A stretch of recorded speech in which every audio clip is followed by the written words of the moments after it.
Hello, everybody. Welcome to Frosto's Creator Cup. Today, I'm here. I'm all Hex. I'm joined by the wonderful Ozra. How you doing today, man? We're doing great. Alex, how about yourself? I'm doing great. I'm so excited to see these wonderful teams we got play against each other today. As we got some really interesting names on both sides. Why don't you introduce us to one of the teams, Lemonade Dealers? All right, so on Lemonade Dealers, we're going to be watching Lycos, Clemmy, Neil, I think it's Jace, and Dragar. And then how about you take it over for the Boba Balls team? Yeah, we got Team Boba Balls. We got two tangy videotapes. Smile is epic. Turtle Fart 21 and Lieutenant Gogurt. Honestly, a great set of names on both sides. I'm just so excited to see these guys play. And let's get ourselves into whatever game. I'm not sure what the first map is. But if it is decided, I'm not really sure. I'm not really familiar with any of these players, honestly. No, Do no, you know? neither am I, no. I think I'm either way, it's a group of content creators, right? So I feel like we're in for a treat no matter what.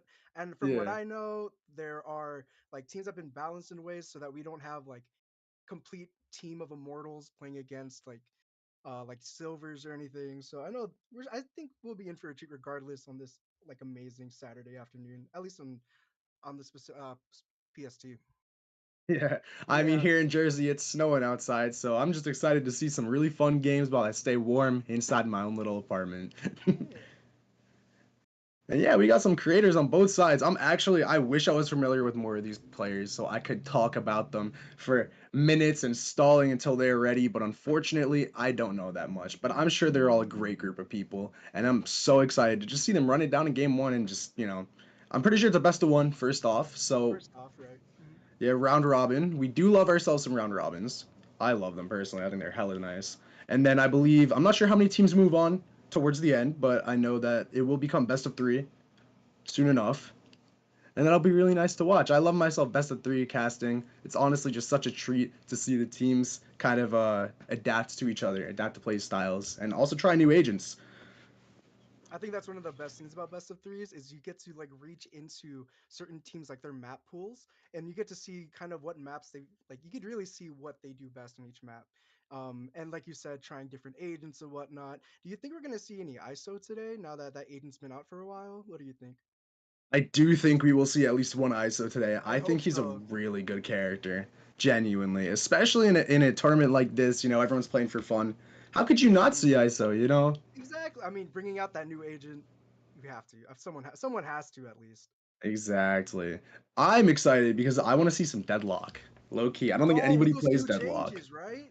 Yeah, I don't think they're out on live yet, but Oh, right on Tuesday, I think. they will be. And Hmm. that's going to be really exciting to watch. I think that the way Deadlock is going to be played is going to really just become so different because now she's actually able to effectively wall off these chokes. And I Hmm. mean, that's just such a strong character.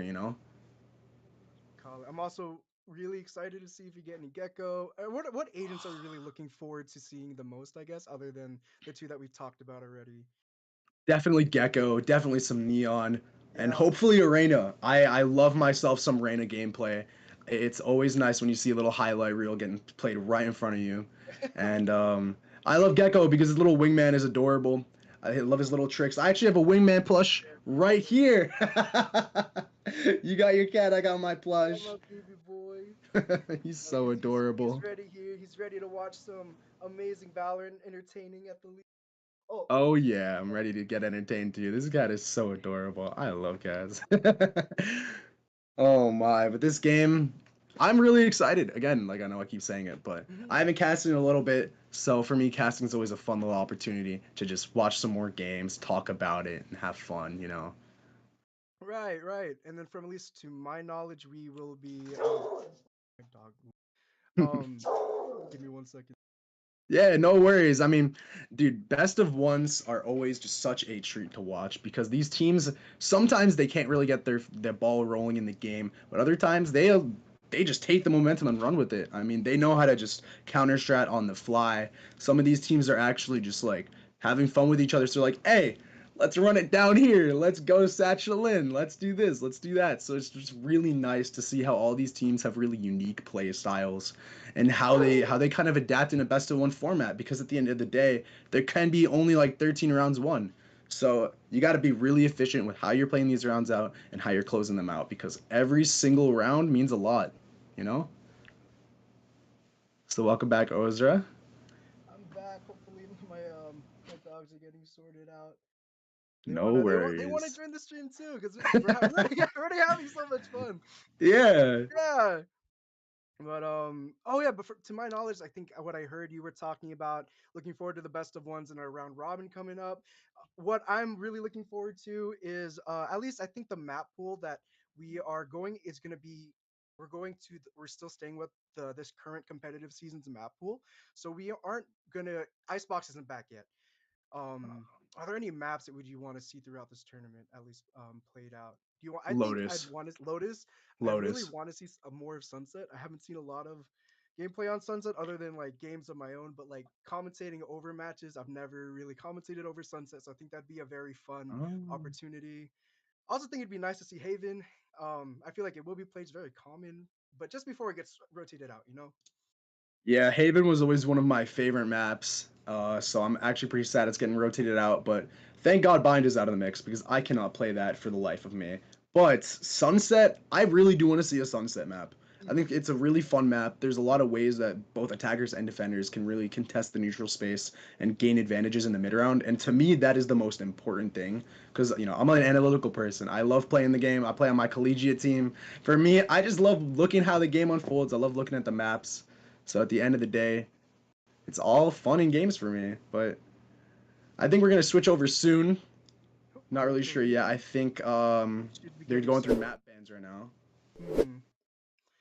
It looks like there is a ban on Ascent and then another ban on Split. Oh. Hmm. Well, thank God they got Ascent out of the mix. I know a lot of pros were talking about the Ascent map. They were like, why'd they switch out Haven? Why don't they switch out Ascent? I Because know again, Ascent's Ascent been, is one of the tried and true maps of Valorant, professional Valorant. Everybody knows it, everybody loves it or hates it. and we get a And freeze ban as well. ooh, that's one of my best maps. I think I have a one. I think I actually have like a 100% win rate on that map with my team. Um, Breeze is always a really fun map to play on. It's a great map.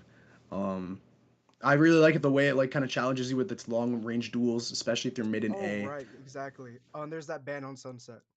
So it There we looks like go. we are going to bind. Or Oh, interesting. All right. I mean, the bind as the first map, I'm excited because the way that players are going to be able to play with the TP.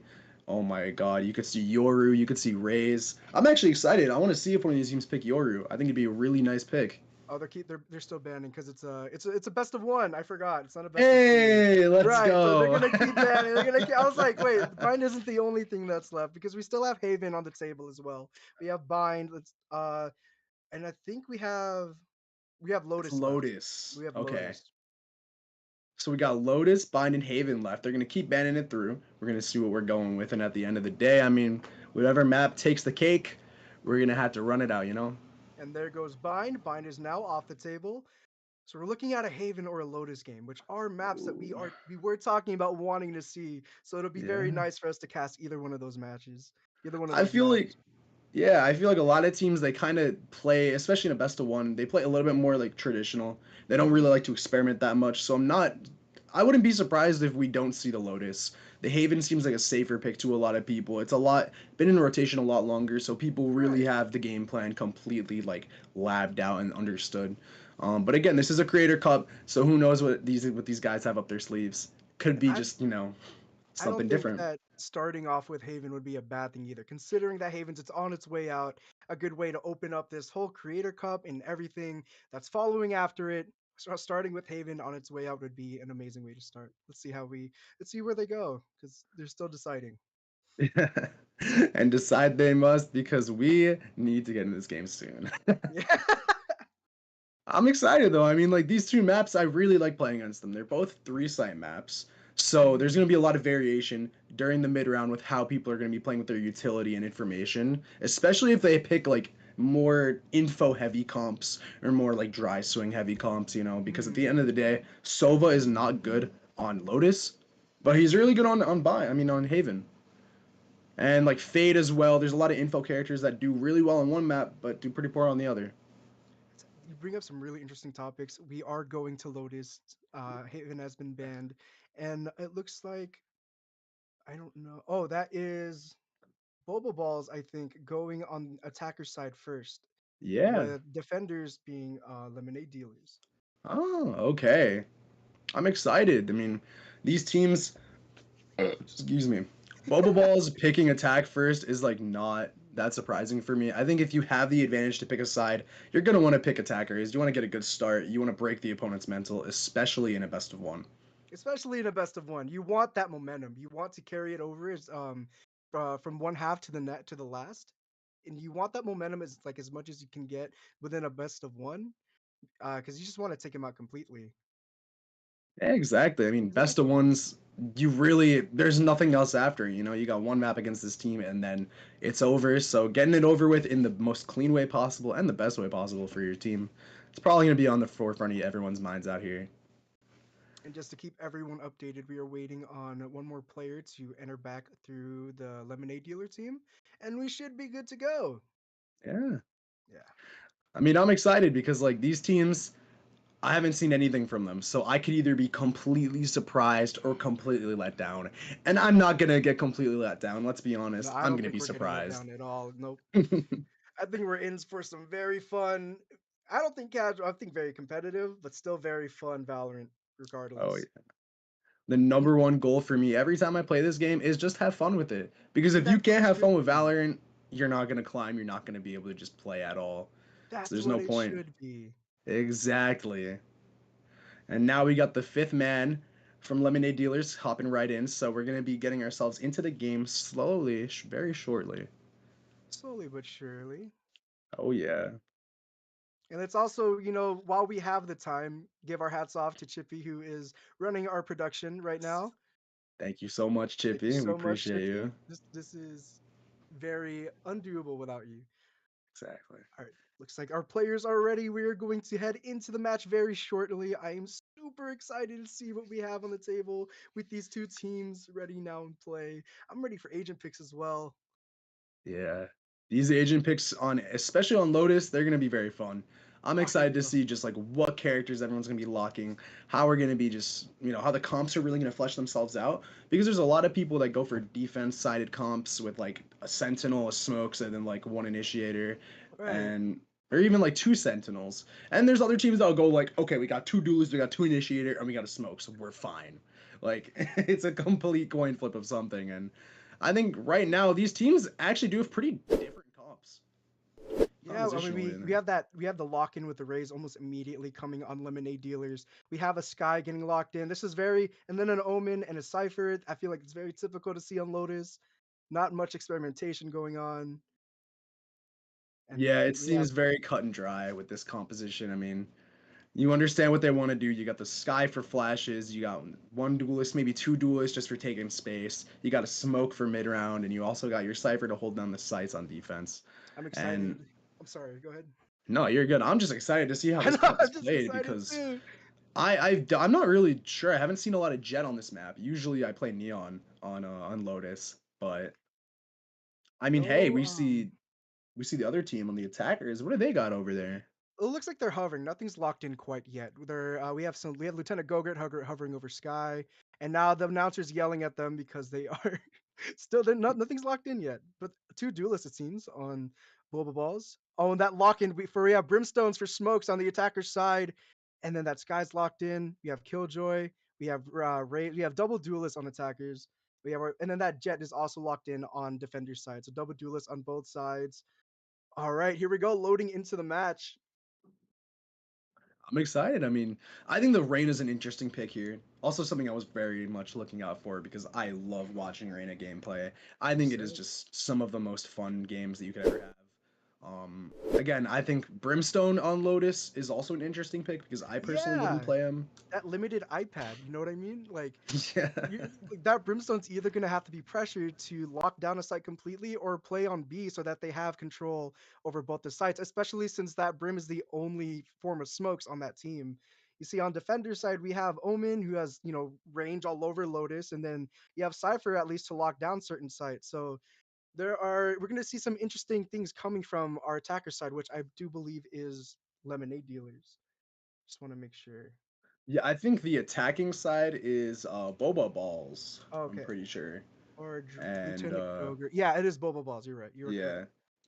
So we got Boba Balls on the attackers, and we got Lemonade Dealers on the defense. I'm really excited because I think that this will be quite a fun match for both these teams. They got good compositions. They have a lot of mid-round utility that they can really play with out here with the Sky Flashes. They also have Killjoy Mollies on attack, which I think is a pretty strong tool. You get to deny a lot of space. You get to hold a lot of space, and overall, it just allows for more setup and deeper pushes into sites. So for me, I'm just excited to see how like they're really gonna play with this team. I mean, we got Reyno, we got Raze, we got we got Brimstone for even Brimstone. faster rushes. So Get yeah. that Stimmy in there, get into sight, and lock it down. It looks like that's what they're going for at least. Yeah. And we'll see how it goes because we also have an Omen and a Cypher on defense. And Mhm. I'm not gonna lie, for me, I do not like playing against Omen on this map. I don't like playing against Cypher on this map. I think Cypher is such a strong character, especially on Lotus C site and B site. The Oh, trips have so definitely. much range and so much power, and it's just overwhelming almost. Controls so much space. You got your cages. You got just the camera as well. You probably have a couple cam spots out here if you've played that much.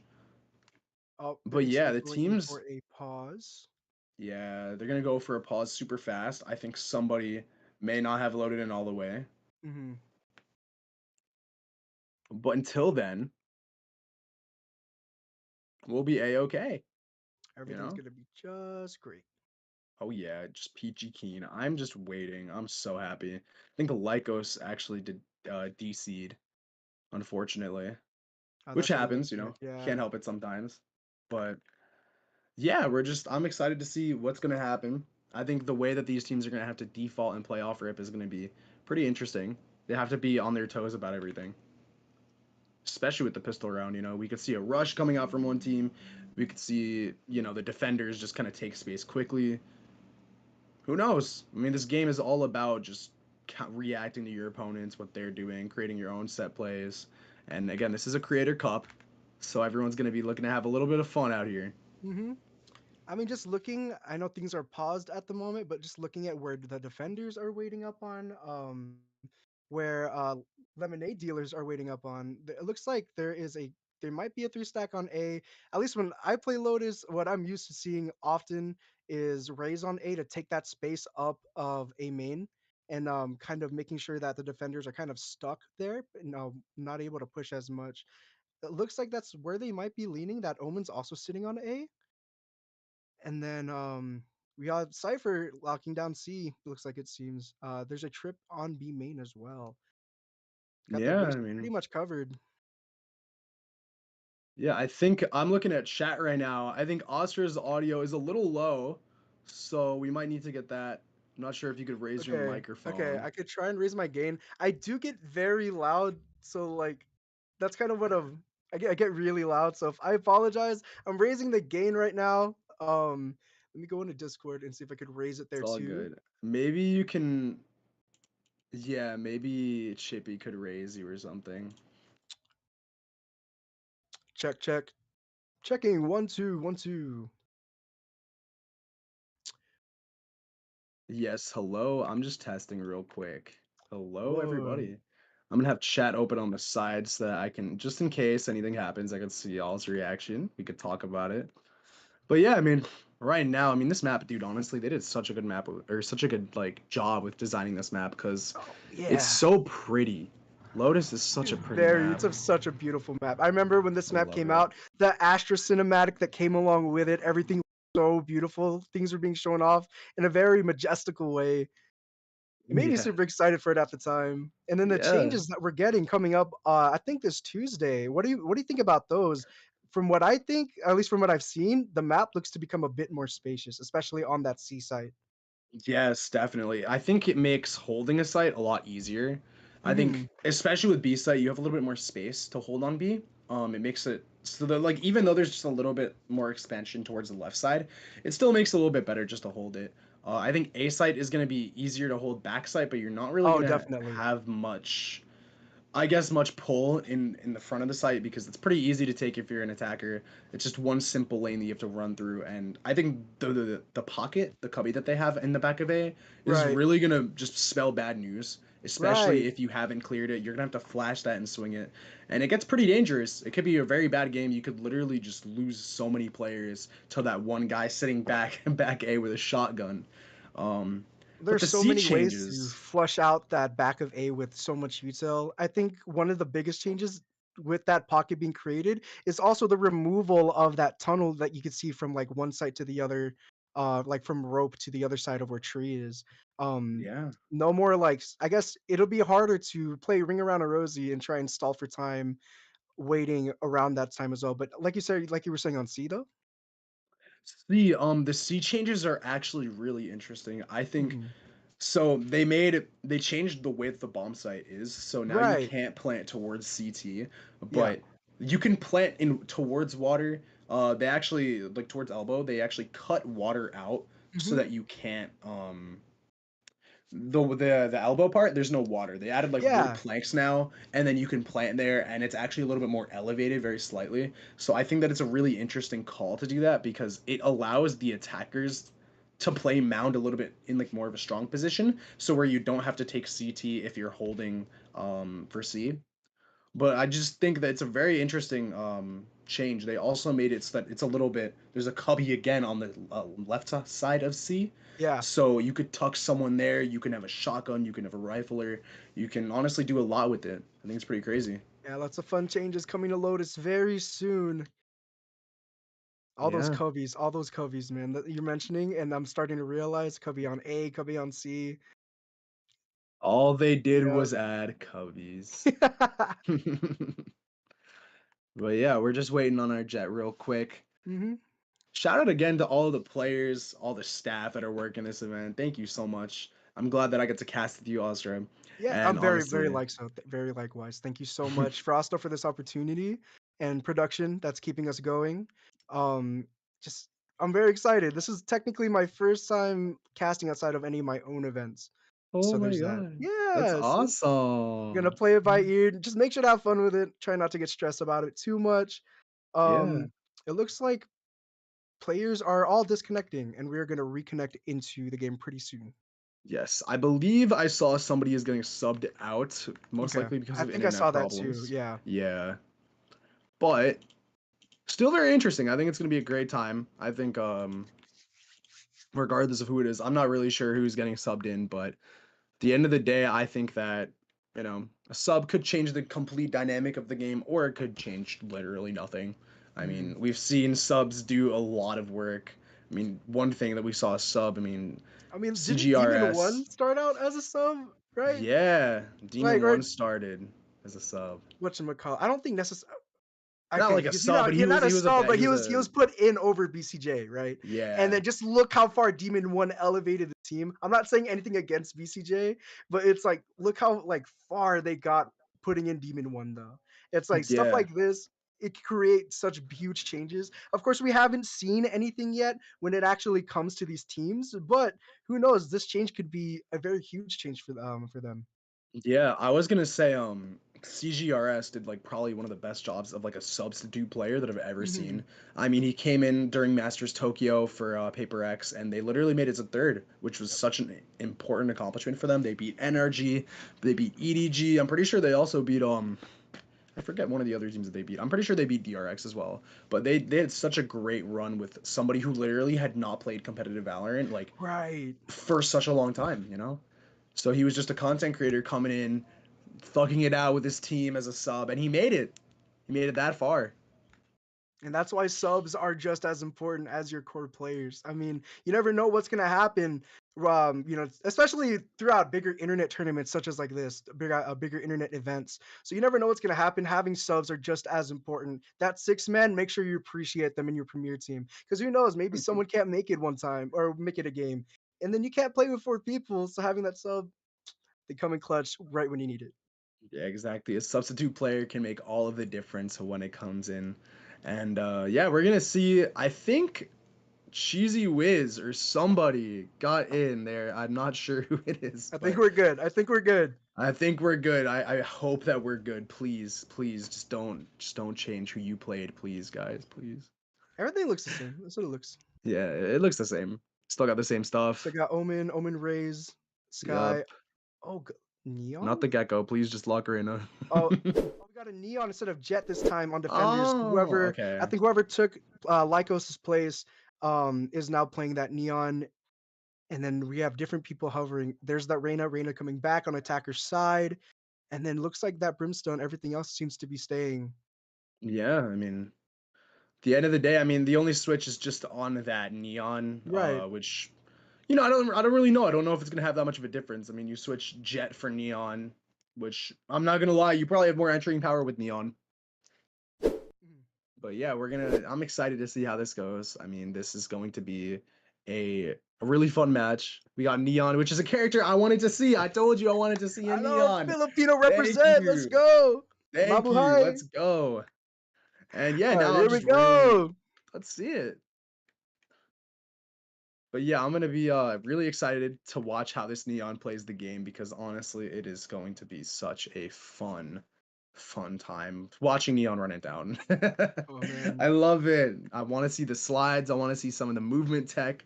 I want to see some running guns because that is just absolute Call of Duty gameplay, and I love myself some COD. I'm not That's even what gonna lie. Neon's all about, man. Neon's all about just moving all over the map and confusing the heck out of your opponent. Exactly, and we're going to be going right into the first round soon. It looks like it's a little bit more of a default towards the A. Not even a default, they're just full pushing A. Look at attackers. They're definitely they're taking control of attackers on A side.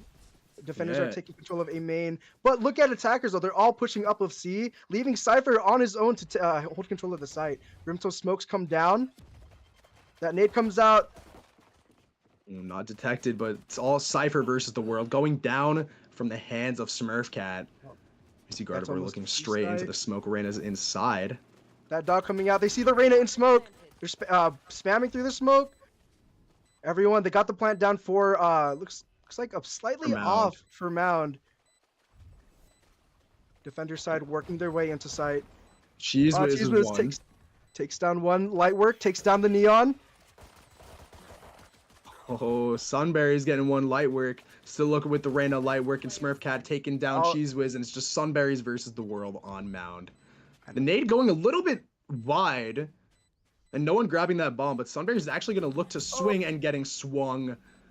Lightwork taking them down for the first round. That is our pistol round 1 from our attackers. Yeah, I mean, I like the way that they played. They both made some pretty aggressive pushes on their respective sides of the map. And again, the attackers just kind of came out swinging, you know? I mean, they took it all down. A little bit of a miss from Sunberries on the push. I'm not really sure how much I like it, but I believe in them. I believe in their team. They could easily come back. It's going to be a great time, you know? Yep, it looks like they are now defaulting toward A. KJ's setting up for stuff maybe towards C.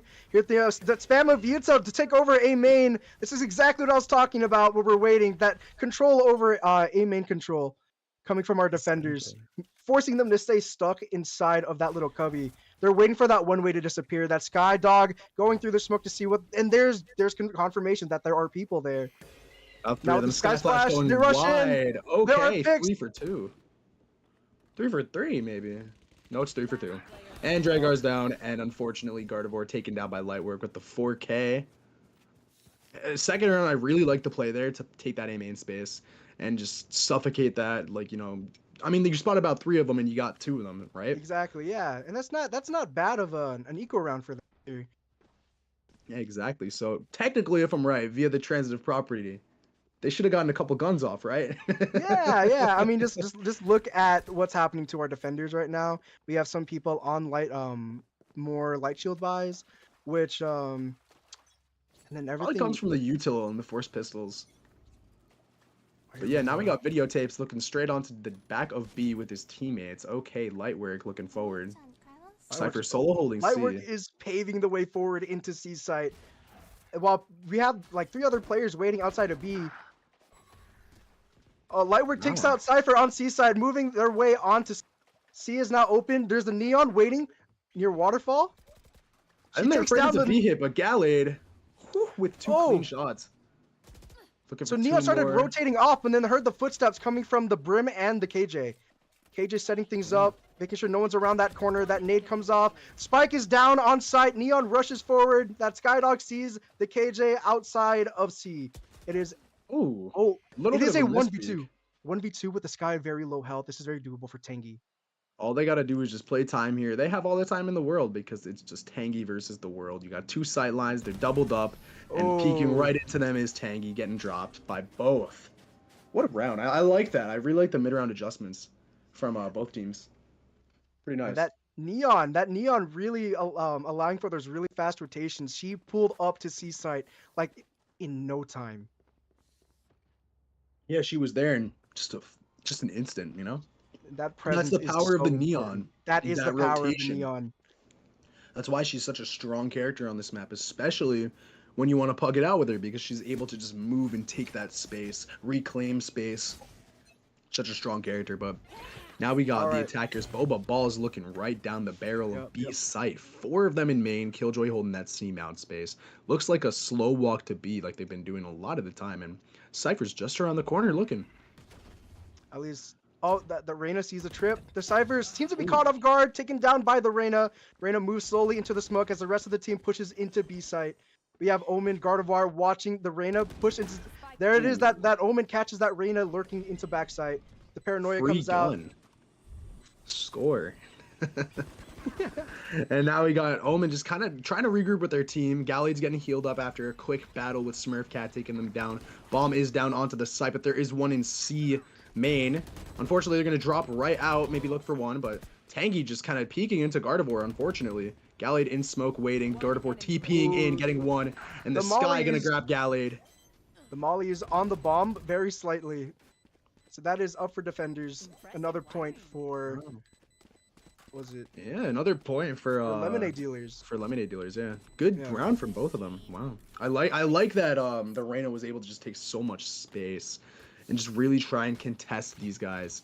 It really was just a nice thing to watch. Maybe Yeah, that maybe Cypher's Reyna- caught off guard, but That Reyna is not afraid to take space. It looks like though they are at least what Lemonade or that's what at least what Bubble Balls are not starting to catch wind of is the space that they immediately take on A because they've seemed to do it every round so far, at least going into round 5.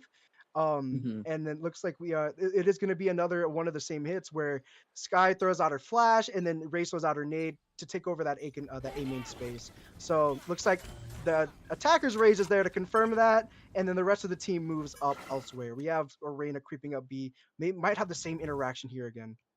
Yeah, Reyna's gonna look for an eye right into the site, waiting for the Omen TP. Oh wow, TPing Mount, detecting one Lightwork, taking down Dragar, and they're gonna look for a B pivot from the defenders. But Raze is slowly inching up, taking that space towards Sky, looking for a fight. Lightwork going up heaven, but the Raze is fighting a 2v1. Unfortunate Gallade able to take down Smurf Cat after the ultimate Here we coming go. That right out. Neon ult is online, running around from behind. There's pressure now from both sides of the site. That Neon just runs past that KJ util. Gonna pressure the Brimstone. Might find the kill. Does not get shut down immediately. Attackers have this site locked down. Yeah, now we're seeing just a little bit of a struggle round coming out from Gardevoir. They have to come right in to defuse, but unfortunately, there's gonna be everybody else on that site. They're looking right there. But I think they might get away with it. Unfortunate as they swing right off as the smoke fades. That last minute Molly thrown onto Spike to make sure he gets off of it was very smart from the KJ, considering it wasn't. I don't think it was there in the first place. Yeah, good try from these teams. I mean, they're both playing so solid. They're both playing really nice and clean, and that's what I like to see. I like to see clean play, but I also love to see a little bit of a fumble. It's always nice to see these teams just kind of. I mean, yeah, it's a Mess up a reminder little that these bit. players are human at the end of the day. They're creators, they're human. Mistakes are to be made. We're not here for VCT pro gameplay, but I'm not saying we're here for bad gameplay either. Both teams are putting up one hell of a fight. Exactly, and one player right now I want to highlight, Lightwork, actually coming in with a 10-3 record right now. They're playing really nice. They're looking to look for these opening fights, taking down Gallade off rip, getting traded out unfortunately, and the Raze ultimate is gonna get none. Doesn't find a rebut. Brimstone is chipped chipped all the way down. It's quite red health. Ooh, Sunberry's getting one on Tangy after an interesting peek. This is the one round that it looks like they try to retake that A space, even though defenders have been taking it consistently. And look what happened. They were almost shut down immediately by the two duelists, by our Neon and the Rays. So it looks like they Yeah. are slowly moving and creeping over to C site where our Omen has it locked down, or at least is anchoring at the moment. Yeah, one thing I want to highlight, Omen's playing very far back. They're really waiting for just the rest of their team to come through and trying to play for like a counter flash or just something smart.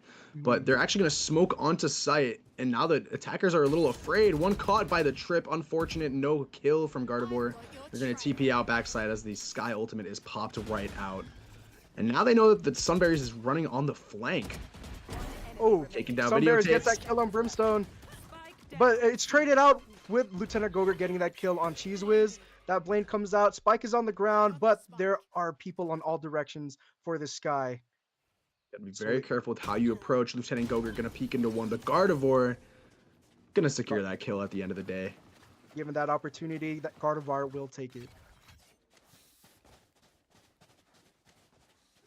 I mean, look, yeah, exactly. Look what happened. They challenged that A. They challenge A main. They are stomped out.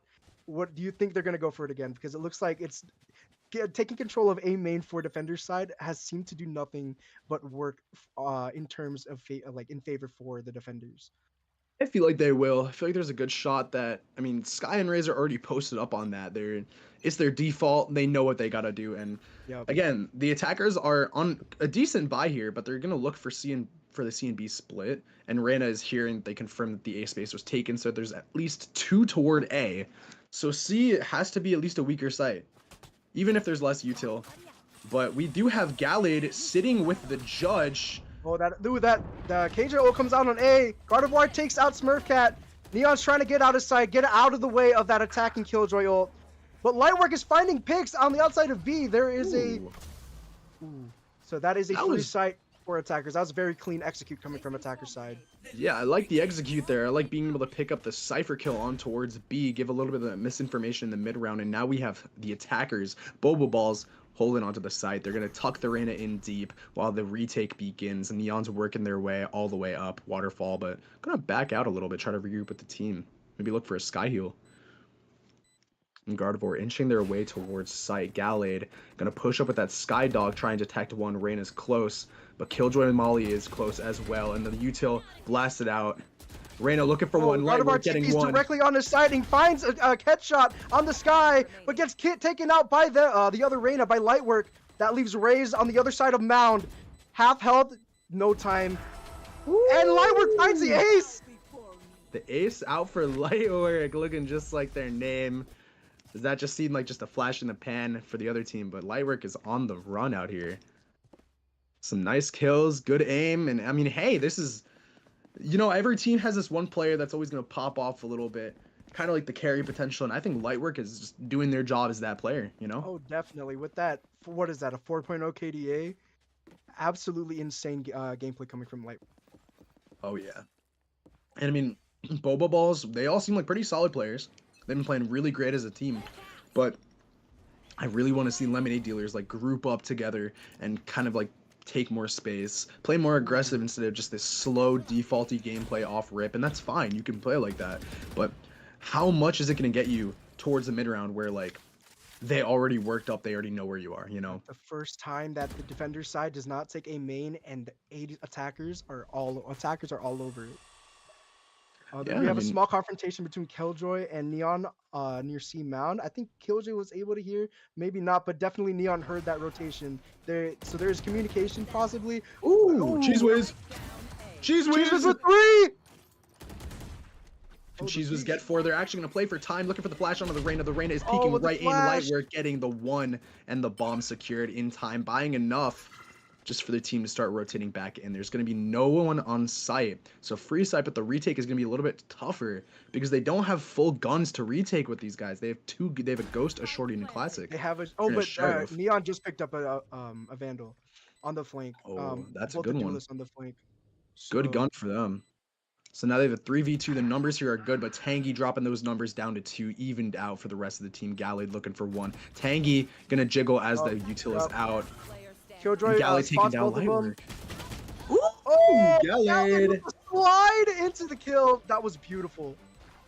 Great kill coming out from Gallade right there. Sunberries honestly playing such a good role with the util. That boombot really helped a lot. But hey, I mean, great round coming out from that team. the retake did not look that doable. I'm not gonna lie because they had only pistols. Yeah, no, finding that Gallade, finding that Vandal coming up through a main was very pivotal in them winning that round. And the score is even right now, even though like it seems that we have Lightwork running away with this match so far. At least KDA wise, this is not. This is very even. At least I think there was a very great job in making sure that skill levels were even across players who have multiple different ranks. Definitely. I mean, shots to Frosto again for really bringing that format into this tournament, and it's really just something that's necessary, honestly, when you want to have a good, well-balanced, fun environment for competition. I think that making sure that every team is more or less about the same kind of skill rank, hey, it's great. And Tangy gonna look for one, but Skyflash detecting that there is one. Door open, trying to buy time, and now all of the attackers are pivoting. Oh, the exchange! Sunberries and Cheese Whiz dropping two. Look how scattered the attackers are right now. Yeah. We have our kills are okay. Both of the duelists, Raze and Reyna, are close to each other on B site. Reyna looking to find a kill. She knows. Food taken down. Cheese was in Gallade looking for two. Smurfcat unfortunately being taken down. That door completely ruining the attacker's plans. Oh my gosh, that was so smart. I love that. Yeah, they kind of just got stuck there. The pressure that was created through opening that door kind of, I feel like, made some of the players on attackers freeze up a bit, as the Reyna was fully committed onto entering along with the Raze, but the rest of the team kind of really hesitating to push that Omen smoke. They know that that trip is there, but that Reyna pushes past it, and it's like the door, so much is happening at once, and I feel like those players just got left behind. It was really just left up to the two duelists who entered to take the rest of the round. It really just, it scared the team. It stunted them to be able to push in, and we're actually going to see the same game plan coming out from the attackers and Boba Balls. They're going to work their way up towards B. The smoke's coming out early. Reyna flashing right onto site. The Raze ult following through as well. Oh, but she gets struck by the trip! She blows up the dog. Oh, the dog. The poor dog. Poor little guy getting taken down, but Smurfcat gonna look right into that. That is a sight for Boba Balls. Oh, the Boombot catches the Raze. It's a Raze face-off at the top. Sunberries takes it over Smurfcat. That is now entryway for defender side. Yeah, and Sunberries is going to actually be posted up heaven in quite an advantageous position, as everyone else is going to be stuck in B main. The Killjoy trying to look for their way back into the round, going to take down the Cypher. Actually, never mind, I'm a liar. Dragar going to take them down. The ult from Brimstone coming right in. Gallade looking for one. Look at Lightwork. Defuse. Lightwork is on the other side of that wall. Lightwork taking that one. wall goes down. Lightwork takes down two. And Dragar has to rotate quickly to help the team. Lightwork takes four. Another ace for Lightwork.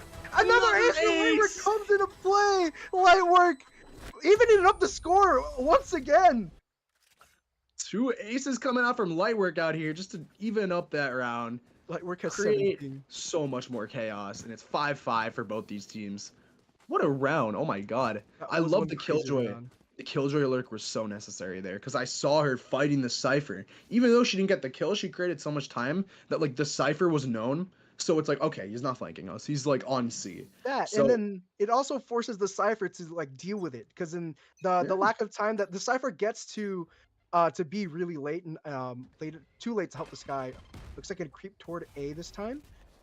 We have the space taken up by our defenders as usual, but it looks like they are struggling, or attackers are struggling to fight it. Yeah, Sunberries and Omen are going to be all the way up towards Rubble. The Omen smoke coming towards B, trying to buy time, but all of the attackers are just going to go straight towards the C site. And Neon hears that. Neon hears that. All that calling noise for the rotates. We A. already see the util coming out. Gallade holding backside. The Sky Dog gonna trailblaze right onto that side. Gallade gonna have to go back to CT. Just like, yep, Neon's out of there. The smokes come down. That is a free site. A molly onto Waterfall to push anyone that was pushing it, or to stop anyone that was pushing it. Spike goes down. Smokes go up. Gallade, the Neon, on the left side of the back of site. And I want to note the util is actually going to be so important here because the defenders have pretty much every single bit of util. Neon looking all the way through. Skyflash coming out. Oh, the concussions! The concussed! The concussed has been hitting, but nothing to capitalize off of it. Neon finds two, but gets taken off by the Killjoy. Sky tries to defuse in the spike. She's sticking it. She's sticking it. They know she's there. What? She gets it off. Killer Cheese Whiz coming out on top with a knife, trying to get that one, but Lieutenant Gogurt unable to slay Cheese Whiz as Cheese Whiz gets that defuse. Oh my god. Pros don't fake. Pros don't fake. Pros do not fake out Man, here. that's the thing about planting for mound. Someone smokes it, and then all the spike just isn't there anymore. Exactly. Yep. If you don't have vision on the spike, what are you gonna do? I mean, great example. Everyone knows if you watch Valorant, you watch VCT Americas, you all know the coach knife kill that brought Yep. EG back into I the remember playoffs. that. Yup. I do Oh remember my. that. And we just saw just a little bit of that, just like how it goes right there when they get the defuse. That And in art. Sunbury's looking for aggressive space, but they already know, guys, they might be working up somewhere else. Yep. Smurf Cat holding forward. Lightwork Smurf watching Cat to looking. make sure nobody pushes through A, and that we have Yeah. that Killjoy ult already online to take that B space. Interesting Sunbury's Raze ult, trying to stop that push, but I think it's actually just going to be useless at Oh, it that gets point because Sunbury's wasted. is unable to do anything. Oh my, what a misuse of that Raze ult, trying to get a little bit of a push, trying to stop that push, but unfortunately, now they're going to have to play retake that here. goes down. That Neon ult comes online. That Neon finds 2, finds 3, and the Brim, Raze, and the Sky. She's pushing up to find that KJ that's now peeking it. Combined with the Seekers now coming out. Lightwork finds 3 though. Go look the ace with the Neon! my! Galade getting the ace with the Neon ult. What a masterclass of play coming out from both of these duelists on And the the way opposite that teams. the Neon fades back to allow the Seekers to find where the other 2 are, not exposing themselves to any danger. Such a masterclass ult coming from Galade. All right, and that was such a good way to end the half because 7-5, 3 aces in just the first half. I'm so scared for what's going to happen in the second half because this best of 1 has turned into a complete excited. bloodbath. The fact that I just remember this is a best of 1. I really want to. These are awesome, very entertaining, very fun players to watch. I'm having an amazing time. Yeah, they are. At the end of the day, I mean, both of these teams looking like they're looking really, really solid. I mean, maybe they can make it out of the group. I think that only 2 move on, either 1 or 2 move on. But Galade has been really carrying the team like a lot, and we're seeing just both these teams kind of just play really aggressive here. Oh, Lightwork's tucked. Lightwork is tucked, but they don't know. Ooh, Maybe they do. They're actually to gonna check inch it, up. but Brimstone is watching videotapes, is watching from the other side. Lightwork peeks out. Lightwork finds one before getting taken out by Gardevoir. They move in. Sunbears is getting healed up, and they are smoked off. Because of the smoke, they pivot onto C, playing straight into the Killjoy's utility. That dog comes out. Popping Molly early. Dog not getting anything. The Raze satcheling right onto sight on top, taking one down. Beautiful.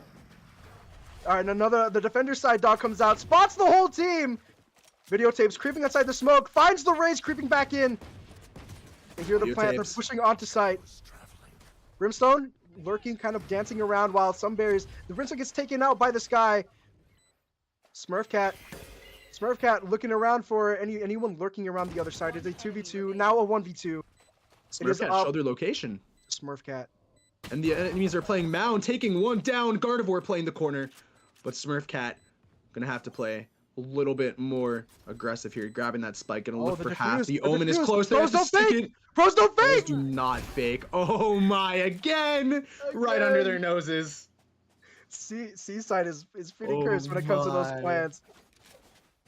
I know. This time it's from the other team. Yup. Pros could never fake out here, you know? I know Gardevoir is fighting for their life right now in the DC. It's crazy. I love watching these little plays. I mean, it's a content creator cup. We got to get this. Clip it, ship it, send it to TikTok. Because these teams are not... They're not taking any chances on losing this. They want fun. They want to win. Looks like our Brimstone's still hanging around mid. Like I said, that limited use of that iPad. His little wrist iPad allows him very limited control over where he down his smokes. So he is kind of forced to stay there. That's kind of almost guaranteed information for the attacker side as they lurk up C onto Mound. Yeah, I mean, I think it's actually a little bit more of a deficit. I mean, while you get post-plant util with Brim, you also just cannot smoke like how Astra and Omen can. And even Harbor, I mean, Harbor seems like a pretty good smokes. I haven't really seen much of him on this map, but I love Harbor. Regardless, Brimstone brings so much utility of his own, and Lightwork gonna be stuck in that corner in Yeah, getting elbow. flushed out, having to take the fight, but she finds 2 kills. 2 kills on the Neon and the Cypher. Grab healing up. Tanky finds his kill on Sunberries, but blinded by the bird. Lightwork is taken out by Sky. Cheese Whiz actually gonna have to get that bomb down onto site. Unfortunately, drawn in a 1v4 situation and unable to make it right out as Tangy sweeps that round to a close. Bring it to 7-7. These even rounds, man, they keep bringing it back to tie it up with one another. And like I said, these teams are very well balanced, and each team seems to be having a great time going up against each other, even if it's like Lightwork running away with a lot of it.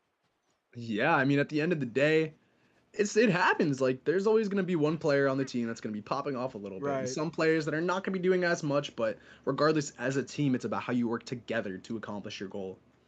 And these teams, I really like them. I think they're doing a great job. I think Boba Balls has such great potential to just go a little bit further in this bracket. And I think that Lemonade Dealers, oh, they're killing it, man. Oh man, they're putting up a fight. Both teams are putting up crazy fights right now. Sky Without Bird Fashion guarantees will people go. outside of A main. And then we have Smurfcat waiting on the other side of the A door. Oh, it's a split. They're splitting. They want to go through Breakable as B Space is taken up slowly. Gallade That is looking. a free site. The site is completely open. Yeah, B is free. Breakable just needs to be broken. And now they're going right through. They're going to take that B space as C is completely Oh, look at vacated as they're Gardevoir. all 5 looking toward Gardevoir, getting timinged, but they're going to try and actually make the timing themselves as Oh. Lightwork spots Gardevoir. Videotapes takes Unfortunately, out kills are on running B out. side. Tanky takes out Gardevoir. Ooh. Cheese Whiz takes out Brimstone. Or Videotapes. And now they're going to have to go right through Breakable as the Sky is behind Lieutenant Gogurt, taking out Cheese Whiz as Rays unfortunately has to trade out their Everyone is everywhere. Sunberries finds with 2. 2. It's all down to Gallade. Gallade with 1. Gallade looking for the Gallade with second and the- clutching the round out. Everyone Oh was my. absolutely everywhere that round. Oh my, just the space taken so aggressively from the defenders ends up biting them in the butt because they don't have enough space to really contest from multiple angles. They funneled through Heaven and Breakable instead of having one on flank pushing like from C Link or B main. It really did at the end of the day like bite them in the butt. But hey, the round still went in the favor of the attackers. I mean, flanks are exciting, right? That round is just full on flanks on top of flanks on top of flanks. Looks like there's going to be a slow C creep now coming up from our attackers. Immediately presence is known. Our Brimstone smokes onto C, smokes them off from C. All the Killjoy util and the Reyna is spotted. They know that there's at least 2 here and they're going to commit Neon to the rushes site. in, gets immediately Oh. taken out by the Reyna. Lightwork looking for one more, but Sunberry's taking them out. Tangy taking out Dragar. Tangy gonna have to back off into CT with 1 health. Sunberries. Oh, the Boombot. Oh, they're getting healed up. Boombot broken. 1 is Waterfall, but Smurfcat taking down 1 more. Videotapes. Oh, taking down another. videotapes from Waterfall. He's just picking him off, doing a lot of chip damage. Cheese was left again near water. 1 more. Finds a kill. Finds a friendly Smurfcat. The dog jumping. Ooh, the dog be jumping though. Dude, the Free dog Falling doing? just played in my head as I saw that dog jump. Free Falling. So funny, but yeah, again, another round traded, evening up the score line and making this match just so much more exciting to watch. Oh fact- my. The fact that this is a best out of 1 is tragic. I would love to see more of these teams against each other, considering how balanced they seem to be running up against each other.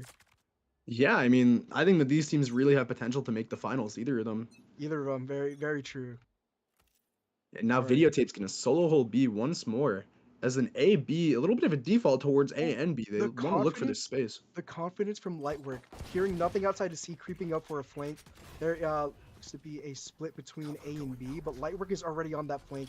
They know this team play a little slower, and Gardevoir are actually going to walk right into Lightwork, making so much noise, so Lightwork is going to post up.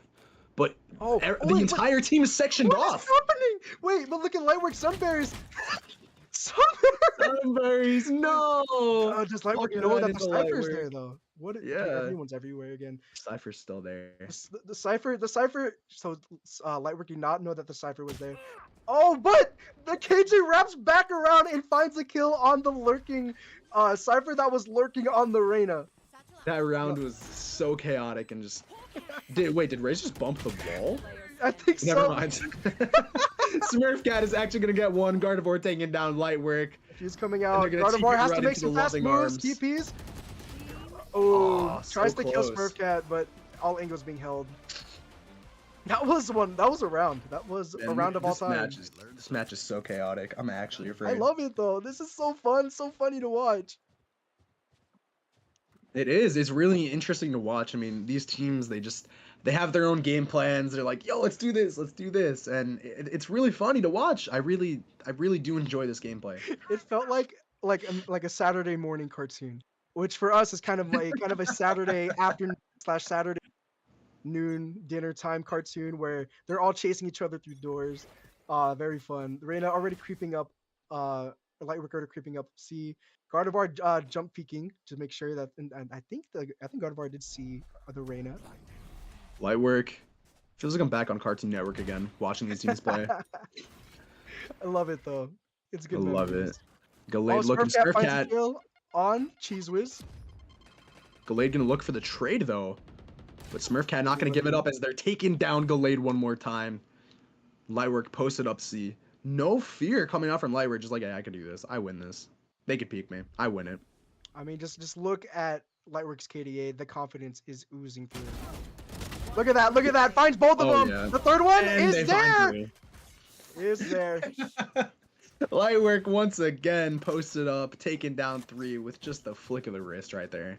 I know Lightwork Full really. confidence. I think, I'm pretty sure it's Boba Balls, but Boba Balls look like they're kind of running away with it a little bit. They're taking that space Very slightly. very I think, slowly. that momentum is starting to pull through, especially with Lightwork being the sole definition of their name. Exactly. It's crazy, crazy plays. It's great. I mean, these players are all so talented.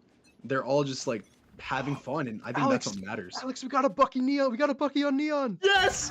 I'm so excited about Sunberries! Sunday. What was that shot, No! man? Tangy! Gonna trade that right out Gallade was- instead, taking 3. The Neon walking toward the KJ with the Bucky on the left, on the right. That was not what I was expecting with the Neon Bucky, but hey, looks like the C push is completely shut down with all defenders side moving toward it, but slowly rotating toward B. Attackers now slowly moving over toward A, but defenders are getting that quick read of it. Look how fast the Brimstone is moving while the others push through attacker side spawn. Yeah, they're gonna take that space all the way through spawn. Ray's playing very disciplined out here. And I think they know they're on the flank. Videotapes. Gonna post up, putting the smoke on towards A, stalling for more time as they have 2 towards flank, 1 toward breakable. Ooh, they're gonna get pinched. And Sky Flash detecting none, but it's the timing that's off. Tangy taking down the Jesus Christ, Cheese was Whiz. on the Tangy. Oh, and that's the Cypher ult. The Cypher Dragar comes looking out. close.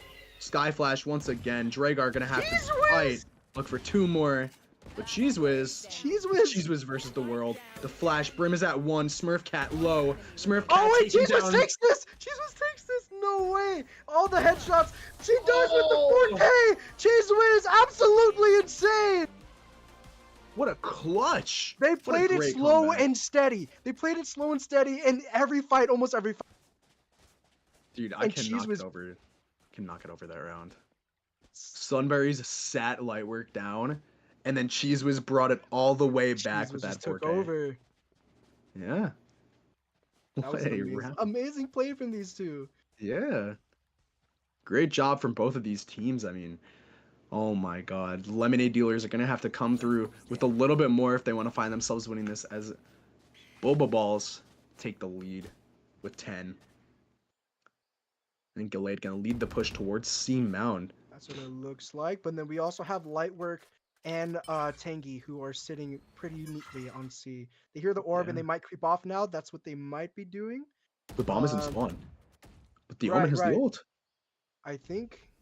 The I think Omen that's has what- I ult. think that's what the plan is. Yeah. Creep I your way up really onto like one this. side.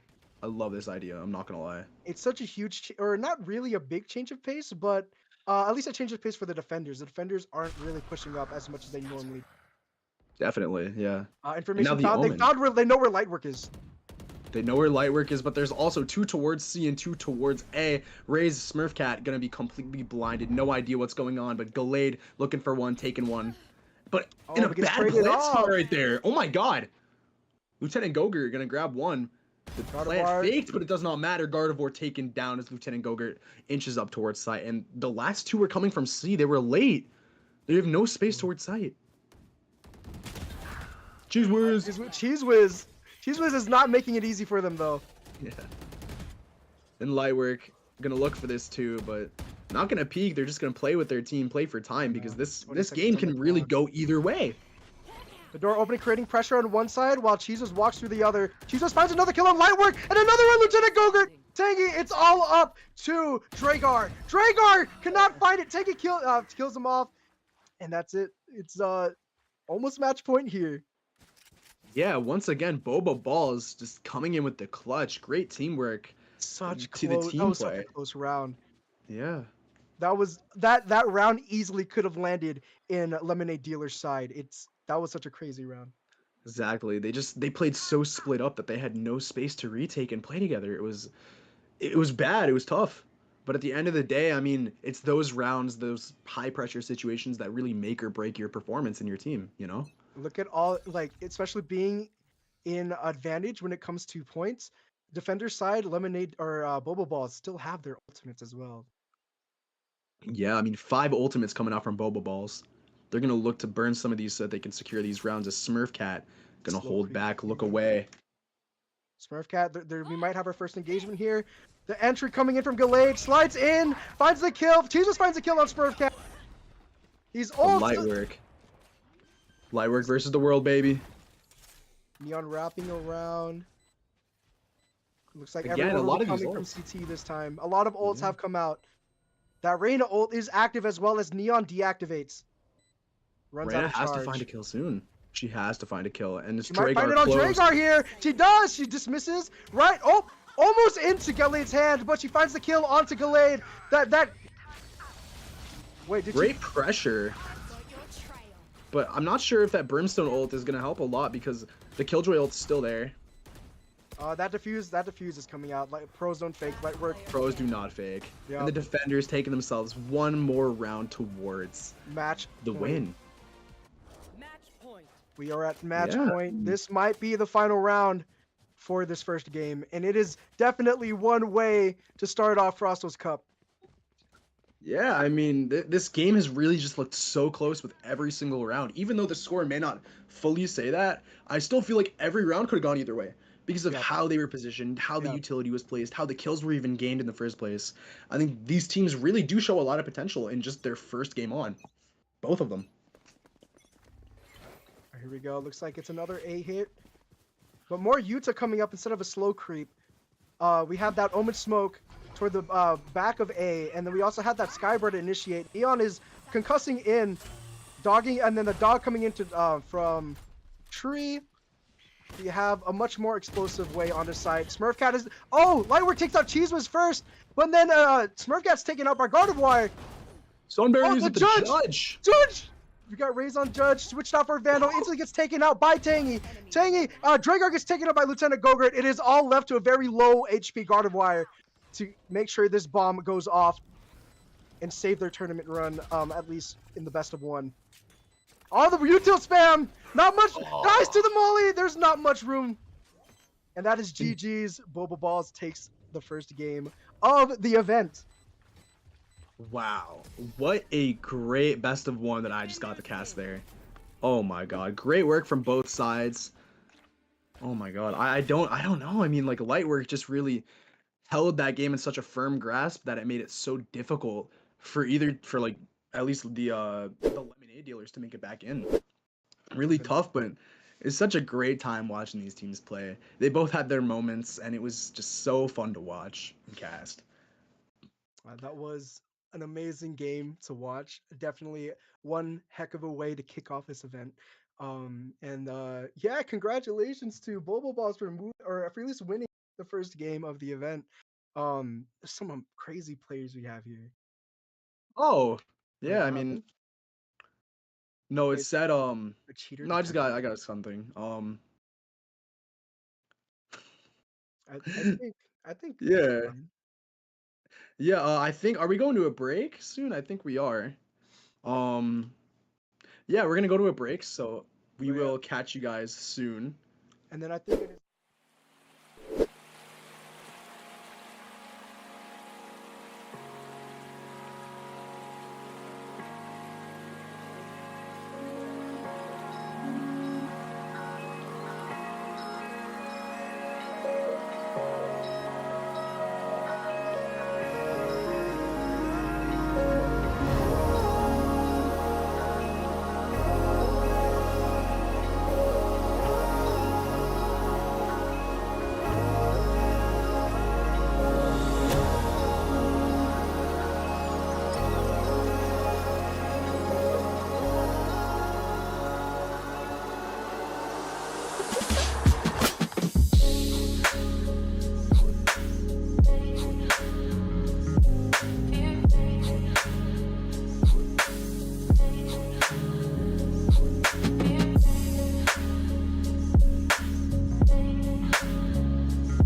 Hello, everyone, and welcome to the Frosto Creator Cup. It's the second round of round robins. Oh man, it's getting stuttery here. A second round of round robins. That's a tongue twister, Comey. And speaking of which, my name is Nerds Corner. I'm here with the lovely Comey. How are you feeling getting into these games?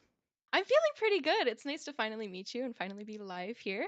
I'm excited. I'm Comey, by the way. Nice to meet you guys. I feel like this game is going to be pretty balanced and fun to watch. What do you think? Oh, I'm excited. Both Frosto and Rizora, friends of mine, and seeing some of these other creators, seeing Chippy Choppa Choppa. Are we gonna be saying the whole name? I think we were joking about it in production. I think we are joking about that. Chippy I Chippy am Choppa not about Choppa to say Doobie all of Doobie that. Dubba I don't know Dubba about you. Yeah, we're gonna be singing the whole song and dance every Let's single time. go. If they get an ace, I will sing the entire thing and do the dance. I want to see Oh no. them get an ace. I want to see them succeed. And with the jokes and with all the fun, it is a creator tournament, so we're gonna be having a fun time, a little bit more relaxed going into things. So I want to see some maybe some funnier plays, and I won't be surprised if we do. Um, Speaking of like funnier plays and jokes, a little note about the gamers gaming. Rizora, 500 ACS, 48 and I think 11, 15, something like that on their previous games. An insane stat line. Um, First ban going to Breeze, it seems. Ooh, Okay. okay.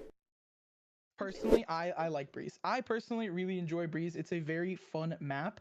But and I can see why some people ban it, especially because the recent changes, cutting off halls, becomes a little bit choppy going on to A site, the executes. How do you feel about Breeze? I feel like Breeze is a reasonable ban considering the fact that now op crutches are pretty strong. Uh, and I don't know, me personally, I would do the same. Ops Ban are Breeze? scary. Yeah, I would. Well, we saw Lotus previously. I remember talking to you, Comey. We talked a little bit about how like Ascent and Haven really dominate these like pug style games. But I got surprised when Lotus came out. And considering that a surprise pick of Lotus came out, I want to see maybe Sunset even an interesting map, especially being one of the newer maps to Valorant. Site takes like B are pretty, I would say pretty easy. Feels like Ancient on CS:GO. But generally speaking, I would love to see it. Gecko's really strong, Cypher's really strong, some different picks, some different changes. Yeah, no, I totally agree. Lotus and Breeze would be definitely my biggest fans personally, but I don't know. I don't I know. can see Maybe it's a see little it. different here. I'm seeing that it's a little bit different. Well, I mean, getting into it, I think they banned second ban is Second ban Ascent Ascent, immediately correct? off rip. Ascent, Off rip. That's surprising to see. interesting. That is the I complete opposite. Now, because again, the first thought process was Ascent and Haven, and now that they're banning these maps and they're not going to be playing them, it's getting closer and closer to that reality of Sunset. But besides Sunset, we still have a couple of maps in the pool. Something like a Split would be really fun to watch. I personally am a fan of Split. I love running it down either as Sky or Raze. But realistically, I mean, some pug teams or even some teams like creators, they love playing Split. So, what are Yeah, your thoughts? Split. Personally, so currently we have Sunset, Lotus, and Split left, which is Mm. surprising. I'm feeling like this game might go down to Sunset. I don't know. I called it earlier. I wouldn't be Yeah, I surprised. was. Yeah, I I got that cast your brain. just know what I know exactly what they want. Banning Breeze, banning Haven, banning Ascent. I mean, I talked a lot about Sunset, but Split. Split. I did not expect Split. No? Me personally, I did not expect it. No, I expected the last maps to be left to be Haven and Ascent, and they're gone. Well, expect the unexpected. Someone even asks, "Hey, can we play Lotus? Can we play Lotus? Back-to-back Lotus maps on stream?" Hey, you know what? It would be fun. It would be interesting. I haven't casted Lotus too much in the season, so I'd love to see it, especially before the changes that are up and coming. We saw the recent patches. They're going to be adapting some of those things. Just a topical point of conversation for everyone in chat and for everyone watching at home. What do you think about the recent changes? What are your thoughts on that as we're I going to be think the getting into it? changes are Mm-hmm. they open up the map quite a bit, and it makes Mm. Seaside definitely more crunchy. Uh, Yeah, I is it? know Yeah. pushing Seaside is not fun. But I also feel like it also opens up the entire spot in Breakable, which could be pretty good for attackers to take Mm-hmm. space on, and also defenders to push up on. So I feel I, like it would be adding a lot more I like like how diversity. they're making it a lot more I would say methodical. That would be Yes. a really good adjective here on your site takes. C used to be such an easy site to take. If you have a generally good initiator and maybe like a Sky Breach combo double initiator, you have Omen TP on site. After you've taken it, Reyna clears everything out, you plant the bomb, and GG's. You're basically done. Now, Reyna being a selfish duelist, maybe not in like the competitive scene, but in like pugs or even in ranked, but definitely more balance, I would say, now that they're opening up C, making it harder to plant, making it harder to take, and a lot more, I would say, trickier angles that you need to clear out either with utility or with firepower. I personally love the changes on that site. Agree. Skipping Yeah. bans and picking what map we play on? Question mark. All right. I Getting just straight saw to that in the it. chat. Oh no, It's over. it'd be interesting if they just decided to play. Yeah. I I guess we'll think see what comes out of this. currently we're waiting on one of the teams bans. They're reiterating what is being banned or what is still left to ban. We have Lotus, Split, and brain go blank Sunset. on the last one. Sunset. Oh, how could Sunset. I There you forget? go. It was How could my you pick. forget? Oh my gosh, The it was my topic. pick. I didn't want to. It's because I didn't want to bring it up because I really Yeah. wanted to pick that. I just closed my notepad. Don't curse it. I Okay, personally speaking, with Premiere, I've played a chunk of Sunset, and I personally just Cypher Pocket pick. The reason I bring that up is because Rizora is also a Cypher Pocket pick, a comfort pick. Rizora being a duelist and a friend of mine, that's why I could talk a little bit about them. Seen them play, seen them compete a bit. So if they do pick Sunset, considering we saw the Rizora carry on the previous map, Yeah. the one that wasn't streamed for Gamers Gaming, maybe we see the pocket pick of Cypher come out. I'm excited to see Lotus personally to see what duelists they decide to play because I personally have a duelist brain when it comes down to Sunset and Lotus. So I don't know. Maybe I'll see an ISO pop out. Hopefully. ISO? ISO's a little silly. Oh no! They banned Split Sunset, No. immediately snuffed out. We don't get to see the Horrible. sunrise. Lotus is gonna be Actually picked instead. horrible. No, I'm in tears. I'm in shambles. I'm We spoke it into we existence. spoke it into we talked about it so much. Maybe if we actually no, maybe if Yeah. we talked about it more, it would have come true. But nope, we're gonna be heading back to Lotus. Now, we were talking so much about Lotus, and now we get to talk even more about Lotus as the games are getting started. People are queuing up. Now we saw the previous match. It worked out pretty well. It was pretty intense to say the least. It got even to, I believe, it got into pretty high rounds, and I think they got into overtime. Gamers Gaming, their previous match. Do we expect something like that? I honestly I hope so. I hope to see it. You want to see If the? I want to see the overtime. I want to see overtime. I want to be able to be here for a while. And for clarity, went 9-13 on stream previously. Lcast are not remembering, but Ooh, I need to remember every single thing, all the details. all Jokes of it. aside, I think we're getting started with. I mean, once we get started with Lotus, I want to see what the comps are gonna going into it. Generally, we see Raze a lot for that rebel control.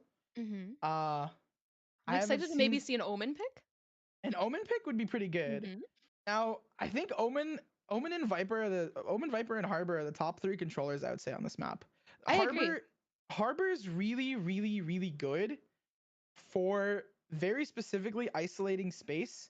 And I think like using his walls, using the cascade, and using that like wall to really take a site and get those little like pockets for you to clear out with initiator utility.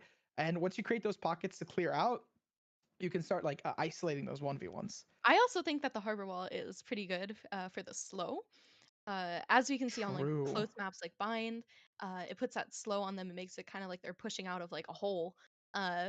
It's pretty difficult to take. Either that or the Viper decay would be interesting to see. I want to I see was gonna double bring that up. double smokes. I'm down to see that.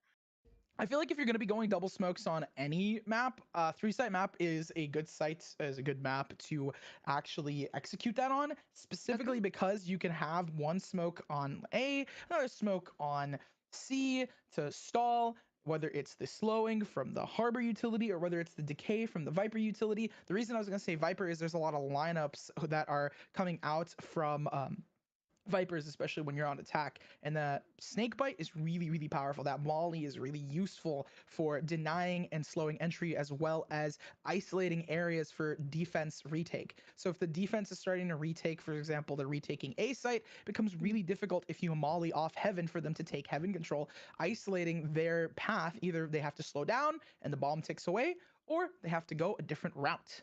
And speaking of going routes, we're going to be going on to Lotus. I'm excited. Here we go. I am very excited to see what's going to happen here. Oh, that's a quick lock. Talk us through the picks. I am currently, I don't know how I feel about the Sage pick. I would like it if there was another Sentinel, but Sage has been kind of iffy for me, especially on Lotus. And they're starting off on defense as well, so I would say maybe they have a plan. Maybe they have something cooking. Maybe they have something cooking. I hope to see it, considering the fact that Lotus is very easy to flank on. And now this means we see the Killjoy. Oh. The Killjoy hover. Not the lock in just yet. Speaking of the hovers, on the flip side for Chippy, they're going with a pretty set comp here. Neon Duelist, I love Neon. I love Neon. It's my favorite. It's one of my favorite duelists that I know doesn't get enough spotlight, but it makes sense why, because a lot of Neons that when they truly play Neon, you go with it, you get a pick, you move on, you try to find, you reposition with the run.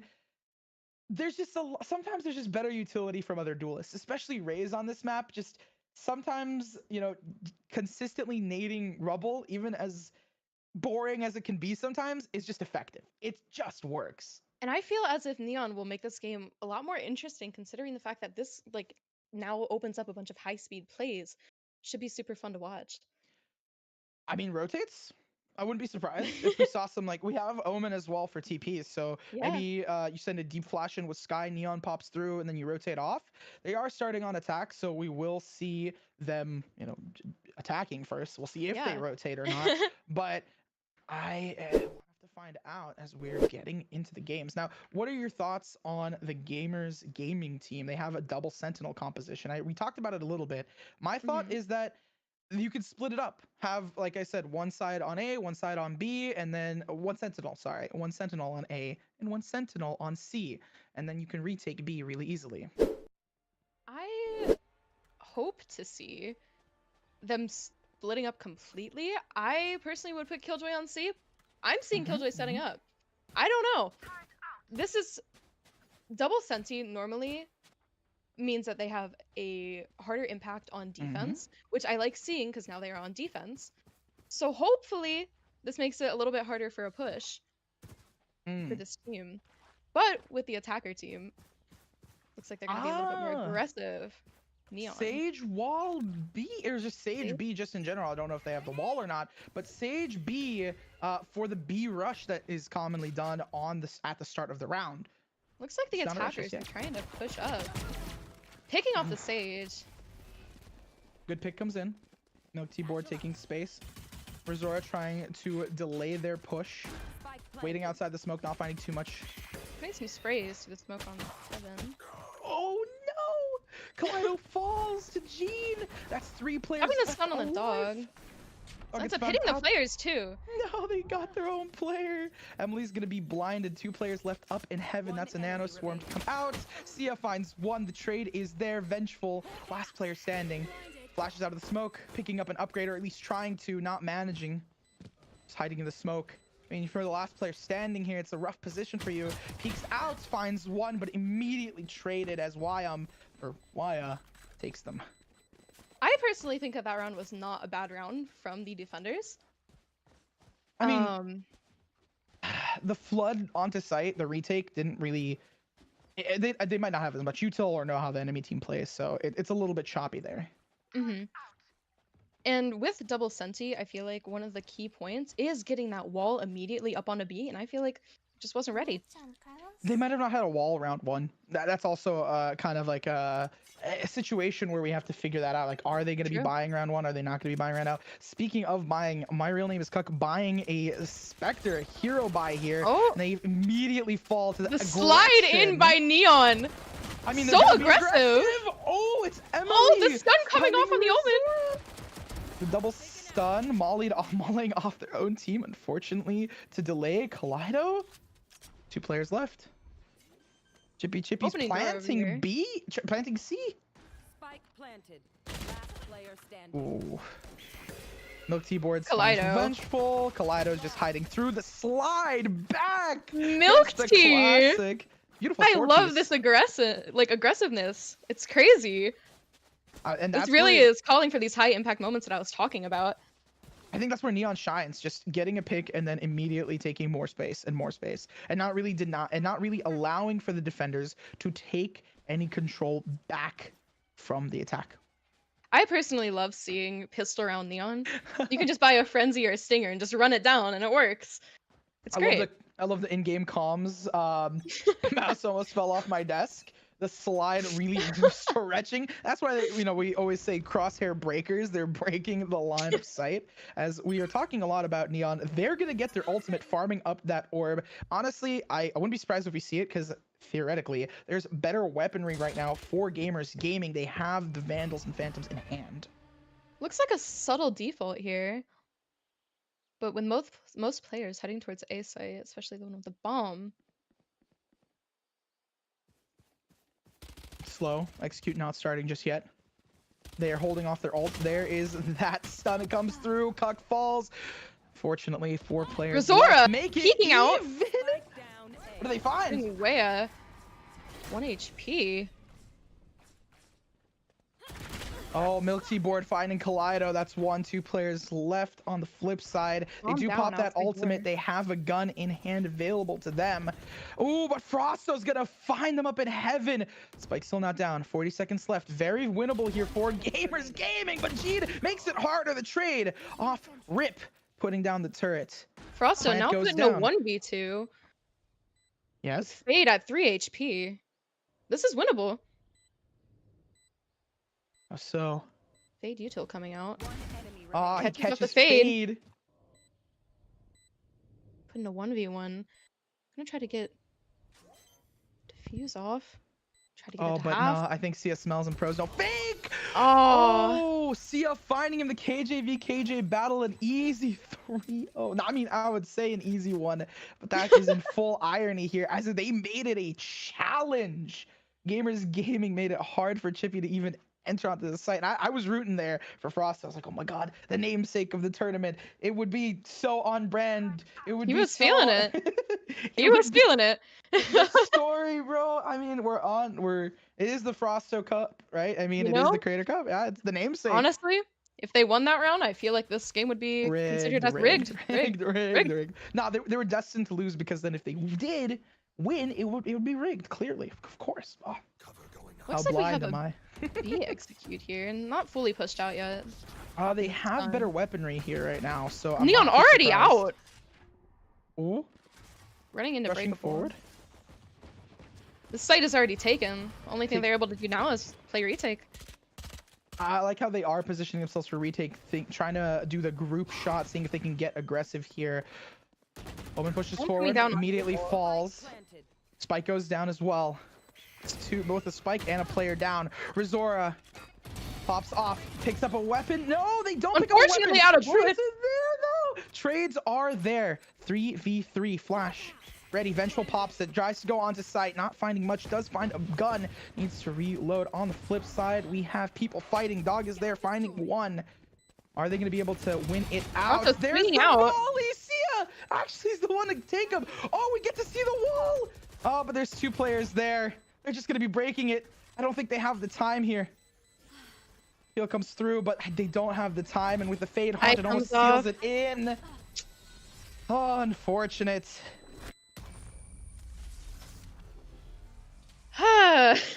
What a game. It's rough. I really like this aggressiveness coming off from the attackers right now, though. Seeing the Neon just being able to get in there so fast. It's quite satisfying. Indeed it is. And honestly, with Neon being so aggressive, it almost begs the question of the double Sentinel play, right? How is it working out for them? Sentinels, they're meant to stall, they're meant to, delay those pushes. And when you have Neon, right, just dashing in, they're just blowing past all the Sentinel and utility before it even lands. And it's going to be even more obvious here now that they're going towards C. We have the KJ setup from Frosto on C site. Oh, Positioning himself it's good. right in water. He just Unfortunately runs gets past picked it. off. This Neon aggressiveness is so satisfying to watch. It works out really well for them.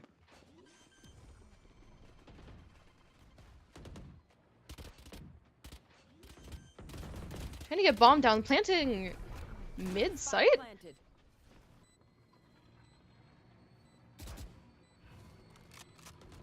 I know that one's on door right now. Trying to hold it. Unfortunately gets picked off while opening door. Flash comes off. Sleep tight. They're able to ult. Ooh. Hits him through the wall while shooting the ult. Unfortunate. And it doesn't seem to work out. 5-0, a clean sweep here going in favor of Chippy Chippy. Gamers Gaming not seeming to find their footing here. They do have the comp set up and prepared for defense, but unfortunately not winning out. I still believe in them. They do have that raised ultimate, and they're going for a light buy hero rifle for my real name's Cuck. And I mean, Killjoy for it on B. they could. Killjoy on B, turret. I think they're gonna be playing B and C here because those are the sites that they're having a hard time holding. I mean, they have a hard time holding A, but they almost won out on A previously. They almost beat them. Ooh. Unfortunately, pushing A site. What? They immediately fall. And now it's just a 2-player retake. Cuck finds one. Milk Tea is gonna go down. They have weapons picking up, trying to pick it up for their teammate. Emily finding him. Trying to get with the trade off on Frosto. Jean goes back and forth. Unfortunately, it's just, you could go back and forth in trades, but when you have the numbers, it's not gonna work out for you. And I think at this point, 6-0, it's looking a little stressful right now for Gamers Gaming. I personally would like to see the Killjoy set up B to counter the aggression that they take, but Yeah. right now, it's kind of just looking like we need to wall. I mean, the Sage I wall, just- we've seen a lack of Sage utility. I will acknowledge that. Again, like I mentioned, Neon just blasting through incredibly through all the Sentinel utility and breaking those crosshairs. As we see, Getting the the Neon caster's off. curse. Vengeful's gonna take revenge here on them. Ultimates stacked Getting right the now blind evenly. They do have the ability to win this out. Jean taking out one, taking out two. He's looking for more. There's that ultimate, the show stopper, stopping the rampage that is Jean. But it's not going to be unanswered. Rizora tries to find one more as it's the battle of KJ's 1v1. Placing alarm bot. Putting down the alarm bot on stairs. Trying to get as much space as it can. Planting it for tree? Possibly? There's that ultimate. Locking it down. Counter There's ulting. counter ultimate. It's the KJ That's battle. not luck! No! See, it gets cut off. No, See but that it's now gonna be a significantly stall. low. Frosted didn't finish them. Ow, the player detained, but they're gonna be Unfortunately both gets detained. They're not gonna be detained. Frosto manages to win out. He's just gonna go for the knife, and the first round win for Gamers Gaming comes. It's an incredible way. Oh, the Killjoy 1v1. I'm ready for the rigs in chat. Rigged. Rigged. So Uh-huh. rigged. Yeah. I stopped shooting. Hats off to Gamers Gaming. First round 1, Ultimate v Ultimate. It's reminding me of Overwatch almost. Q battles here, but they are gonna need to battle a little bit out, win some more rounds here in this half to really bring this game up to an even playing field. Looking like we're seeing this Killjoy putting the turret on B and heading towards Seaside to put the rest of the utility. Personally, I think that this setup is great.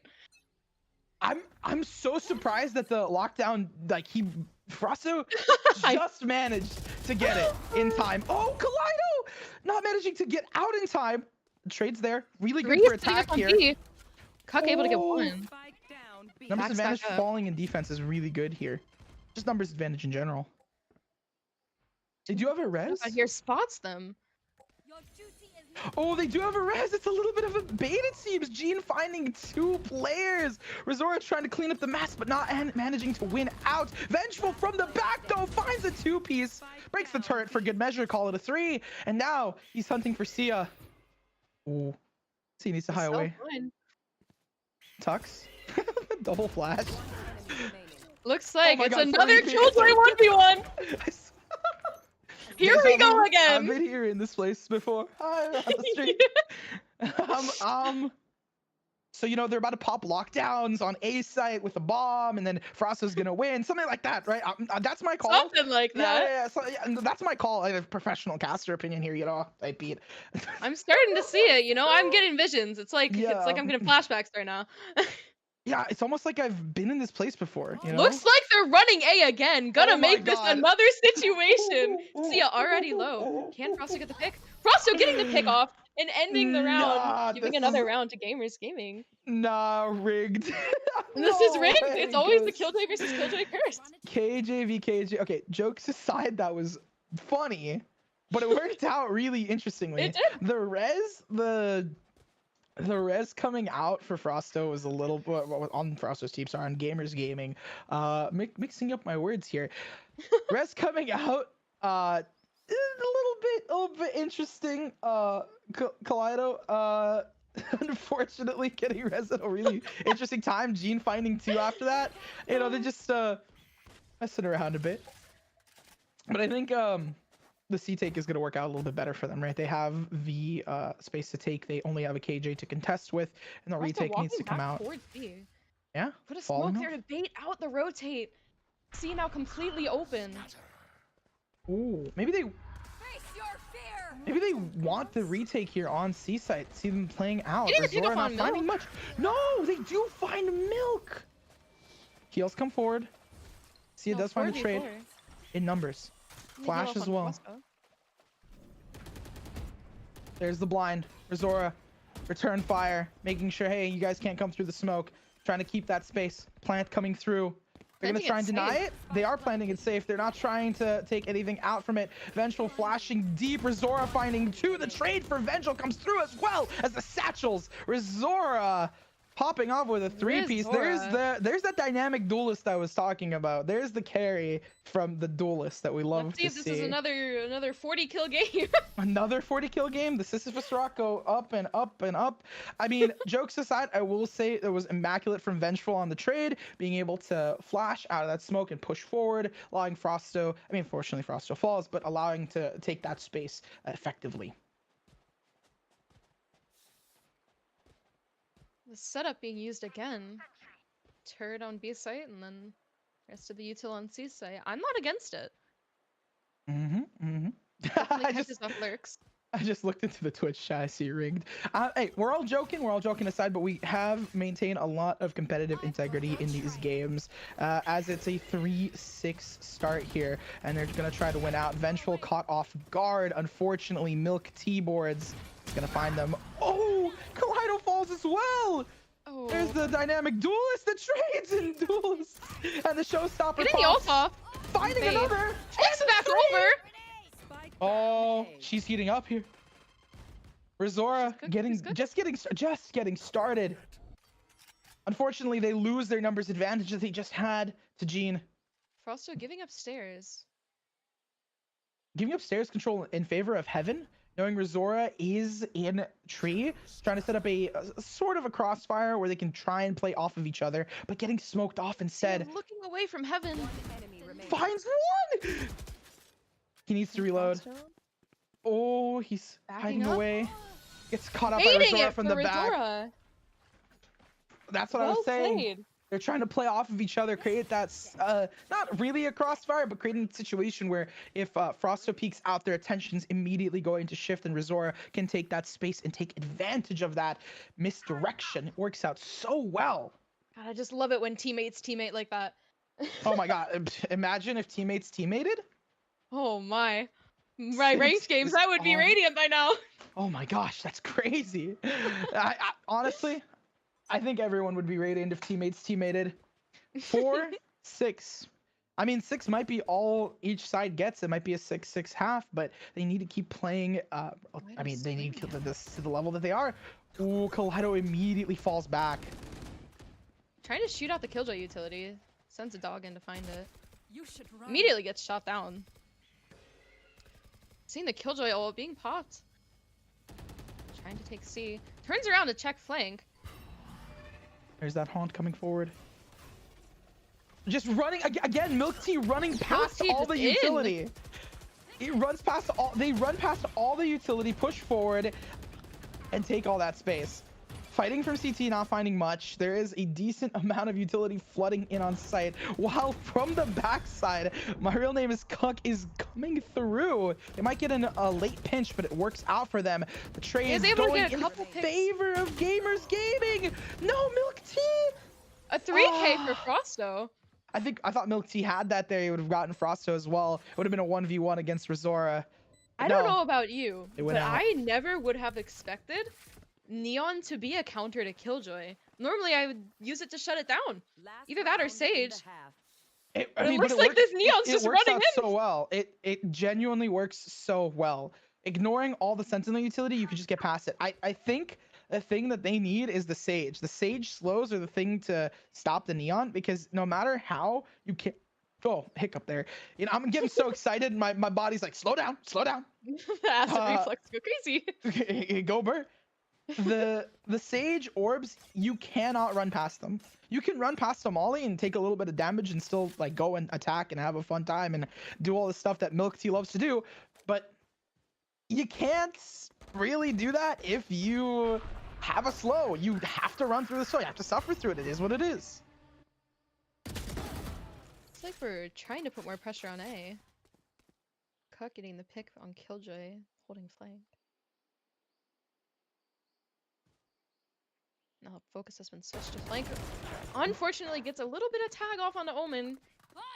One Cannot for one get the pick, though. trades. When it's even like this and it's a 1-for-1 trade, it's always better for attackers. Oh my gosh, Milk Tea sneaking through. Milk Normally Tea we see sneaking through. we see aggressive plays with this ultimate, but we never see passive plays like this. But it's working out in such an interesting way. Unfortunately, the ult is. They running bait out, the though. ult out? The ult coming out for Gamers Gaming earlier than I would seem necessary. But look at all the space they have towards A. Oh no! Unfortunately, Kaleido getting picked.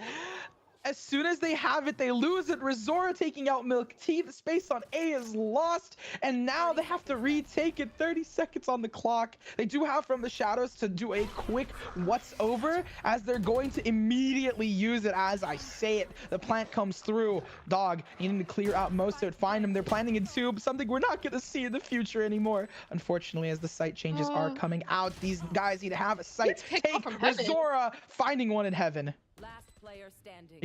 Frost. I was gonna say EQX. Frosto finding one. Sorry, I'm getting too hyped up here, too emotional. as it's Razora gonna with be the an 3K. even game.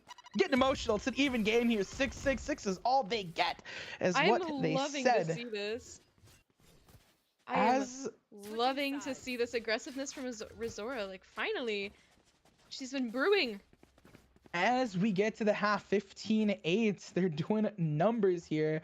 Frosto and Vengeful carrying for their team. On the flip side, we have 15-7 on Sia. Milk Tea got the 13-11. And Gene, I think Gene has had, one thing I want to comment, has really had impactful multi-kills that work out really well for their team. Like, I've seen some insane, like 5, or like 4 or 3 pieces, just clean doubles and even triples that really just like come at the best times for Gene, and that's what I wanted to comment on for him, for them. I normally would think that attack would be a little bit hard to double Sensi, but from what I've been seeing, I feel like they might be able to make this work.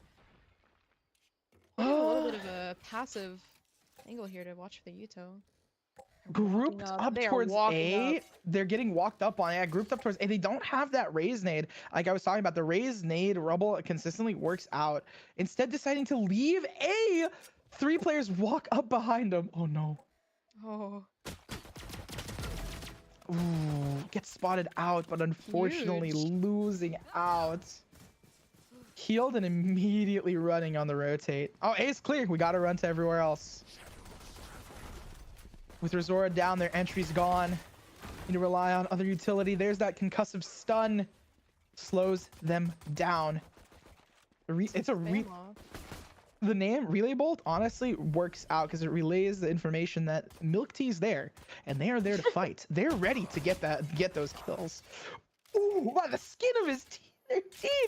10 HP. They need to run away. See as well. I'll vibe out here. I don't need to do anything anyway. They have the numbers advantage here, so they're just holding their sights. Rebel control is theirs, and Chippy Chippy is just chipping away at the health getting bar the right of click gamers. off. They get the right click off, but it's just one player See if left. we can get Vengeful. They're gonna just. Not one. They're gonna all run him down from the back. They find him. They find them. The number advantage is just. Yeah, it's huge. It's huge. staggering. It's staggering how 1 or 2 extra lives really can carry you, especially when you're playing with your teammates, giving good comms. Like, hey, I'm here. What's it called? We have numbers. Let's double peek this. If one of us dies, you immediately get the trade, and it just works out. I personally love seeing Sky playing A side here. Be able to get the early flash either for info or just as a flash. Having that rebel control is really important for A control as well, especially on defense. It's just knowing if they're there or not. And those deep flashes, knowing if their lobby gives Milk Tea all the information. Okay, I'm not pushing up. It is also an anti-eco right now for Chippy Chippy. They know, all right, I think these guys are gonna be on sheriffs, they're gonna be on pistols. We don't want to lose a Stinger or a Spectre to them and immediately get eco'd. Smoking off the turret on flank. They're trying to So go secretive stealthy. here. Trying to go stealthy. Now, Gene, again, we've seen a lot of impactful kills. The only thing that concerns me is losing that weaponry, that added benefit of being on the winning round. Vengeful in the trade. See, that's what we're saying. Gene finds Razora, but everyone's gone. They don't even need to worry about it. Sliding in with a Spectre for 3K. Milk Tea slides through and finds the Sage, unfortunately. I mean, hey, it's what we see in Valorant consistently. 2 rounds up, you win the pistol, you win the bonus, and now you win the pistol, you win the anti-eco. Now we're on the bonus. This is where we want to see gamers gaming truly shine. I love Neon aggro. It is so fun to watch. It's so fun to cast. It's so fun to talk about. It's the best thing ever. Always calls for these high impact moments, like you just saw. I love Neon. I think I've said this ever since Neon ever since the day I saw Fnatic pull him out on sorry, Fnatic Optic pull him out. We have a Neon tucked in corner, not checking them. Getting the pick off. Finds 2. Absolutely oh my gosh, crazy. Please, Reloading, unfortunately. 3. Still keeps going. Okay, I was scared there. I was like, please don't make me sing and dance, please, What sir. just I was about to be happened? singing. I was about to be chipping and chopping. A really good play. Check A your crazy corner. high impact moment from a Neon, as I was just talking about. That is absolutely wild. Coming up with the lurk up onto boxes on B site. Absolutely crazy. Beyond just crazy and impactful, it breaks the economy a little bit, I would say. For Chippy Chippy, they're gonna have a hard time coming back from it. At least for this round, they have to go for a little bit of a wonkier buy, a Bulldog Vandal. It's feeling a little wonky for them. So If they win this out, it'll be good for them. I was just saying how much I loved Neon ever since Optic brought them out. And I think in this situation, Milk Tea brought out a different side. They managed to take aggressive space and it worked out for them. Looks like we have. Oh my gosh, speaking of aggressive space, look at where the Neon is now. They're going for a immediate pinch onto Gamers. Neon getting shuts it picked off. down. Nice, he shuts it down. Another tuck in a corner, but this time they're ready for it. Low HP, 3v3. Oh. I think they're trying to communicate. There's a there. little exchange going on here. They're just talking about all the stuff that they're going to be doing. Fade Eye comes Talking through. about what they're having for dinner. Yeah, you know, where they're going to be going after they win the tournament is clearly, of course. Getting Peeks the out, pick off Spike and save. compromise, needs to tuck again. It's now 2 players. Oh man, retaliation immediate for Rizora. They are on low HP. The heal not coming out fast enough for their team. Full HP versus no HP. When head taps are the name of the game, I'm not gonna be surprised if they can win out here. Oh, they miss. Gene finds one. The trade is there. Rizora needs to try and get the plant. At 29 HP. They don't know where Sia is. No idea. Planting it more towards back. They're gonna get the plant off and then Oh, it's like they're immediately fall walking back. up towards water. Oh, Rizora didn't see him, but I think Sia just saw a glimpse, caught a glimpse. They peek out. Getting the pick off on 29 HP, untouched by Sia. It's a crazy 4K from Rizora here. She's a goat. She's a goat. Indeed, Rizora is a goat. They finally went around. That's actually really good for them because if they couldn't win this round, it was a choppy round. It was a choppy buy. If they didn't win, it would stunt the economy of some of their players, and it would then cascade into more rounds in favor of Chippy Chippy. Every single time I say that, my brain immediately like stutters for a second. It's like, oh my gosh, what am I saying to myself? But it does work out for Gamers Gaming. They manage to keep themselves alive and hopefully win out some more rounds now that they're on even footing.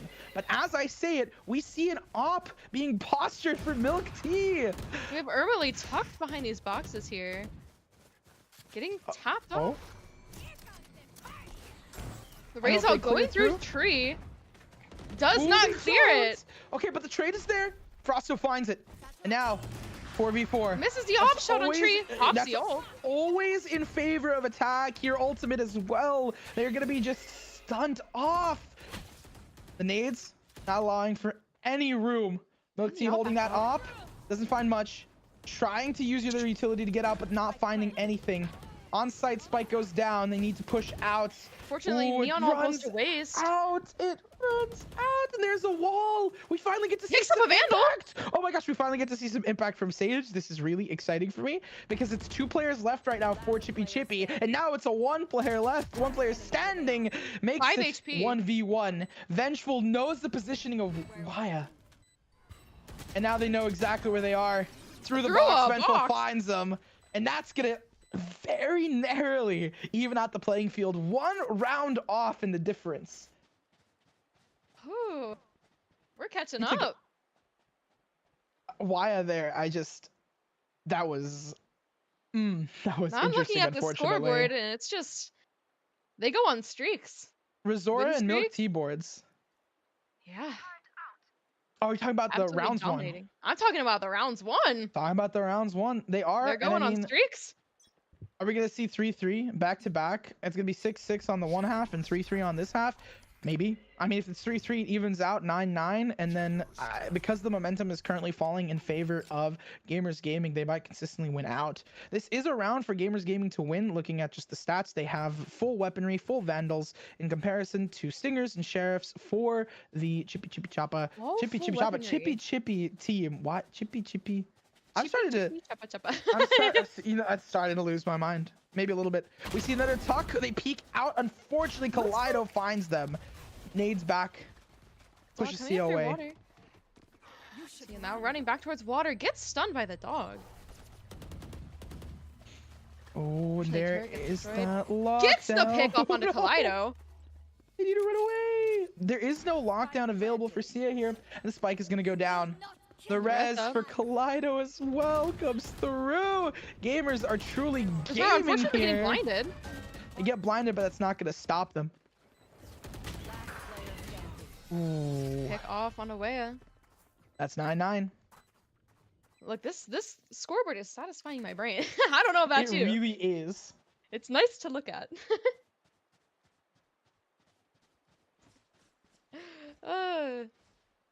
Looks like this game is going pretty even.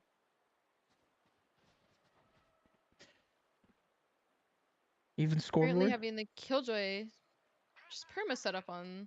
Oh, Turret does Perma not want to setup C? cooperate. Perma set up C, correct? Turret doesn't want to go out, unfortunately. I mean, realistically, they both teams have a lockdown strategy and have pretty good setups here. I wouldn't be surprised if it goes into either overtime or at least like a 12-11 in some case, maybe even 13-11 near the end. Now, even though C-side is Oh. not topic of discussion, I am liking the alarm bot. Ooh, speaking of the topic of discussion, the trades coming in and in favor of attack. It's always better if attack wins out, especially with your duelist left alive. That's retake potential taken away here for Chippy Chippy and Gene with the impact kill on Rizora. Getting that They smoke do up get on the Heaven. space, but they don't Deep smoke. get they do get the space, but they don't get what's it called, the site. The site is going in favor right now of Gamers Gaming. Spike falling. Fido unfortunately blinded. There's gonna be a counter cap. So many because blinds both coming teams- out here. Both teams are popping the Sky ultimates here. The team fire comes through, but it's Kaleido from the side, gets killed from the side themselves. It's now just gonna be vengeful in a 1v3, and they're not going to avenge their fallen brothers. I think it's just a curse here because we had 6-6, now it's 3-3, and now it's going back in favor of Chippy Chippy, and they are winning out. You think it's gonna be Chippy Chippy wins like 2 here? And gets to 12, and then I am feeling then that. you know, and then Gamers also wins like 4 in a row, and gets to 12, and then we go to overtime, something like that. I am praying for overtime right now. This game is so like high, like there's so many high velocity moments. Volatility. Like it's crazy. I'm seeing these neon Yep. plays just like jaw on the ground, just running in. The volatility is insane. It goes from immediately the high impact plays to switching off to what's called the lulls, and I am excited to see how they play this out. Now, I do think if it breaks here and Chippy Chippy doesn't win out and it goes in favor of Gamers Gaming, they do have a stockpile of economy and money, then it honestly, we might be seeing overtime, just generally. It's being just a how really the weird buy stocks are off of going. Gamers right now. Slightly broken, I would say, right? Ooh, but Sia being the sentinel of the pulling site, through. pulling through, staying alive. The self heal comes out, and that Getting doesn't another matter, pick, 3 for 'cause Sia on finds the- 3. The trade for Frosto, he manages to win out on the better KJ. He says, "Milk tea boards," pushing forward. Now, winning out here. 11-9 in favor of Chippy Chippy. I'm starting to feel like that's gonna happen again. Just going 3 for 3. You think three rounds up, then 3 rounds up? Well, if it goes 3 Yeah. for 3, then realistically, Chippy Chippy's gonna win, right? They win this one, it'll be 12-9. Then on the flip side, Gamers wins 3, and if the Gamers are gonna win 3, it becomes. No, it does become 12. I'm bad with math. You know, I speak fast. I speak funny. I'm not good at mathematics. You know, mathematics not my strong suit here. Ooh, the blind catching. I think 2 of them, Vengeful and Rizora, missing out. Yeah, missing. Hey, they're not getting blinded. Okay, I like how Rizora is clearing the corners. They're like, you know what? We're not gonna fall for this again. Looks like the stun's coming off from Neon. And a relay bolt's really powerful. I generally love that utility. You get Especially on two B spells main. for the price of 1. Yeah. In B main, it's just Oh. unbeatable. Milk Tea's up to. Oh, Milk Tea falls. aggroes. No. I was doing a lurk pickoff on Ermely. But now, I mean, again, it might switch over in Gamers Gaming favor. They got the 2 picks here. They have the numbers advantage. Rizora pushing forward. I don't know if they're gonna. No, they're all gonna be pushing with their team. We're seeing some Sentinel utility pop as well. A is entirely open and Yeah, available. walking up on stairs. Bots. Pretty much the whole team. Not finding too much just yet. Oh, Sia's holding the angle. Gets flashed off. Same thing with the smoke. Smoked off and flashed off. One person going down into dropout, making sure they can't take it. Again, you're isolating that space, making sure they have to go through swinging. stairs. Speaking of the going through two. stairs, Frosto finds them. Gene finding one, vengeful on the trade. And the cycle gets broken, right? It was you know, it was 6-6. We were getting all the odd numbers, the divisibles by 3, and now it's 2 and potentially 2-2 here, making it 11-11. I don't know, honestly. Looking at the score, not even at the score, but just looking at generally the economy right now, it's not looking good at all for Chippy. They have to hard save here, and because they're going to be on an eco, they have to be playing anti-eco for Gamers Gaming. No, when we're talking about mathematics, I don't know, but that 3K from Frosto was pretty crazy. Yeah, it worked out. It worked out really well. I don't know if the flash caught anything just yet, but looking at the position for Milk Tea, positioning themselves for their. I was gonna say they're positioning themselves either to get like pinched really hard or to pop their ult and try to have some impact. So they do. Vengeful finds the first player. Trade comes through. Rizora immediately hiding away. Neon needs to run through. Frosto the one that find them. That's why they have this guy. Rizora immediately healed up before re-entering onto that site. The player advantage falling in Gamers Gaming favor right now. There's the dog and the Roomba. 2 players. Dugout cleared with the bomb. Finding one in tube. Don't go hunting for it too hard. They do. The trade comes out. Fade up in heaven. They didn't clear it fully. Ooh. I'll find you. Getting spotted out. 2v2 now. Oh, my real name is playing off the wall. They're playing off the wall. I think they're gonna be spotted out. They are. Not getting the pick off, or getting picked off. They are. And I feel like the utility and the weaponry is fairly similar right now. They pop that ultimate. I like where Frosto's playing. He's playing to see if anyone is gonna run off of it. He's gonna find Wyatt. He does. Oh, and Gene gets caught as a result of it. Unfortunately, and he's just in. Oh. Even if he gets his gun back out now, the defuse does. I don't think he has time for the defuse here because Frosto's just gonna spam through, trap themselves in their own making. This is the second time we've seen the Sage Wall, but every time we've seen the Sage Wall, it has been extremely impactful for the course of the game. Maybe that's why we didn't see it at the beginning of the game, right? We didn't want to see it. Yeah, maybe we didn't need to see it. We didn't need to see it until now, and once we saw it.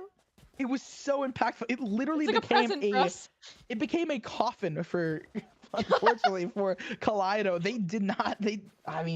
Sorry, not Kaleido. For Gene, they kind of just got stuck in there. And Frosto missing the spam, having to reload. Hey, it's alright. You know, it takes the reload. It's, you know, switching to your side is faster than reloading was playing in my brain there. But jokes aside. They do, you know, I mean, reloading is definitely faster than a bomb defusal. Getting smoke. 3 ults here.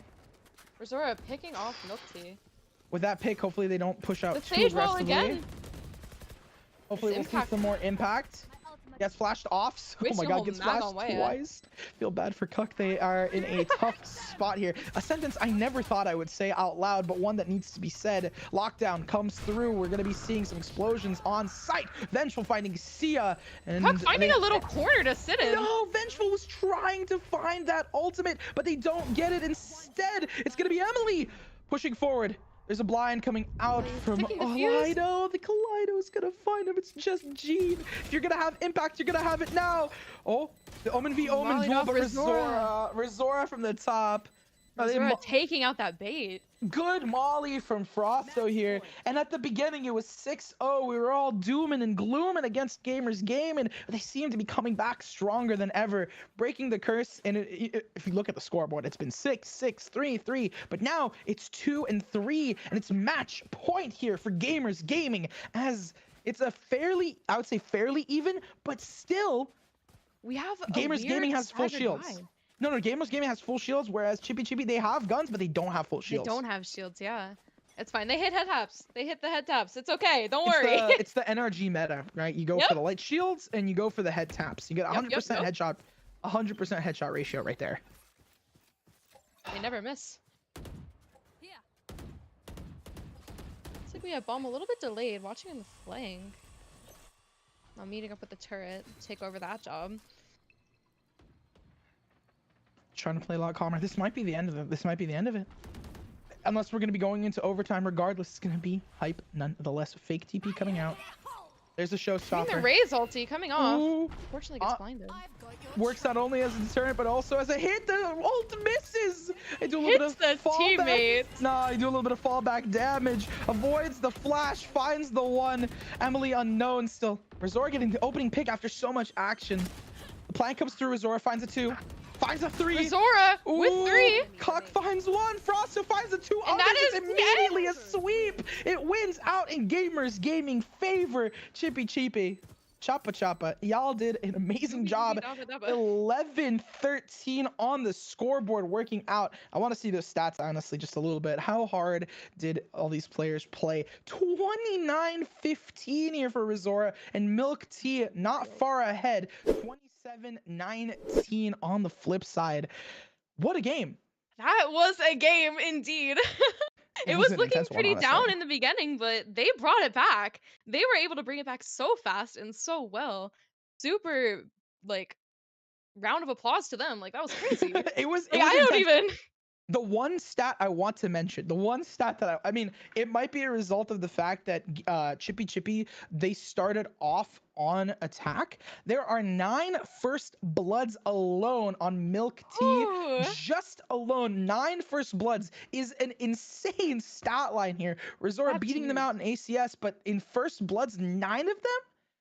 And on top of that, 12 assists probably with the stuns and just the tags alone from bullets. That's an insane stat line. On the flip side, we have My Real Name is Cuck with 15 assists, doing an amazing job helping and supporting their team. 5 plants on top of that, playing with their team, relying on players like Razora and Frosto to get the frags while they play on the support line. Always got to shout out your supports. Always got to shout out your sages in your games.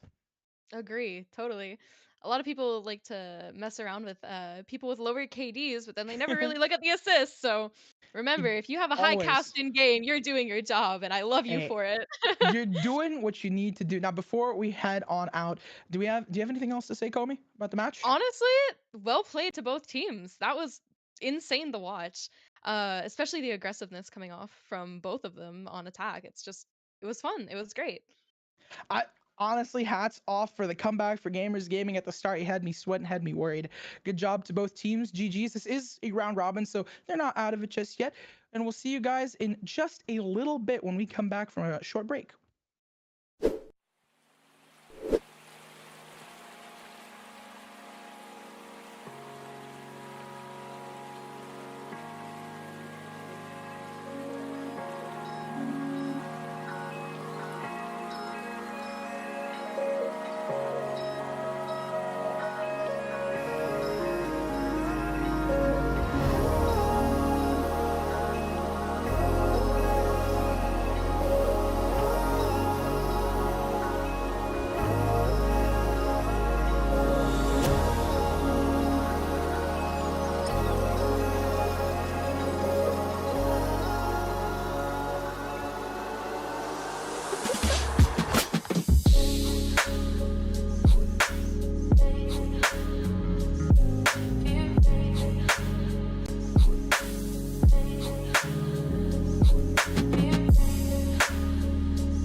How you guys doing? Welcome back to the Frosto Cup, the Content Creator Cup. I am joined by Comey. How you doing, Comey? Welcome I'm back. doing pretty well. It's nice to finally cast with you. I know you already, so it's not like I Good. need to. All right. So it looks like It we're looks like waiting both for the teams band. should be ready for bans. Um, so we'll be able to see those bans coming out in 1 minute. I do know that the attacking team, or the team at least on attack right now, we have Frenzy Rush playing against Cursed Spirits. I don't really know anyone on either of these teams besides KZ. Um, big content creator, good streamer. Yeah. But I don't really know anyone on Frenzy Rush. I'm actually surprised. I'm not really knowing many people these days. I'm just excited to see some quality games. It's always nice to meet new people. Yeah, exactly. And cast new ones too. Okay, I know that you already talked about this, but whenever we are in the loading screen, I want to talk about the deadlock changes. I need to talk to you about them, okay? Okay. I'm ready. I'm ready for it. Deadlock All right. changes. Looks like the bans are already coming out. We have Yeah. split ban, We and got then Split, we got Breeze, and we got Haven. yep, those are out of the pool now. I'm sad. I And wanted to see Breeze. I really wanted to see some Breeze gameplay because Breeze is a great map. It's one of my favorites personally. I love like the long range fights. I love being able to just tuck an elbow and play really ratty because I love playing Viper on that map and Chamber and see, Neon. now we are complete opposites there. Because me personally, I would ban Breeze. Off crutches always get to my head. I can't help it. I can't help it. Yeah, I guess I'm a little crazy the way I like that map, but hey, it's all Looks like good. we're getting another ban off onto Sunset. Yeah, oh my god, I love All Sunset right. so much, dude. It's a great map. I think Sunset could be a really good map in the meta. I think a lot of Mhm. teams need to like really add that into their pool. And one thing I was talking about earlier with my former co-caster Asra, we were talking about how what is it? It is the map pool for a lot of these teams. In BO1s, we don't really see a lot of like the map pool stuff, like what maps you're strong on, what maps you're bad on. But in best of three, it's gonna really change the game for a lot of teams, and they're gonna need to expand their map pool and really just find these strats that are gonna help them to overall win the match. And it is a best of one right now, so thankfully we don't really have to deal with the multi-map games. We're But getting another ban off on Bind. yeah, bind ban is nice. I think I don't like that map. I also And do not like him up. Looks like the map we are choosing is Ascent. yeah, we're gonna go back to the old classic Oh yeah, here we Ascent. go. I'm so excited to see some Ascent. I really want to. Okay, I want to see Deadlock here. I'm sorry, but I want to see Yeah, okay, Deadlock. I'm so excited to talk about this. I am so excited. This is Yeah, gonna be great. This map has always been like a baseline map in most games. It's one that doesn't really get banned or picked. It's kind of just like last resort. I don't know. yeah. So it's easy to attack. It's easy to defend. It's just very baseline, basic. Nothing crazy tech. So Yeah, exactly. And we see like teams, they have their own way of playing Ascent, every single team. I mean, you have the Killjoy, that's always a classic. You have like sometimes the Sage, if you will. But a lot of the time, I've been seeing people experiment with different duelists, different Sentinels. We have Cypher coming out now into the meta more with his trips obviously getting buffed. And overall, I mean, with the Killjoy nerfs now, I don't really know how strong she's going to be moving forward, you know? They're kind of trying to pave the way for different Sentinels, so we'll see if anyone else really locks anything differently. Deadlock new meta? Question mark. I've been telling my team to That'll- put me on Deadlock. They all say no. They all say no. That's They don't unfortunate. No, believe. Deadlock is great. Yeah. Especially with these new changes, this new wall is gonna be crazy. Oh yeah, Um, that wall is so big, so strong. a It's lot of cutting off times all the in chokes. tournaments, I've seen both Viper and Omen being used as double smokes. What are your opinions on that? Oh my god. I don't really like double smokes. I think it's a nice thing. I think we have to do it. Hmm. I've been Especially playing for bigger maps. Harbor on it. Hmm? Especially for bigger maps, double Oh smokes. yeah. Yeah, but Harbor. Wait, Harbor on Ascent? Yeah, I played a ranked game Huh? on my team. They went Harbor, we went Viper as well, and then we lost, so Well, which shows well. a little bit, but it's Hmm. all good. You I can't win with mean, if it everything. works, yeah, Yeah, if it definitely a works, little it bit works. more experiment needed with it. Um, Just a bit. Doesn't help we did not have flashes. But I'm really hoping to see. I like double initiate on this map. I What do love you like? double initiator. I Double initiate, think yeah. Sky and Gecko, if you put okay, so people have been playing Sky Gecko on Breeze, especially EDG, but I think double initiator on this map, you have to have a Sova and some sort of flash because Yeah. if you're gonna go double flashes, there's no info that you're getting. This map is a very, very important map when it comes to info initiators. You got Fade, you got Sova, and honestly, if you don't have either one of those in your lineup and you're not as ready and prepared with it, you're not gonna see much success. So we'll see if either of these teams can really pick up either of those really important initiators. I And don't know yeah, about you. I am hoping for Sky Sova. That is one of my me too. favorite combos.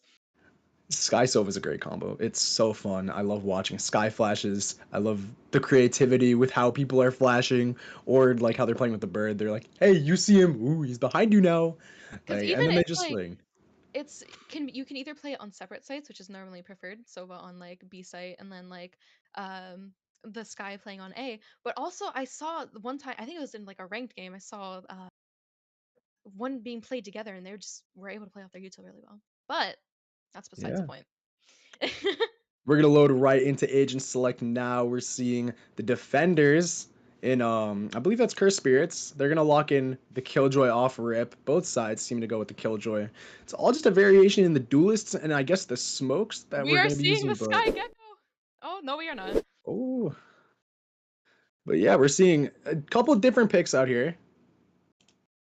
And yeah, Oh, Curse Spirits are actually gonna lock in maybe a Gecko Reyna combo, which I think is pretty interesting. I'd like to But see that. I'd love to see that. And then Frenzy Rush, they look like they want to run it down with some Phoenix, with some Viper. A Sova, Honestly, especially. I know a Sova is needed here. with Phoenix, I feel like he's really good for taking both A site and mid on attack. So I'm excited to see that. Along with the Jet, this could be a great team. Yeah, definitely. I mean, they both, it seems like they have their own styles of play that they're playing out here. I mean, you got the Gecko, you got the Reyna, and you got the Sky on one side. And then you also have like the slower paced, more methodical play of Valorant with the Sova, the Viper, and the Jet. And the Phoenix just a little bit of a shoe in there, you know? Yeah, I personally don't know how I feel about the Viper pick, as I was talking about. Because normally she's played with double smoke. This is solo smoke, so I'm excited to see how that plays out. Yeah, I think overall, I mean, when you're looking at the teams, it looks like they sacrificed a second smoke just for another duelist for more firing power, which I think I really like it in this kind of scenario because smokes you're only gonna need them so many times, whether you're playing slow or if you're rushing, you only need the wall and the other smoke and the orb. Hmm. So theoretically, it could work out. We could definitely I see a agree. little bit more success. This is a very aggressive team here, and I love to see it. Hopefully we get a good Killjoy turret for flank, or maybe even an alarm bot, to make sure that they don't counter that with a flank. But otherwise, honestly, both team comps are looking good. Yeah, definitely. I mean, I'm ready to see just how both of these teams just completely play their comps to perfection.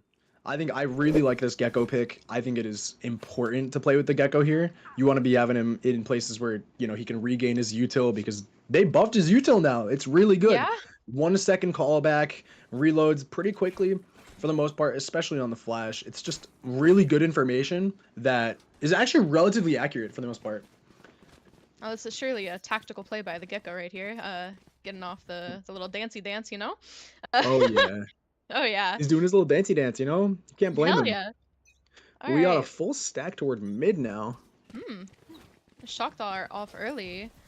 In the I tree. love the shock dart. I think it's great to really just make sure that space is clear. And Bushy Finding getting the tight completely market. tapped by Izzy. Izzy with 2. Oh. But 2 more traded. And now they're going to have to play retake on the A site. Looks like we're planting generator in the front. Hopefully seeing somebody backing up into main. Viper has Definitely. no mollies for post plant. There's no post plant util, but I will say Gecko does have his flash. He's going to let it rip right now. And Sova's going to be stuck towards Dice, but he's waiting for the drop. Gecko with the util doesn't spot the Sova yet by Dice, and Sova's going to grab 1, and it's all down to Gecko just waiting, looking around, and he's going to get 1, but unfortunately he drops to the Sova. Quick 3K and a round on the board. Frenzy That was rush. huge. Yeah. And Great you know round, they really great stood fast to their round. name there with the frenzy rush. Yeah. Oh. They really Looks like pulled it we're out there. seeing the Killjoy setting up on A, which is kind of starting to become more common as I've been playing more, games. It's becoming a little bit more common than I would expect, because normally default Killjoy setup is B site. So I'm excited to see how this plays out. Yeah, I think this round specifically, they have more people towards the B side and mid. And, we have Gecko and Reyna there looking for an aggressive play. So it's all down to Killjoy playing weak side. And Bushy's going to run straight forward, going to grab 1. Komix grabbing the 2nd. Viper getting a little bit of tag off of Gecko Molly, but otherwise. Yeah, Komix actually looking straight for market. Okay. And the Astra's in market, so they could swing. And there might just be 1 right there for KZ. Flashed. And KZ's going to fall, but getting a little bit of chip damage on the Komix. And 1 more going towards market. Komix getting the 2nd. Just looks like a highlight reel for him. Now a 1v5. Can they get anything off of this classic? Unfortunately not. Great round coming out from Frenzy Rush, converting that 2nd round, the save. But they're going to Thomas have Market to... was huge. Yeah. It was great. I mean, he came up strong. And now they're going to have to be playing with these limited guns that they have. I mean, some of them are going to force up. But overall, it's all down to Cursed Spirits to really bring this round back. And right now, their setup seems to be a little bit more defaulty, but Frenzy Rush, just forwarding A. It's like the buy on the attackers is still a little bit staggered. Yeah, Frenzy Rush just going to look with these small guns, these close range, mid-range guns, and That's Izzy aggression. grabbing 1. Aggression unfortunately gets countered. Comics Good for inching up closed slowly. door. Yeah, And They're gonna break break it. door. Alright. I Denying like the them play. complete defense for post. Phoenix holding the A main. 1 is long, though. I mean, Cat. Emily not going to grab 1. Marzipai waiting for the flash. Going to play towards Tree. Trying to catch out a rotate, but they're going to slow walk all the way toward B. Gecko already posted up here. With a Oh, what a buggy lineup. too.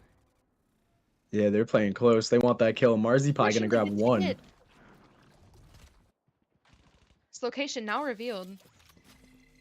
Yeah, the Gecko flash. Not going to get much information, but there might pop out B main with this Phoenix flash. And Unfortunately, Gecko. not. 30 Killed So him fast close. Gecko so close to grabbing 1, but Planting the bomb. unfortunate. The dog going wide, but Reyna pulling onto site, grabbing 1, and Reyna Izzy! grabbing 4. Izzy popping off with that 4K out there to convert a nice Okay, round for from their both team. teams. Yeah. Hitting absolutely so incredibly hard, especially for the attackers right now. I love Exactly, seeing Frenzy Rush. aggressiveness from the attackers is good, but I think they just got shut down too fast by Izzy up in A main. Yeah, definitely. I mean, Izzy really just held so much of that space with A main, and then as soon as they rotated onto B, they just fragged out. They did their job as a duelist, and that's to help convert these struggling rounds for their team. Looks like we're gonna have the Gecko flash coming up on window here in B main. Yeah, it looks like a fast B play from the defending side as Izzy tries and takes space. But it seems like, again, the attacker's gonna rush toward A main. The Viper Maybe wall set up a coming up, play. Yeah. blocking off both door and the segment of heaven. I don't think they're gonna catch the one dice. They caught KZ on dice. Oh, that would have been such a good play. Yeah. KZ rotated out. Now she's holding from Jenny. It's actually really important. They have a huge setup to stop the A push, which I actually pretty like. I pretty much like it a lot. But look on the map, Komi. Oh, everybody how- is towards A, besides the mid play by Izzy, tapping the head on an off angle. Jet already dashing out, taking this aggressive play, picking off the one on Generator and on Heaven. Killjoy not gonna grab one, but numbers. Marzipai waiting for the one. Bomb is coming down onto site. It's Bushy versus Izzy in Heaven. Crossing the Izzy's gonna door. drop. It's all down to Marzipai for the defense. We have Jinten on dice, darting it. Location now revealed. Getting picked off by Comics on main. That is around. Indeed around. Yeah, that was definitely a round worth watching. It was pretty chaotic. I mean, I liked how the map was really being kind of closed in. The space was getting closed off, especially from the defense side, but they just didn't have the guns to convert it. I think the attack there was just so well played out. We had, the Phoenix running in through door. We had Jet dashing onto site, getting on Jen, picking off that one sitting there. It was so well played out and so clean. Yeah, No. definitely. And There's no Again, error. yeah, it's 0 errors. Now we're gonna see a B push, a mid B split coming out from Frenzy Rush. The A main information, there is none from the Sky Flash, so they understand that they're gonna be looking towards mid and B here.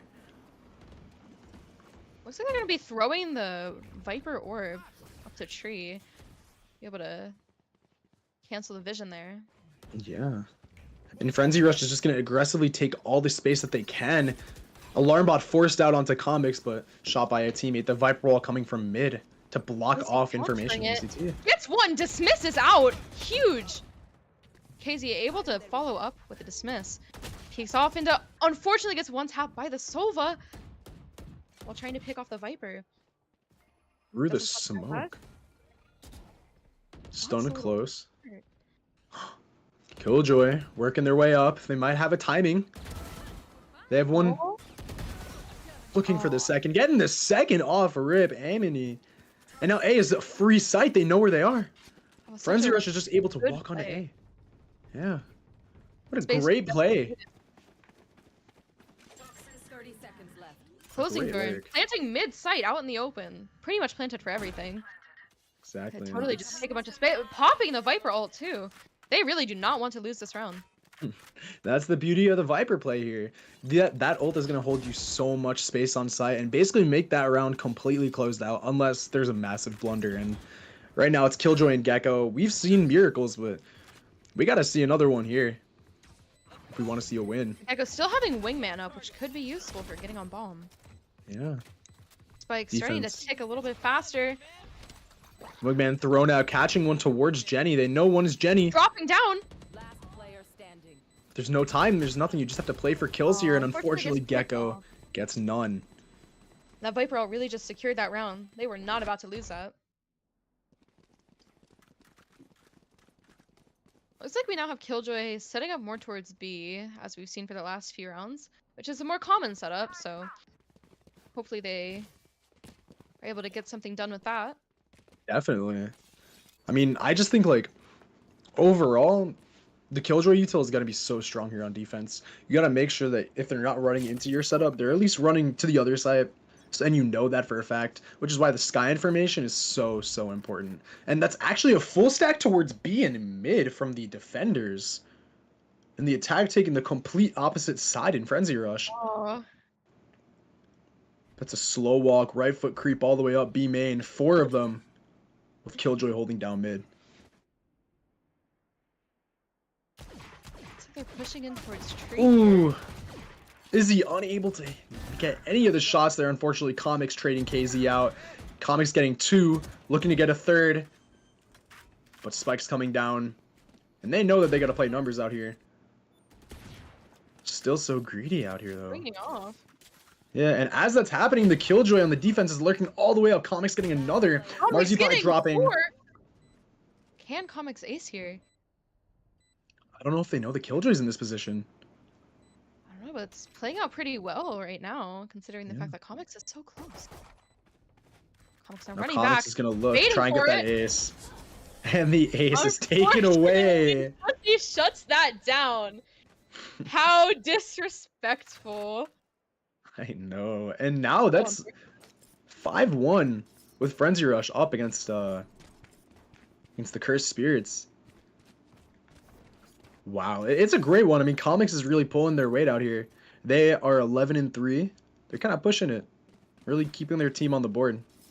Yeah, Comics has shown nothing but aggressiveness here, and it's just playing out so well in their favor. Definitely something that I like about Phoenix on Ascent. It's just you're able to take mid and main so easily. Yeah, those flashes are going to help you out so much, especially with taking sight. And Phoenix actually is the ult here, so we might see a Phoenix ult right onto sight, but they have to get past the Astra utility to be able to win. We have the Viper Wall set up for door. Yeah. Could put a decay on anybody that tries to push out if they pop it. Yeah. Like, Casey's recalling a star. Oh, Phoenix dinked through the wall. This might be the perfect time for him to ult. Casey switching attention to mid. Oh. Catches off the Killjoy and is able to bait that from Marcy. Flash Comics right out in already the out. open. Pushing Jintan out is getting Fund right one. now. Pushing into tree. Unfortunately, can't get it out. Phoenix ult now gone. And Reyna getting tagged up They're right getting off rip. blinded. KZ trapping the trade. KZ getting 2. Unfortunately, traded out his Sova. So 1v2, but unfortunately, actually 2v2. And Coco Ray is in the smoke, cannot trade their teammate. I feel like this could be winnable by Coco. Definitely, but with the Killjoy util on site, it's going to be so much harder. So many targets to hit. Spotted them. Pop off the Sky Flash. Counter it. Unfortunately, gets picked off by Marcy, and that is a 3K coming off. Yeah, great 3-pick K coming off from Marzipai out there. Really keeping their team in the game and grabbing the second round for the Cursed Spirits. Unfortunately, to win that round, I feel as if Viper would have to rotate all the way back to B site, but you know, it was a race with time there and committed. Yeah, unfortunately, it was just so close out there, and the time was low, but they had to make a play, and didn't really work out well. But the defense just playing so strong there, holding their site down, playing for the trades, just playing to their team's strengths. Looks like we have everybody hovered outside of B. Gecko Flash gonna go wide, not grabbing any, but detecting one, getting shot out. As The Jet Gecko pushes ult. up with the Gecko ult. Little guy is shot down as Gecko. Position is revealed on towards lane. Looks And they like we have have to the wait out the Killjoy ready molly. to pop the ult. Yeah, but no one's rotating out yet. As the Silver Drone is shot, the Behold actually Use becomes... Killjoy ult as a bait though. That would have been a good play. And they're gonna work towards mid. Towards A. Through Yeah, tree. they're just gonna full rotate. Beelining it, yeah. There they go. And KZ hears them. She might have to come up big here to get a kill, but gonna concuss one. Heaven getting one. KZ swinging for one. KZ swinging for two, getting two. It's all down to No, Bushy on site 5v2. while they wait for their team to come through. KZ grabbing that last and Izzy closing the round out. What a strong performance from KZ that round. Casey sitting in that corner was genuinely, I think, the biggest thing that won that round. It's unbeatable, especially with the utility that they had on Dora. Just being able to know when to pop it off of audio cue instead of comms. It's just a good play. Yeah. Especially that Really- anchor that they had. The anchor towards Heaven and Izzy was just, it was the perfect combination of players you need at the right time, you know? Agree. So yeah, again, another B hit off rip. They're going to full stack towards it, and maybe they're not detecting it because the Gecko Flash going to go completely wide. And this time they're going to play slow. They learned from their mistake last round. No, of the Sova taking first step. See if Yeah. he's gonna take off. Very interesting position as Izzy spots none A main. Might be calling for their team to rotate. I hear the turret now. Hear the Gecko. No Geckos. KZ spots Left. one toward mid. He was able to swing off and pick him off. Now putting the dart up and the Killjoy ult. This execute is just so clean and smooth. Yes, Marichu backside grabbing one towards the lane. Gonna look and just wait, but they're actually gonna get messed up as the stun coming out there, now detained. We might see a knife out here or just a shot to the head. That works too. He was like Oh, Sova's now. Ooh. Oh, Good shot from Izzy, got now the making it a there. 3v2. she now 1 HP. Well, technically 3, but Ooh, Coco Ray grabbing one toward lane, tapping onto the spike, gonna look for one. Coco Ray drops down. Bushy gonna swing, but Bushy's taken down by getting Marzipai. baited out by the dismiss. Where is he What a getting there for the great trade? play. I love the awareness from Izzy. They really just completely took that round in their hands. They're like, hey, I got this ult, I got this kill, we got it. The Converting the execute fourth. from the attackers was really clean, but the retake from defenders was just so. It was too clean, and it was just executed well. They Yeah, were both exactly. executed well, but at that point, you know, they had numbers. At that point, it was Izzy's game. They were just playing it. Yeah. Izzy completely out-aiming everybody there. And now the attackers, Frenzy Rush, going to look towards A. They're going to play a little bit of a default toward mid. And we'll see how it works out as Marzipai actually holding all the way deep towards Arches. Going to look for one, but taken down off a rip. Gonna see if they can catch off the Sova here. Oh, this is tight.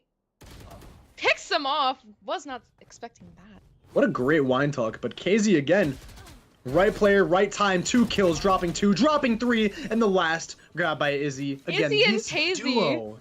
This is the duo, you know? If they're not queuing comp after this, I don't know what they're doing. Exactly, man. They just had so much control over the A site, and I think this is going to scare the defenders or the attackers, Frenzy Rush, to run towards B and really pressure that side of the map. The So way they're that taking the a little bit defenders of are time. playing is just so put together. They just play off each other's details so well. Yeah. I mean, the default, every single round they've started with this default on gun rounds where they have Sky towards mid, they have KZ and Izzy towards A, and then they have the Gecko and the Killjoy on B. It's just working out so well. So much information and firepower. Pressure. Heading towards A. Izzy standing there ready to hit a head tap. Oh. Unfortunately gets picked off.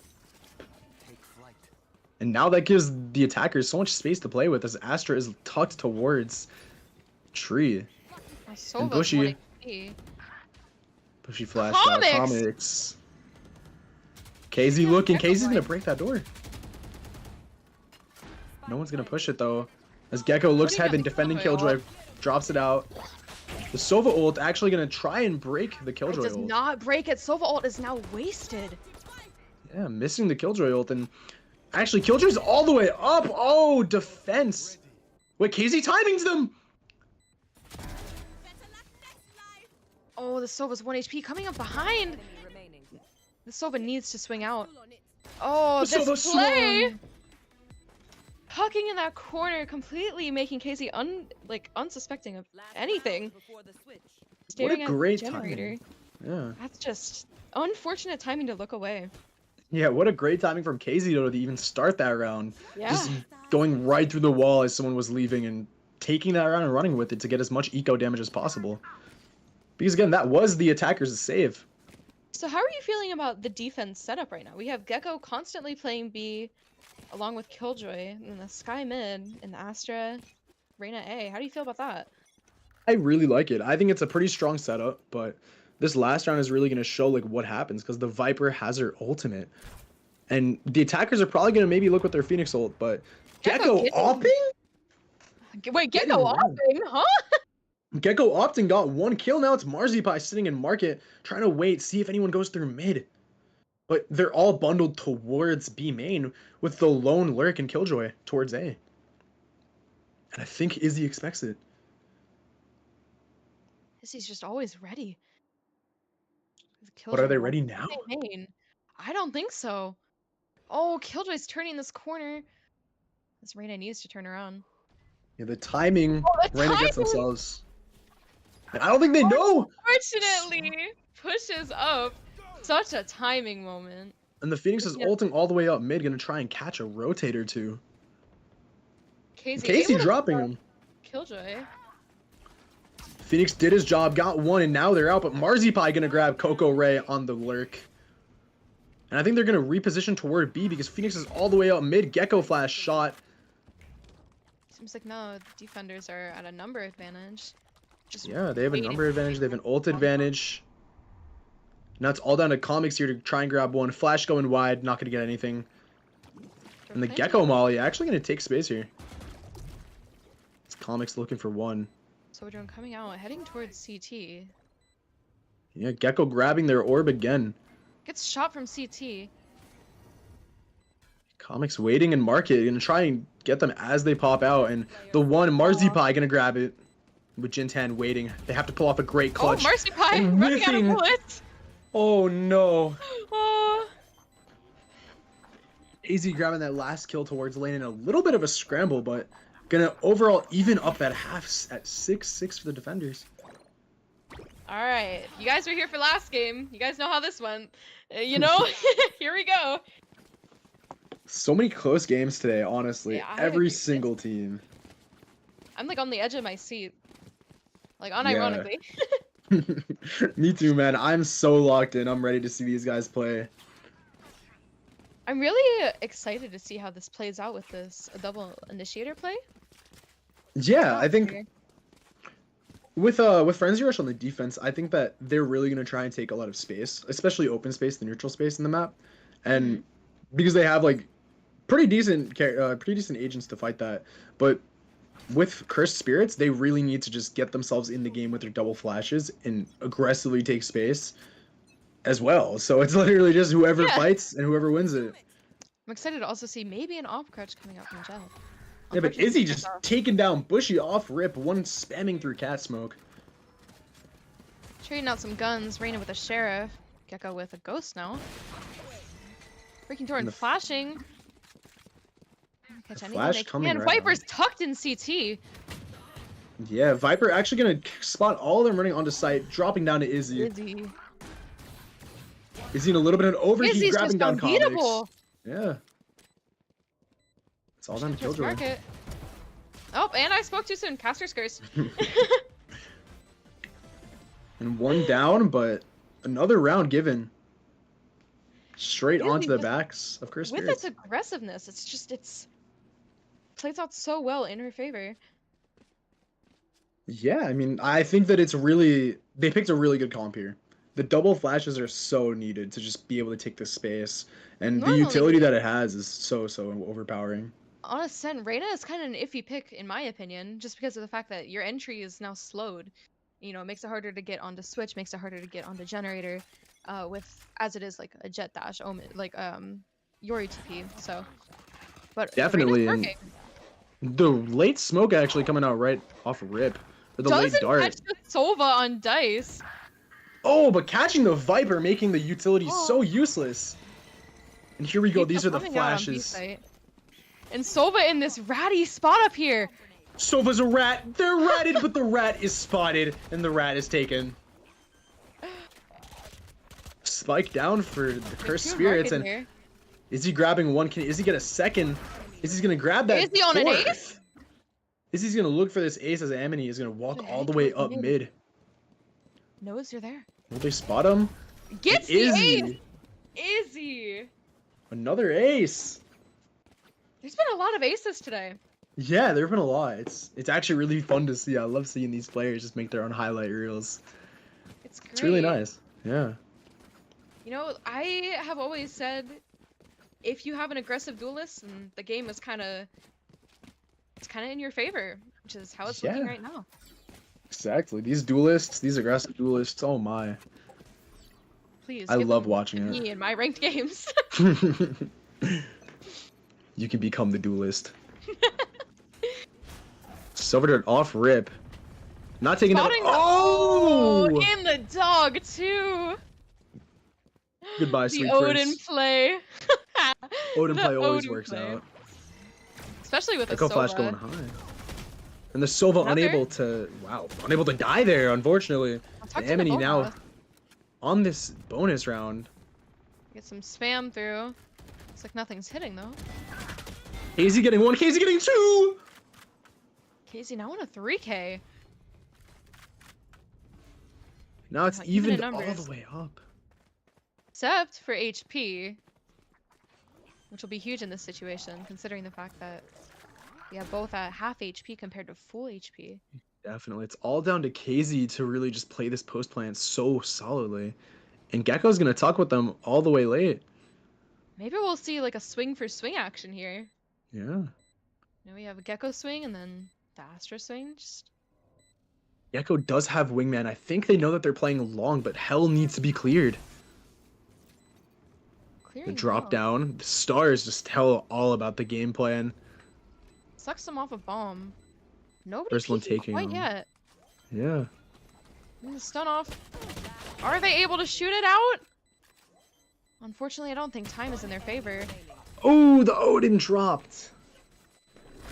And Gets unfortunately, the gun is three. unable to be saved, Oh, giving the Cursed Spirits their third round in what honestly is an insane comeback coming down from the 5-1 at the start. yeah. You know, I was looking at that and I didn't know how to feel. But, you know, considering now we're on attack and they're just dominating it. Yeah, they just needed their time to scale. Yeah. And that's all good because, I mean, hey, now the Cursed Spirits are going to look towards the A site. I mean, I And- personally have always thought Gecko is stronger on attack. Just because Oh, of the fact that, yeah. you know, the bomb plant, but Maybe he's just as good as defense. Is the Viper Orb coming right in off rip? And I think they understand the Vipers here. They know that they want to hold this site. Maybe they think it's a little weaker. is he making sure to clear wine? Nobody wine. Good awareness as the Sky Flash comes out, but Fortunately, holding across, sees one up on top. Basically begging for their team. Gets the kill anyway. Oh, Izzy. a little bit of a wait from the Sova, but Comics is going to look, unfortunately, forced to They haven't- run away, and Marzipai is going to grab that one. Is Izzy going to grab another? And Izzy's going to just take it all the way home. What I a round. like aggressiveness on Reyna on attack. It's hard to beat. Like you're not able to counter it most times, even if you hold across. You know that dismiss is just. Yeah. It's The just dismiss, overpowered. honestly, such a strong tool, but I'm surprised that the Sova just completely focused on the Reyna instead of trying to pick off the other players entering, Yeah. which may have just been a little bit of a miscalculation that might cost them a couple more rounds. We're seeing a little bit of a staggered buy off of defenders here.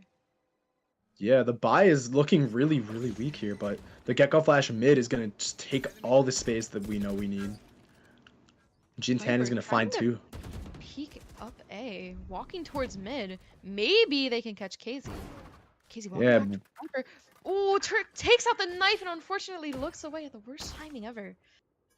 but Izzy's gone. Their main entry is just off the map now. So these Yeah. flashes have to come in strong for them to take the space off rip. The Phoenix Flash coming off doesn't tag. Yeah, Marzipai is really low. She's only at 9 HP. Gonna try and bait cross with the flash, flashing Runs themselves. across but, at 9 HP. but they made it. You know they Jintan made it. holding mid. This is a dangerous one. They're all sectioned off towards B, and they know that they have to go through spawn, so their rotates are gonna come in quickly. But I don't think the defenders have made that adjustment, and they understand. They're like, oh, they might just be waiting. Casey's playing taking a a little little bit of a slow for front me. line here. Yeah. Obscuring vision. Putting up a Casey- fake smoke. Trying Yeah. to bait out a little bit of a 30 rotate seconds to whoever's lingering on A. It looks like it's working. Sova's looking away. Yeah. Backing back up in a tree. Need that back. Casey's gonna take that star back, and I think this will spell exactly what's gonna happen. The Gecko then ult we- with the Sky there we Flash. go. We have the Astra ult, the beautiful Astra ult coming on Heaven. Sova now detained. 10 seconds left. Gecko swinging off of it, trying to get Wait, one. Sova's back up, but can't find one. Casey waiting in the smoke. Unfortunately, smoke goes down at the worst time ever. Bushy able to get 3. Bushy holding 3 there. Comics dropping down. I don't think that was even heard. Not to be a bad situation as they're found out. Marzipai holding the flash, waiting on the tap, but the wall is gonna help so much. And completely flashed up Comics, making it out alive. And Amity is gonna grab one, but Marichu grabbing another. We now have this 2v1. Marzi! Oh! Oh, unfortunately gets picked off by the Bulldog. Ready? Oh, no, you don't deserve. But all was good well because that played. round. First defender win on this half. We now have the Killjoy ult coming up on defender's side. Yeah, there's a lot of important ults here that the defenders are going to want to take advantage of if they want to find their way back into this game. Because a I feel like 3-round defenders can deficit, take- it's tough, yeah. especially with the Retake here is gonna be retakes. strong, yeah. Yeah. Honestly, I want to highlight Izzy real quick. They have 26 kills, and it's almost the end of the game. I'm afraid they're gonna drop 30. 26, 11, and 4 is crazy. I'm excited to see how many first bloods there are here. Yeah. The Sova ult off rip gonna shoot. I'm not really sure where that's towards, but they're gonna be looking Unsure. towards Had. And Izzy drops down through the smoke. A little bit of an aggressive peek there, gonna find nothing. Just be a complete blunder for the attack side, looking to disrespect their opponents. Looks like everybody's posted up towards A site besides the Killjoy anchoring on B. Let's see if they're gonna be able to stay here and catch the rotate, but so far it's Yeah, this looking like they're Jet. kind of just chilling here. The Jet's holding mid, which completely boxes the attackers into A, and it almost a feels like a double wall. force. Yeah. Phoenix and the Jet. It almost feels like it's completely forced to hit A as this Killjoy stays on B, waiting diligently, and KZ gonna swing look for one, but no dice. We have a Gecko And it's- Mosh trying to. There's a lineup somewhere. Oh, Viper's nope, one give it up. molly left, she's gonna pop it, and now it's waiting. They have to push through. And the Killjoy turret off rip the Gecko. Molly up into heaven, Ooh. picks off Jinten. Coco Ray grabbing one, but getting felled in the Marcy. process. Mercy getting And Gecko's two. gonna grab.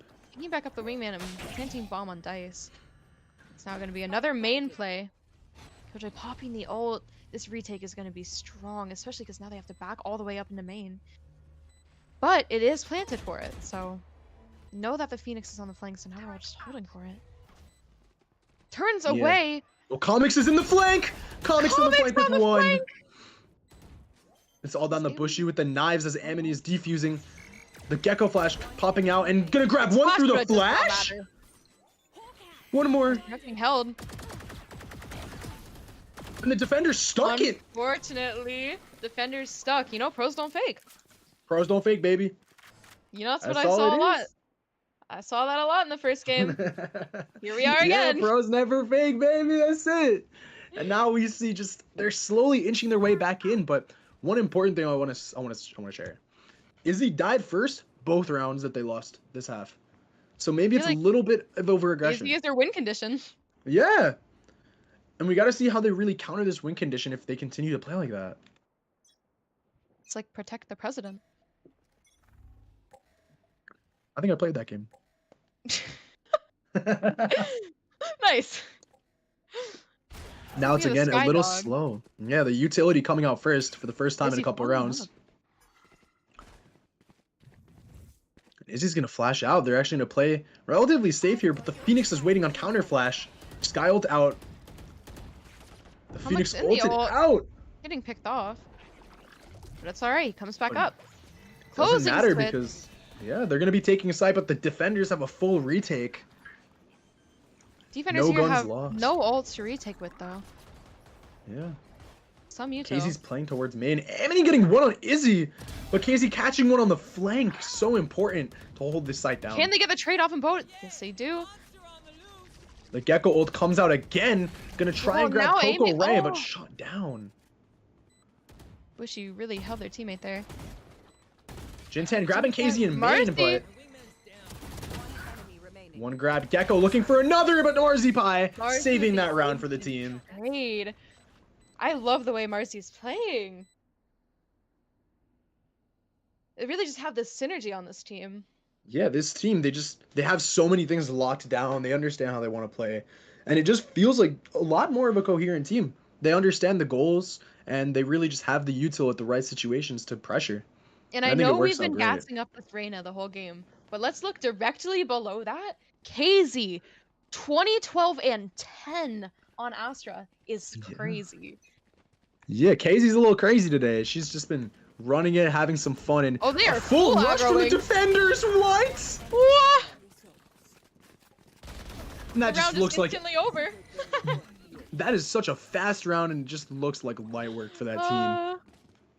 Izzy getting another 4K. Now we are at 30. You predicted Now we're it. at 30. You know, we didn't cast your curse it, you know? Yeah, I definitely not. I would never do that. That would never, Yeah, never. happen. Never. Nope. Rolled If clip Izzy catch aces one. this round, though, that's a caster curse, but I've never heard of that, so. Yeah, yeah.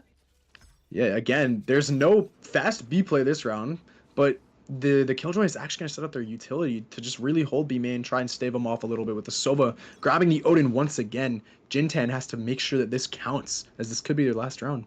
You can tell that Izzy is ready to counterplay this Odin. And the Odin actually going to spray down Marichu pretty low, but the Sky Heal coming in clutch. Unable to heal themselves up again. No, Marichu Izzy dropped aggroing so up. low. So there's no Checking the Sky corner. Heal. Now we have this Killjoy ult coming in. This defense is going to be really hard to hold. So we have Sova backing up in a boathouse, knowing that he's going to get caught by the ult. Quite unfortunate. None grabbed, so they think side is clear, but they don't know that there's two boat. But Jintan grabbing two with the Odin. Gonna save that round, get some more kills. And the attackers, one more from Amini. Marichu dropped one more time. Is Gecko gonna grab one? They have to ace if they want to win this, but the flank from Comics does not care. Unfortunate. That was a well played out round, especially countering the Killjoy ult. Yeah, I loved it. I wish that Jintan honestly shot it with the Odin through the wall, but I think they were a little scared. They wanted to get to cover. But regardless, such a great conversion coming out from the defenders and Cursed I Spirits. didn't even notice the little gap in boathouse, but it worked out well for them. Yeah. It was great. I know that there's a couple of spots on the map where if you place it, it's like shootable, but you can cover the entire site, which is why I think they wanted to plan it where they did. Looks like we have a really weird buy coming out from both of the teams. We have a Bucky with Gecko. We have a Shorty with the Viper. Gecko getting caught once by the Sova ult, running back towards mid, trying to group up. Well, she was actually spotted top mid by Izzy. I don't think they know if they have the op, but Izzy's gonna slowly clear their corners, get their way all the way up, and they do have the ultimate, but Jintan waiting on the other side. This bushy op is just what I wanted to see this whole game. This whole game. It's happening. Oh, the ult in the open, unfortunate timing. And Comics looking for one, getting two. Go picking up the gun. Comics now getting 3. Getting 3 there is crazy. Let's go. They're gonna look for the 4th. Getting KZ. Can the ace come through? But Marichu. He's still up. And the ace is grabbed by Comics. Second ace this game. So many aces going on here. High Real is about to go crazy for this. Yeah, it's crazy. These teams really are just making their own stories here, honestly. With these aces, these clean kills, it's still a close game. Very winnable from both of these teams. And we're gonna see Cursed Spirits actually look towards the A site with a heavy default toward mid. We have KZ looking tiles. Komi, how do you think that this round might be playing out with the Jet mid? I feel like KZ might peek out into the op. Either that or Reyna's gonna peek out into the op. The op is now smoked off. Timing, they were looking just for one more. I don't know if this op is gonna have impact this round. Just Comics unfortunate. looking. Comics KZ getting picked off. And Coco Ray actually gonna go and reinforce. Not gonna molly, but they're gonna look for the spray. Spraying down Marichu as the Gecko ult pops right onto site, and the defenders are forced to scramble as KZ grabs one more towards mid. And it looks so difficult for the defenders here. The Jet with the op, the Sova with the Odin. How are they gonna bring this round back? We have these high impact guns. Maybe we're able to get some spray off, but they're all tucked in places that aren't sprayable. Yeah, Bushy. Gonna have to look for a pick from Heaven, but the attackers from Cursed Spirits, they already know what they want. They're playing post, they're playing their sweet time. I think they're just playing for spots off the Reyna drops down. Bushy right onto site, checking how, unfortunately, the Gecko Flash coming through. Thrasher gonna try and secure that round out. Marichu looking for one more. Jintan holding the Flash coming through the pull. It's all but over for this team. Oh, As Cursed Spirits close it out 13-10. we have Izzy going 32 and 15. KZ close behind 23 and 14. Actual crazy KDs here. What a great effort from both of these teams. It just completely... They just showed true dominance of that game, honestly. Izzy and KZ putting up numbers for the Cursed Spirits. And unfortunately, for the Frenzy Rush team, the Spike Rush heroes, they're going to have to be sent home in this game. But a great effort nonetheless. Great clips. Indeed, a fun game to watch, especially knowing that I haven't played Ascent in a while, and I haven't watched Ascent in a while, so it was nice to see. Yeah, Ascent is always a fun map to commentate and to watch. I love playing on it. I think it's an interesting map. There's so much that you can really do with that map. But again, I think Frenzy Rush just didn't have what it took today, and it was literally all the Cursed Spirits game. It was a close game, I will admit, but it was played out well by both teams, and unfortunately, it was just more in favor of the other. So Exactly. But yeah, I think we might be taking it to a break. I'm not sure what games we have after this, but regardless, I've been casting some great games today, and Comey, it was a fun time casting with you. It was a pleasure. it was nice being able to talk to you. So Yeah. So I'll see you guys soon. Are we going to a break? I think so, but I think so, yes. we are. So thank you so much. Stay tuned because we have more action for you coming up soon. See you guys soon. Bye.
Hello, everyone, and welcome back after the long awaited wait. We are here in the first round of playoffs, best of three. My name is Nerds Corner. I'm here with the wonderful, the lovely Osara. How are you feeling going into this? I'm doing great. I mean, we had that long break in between, so we got a little bit of rest in there, but we have it all figured out. Production has been working really hard to sort out all those technical difficulties. Everything's just fine. We're gonna head straight into it pretty soon.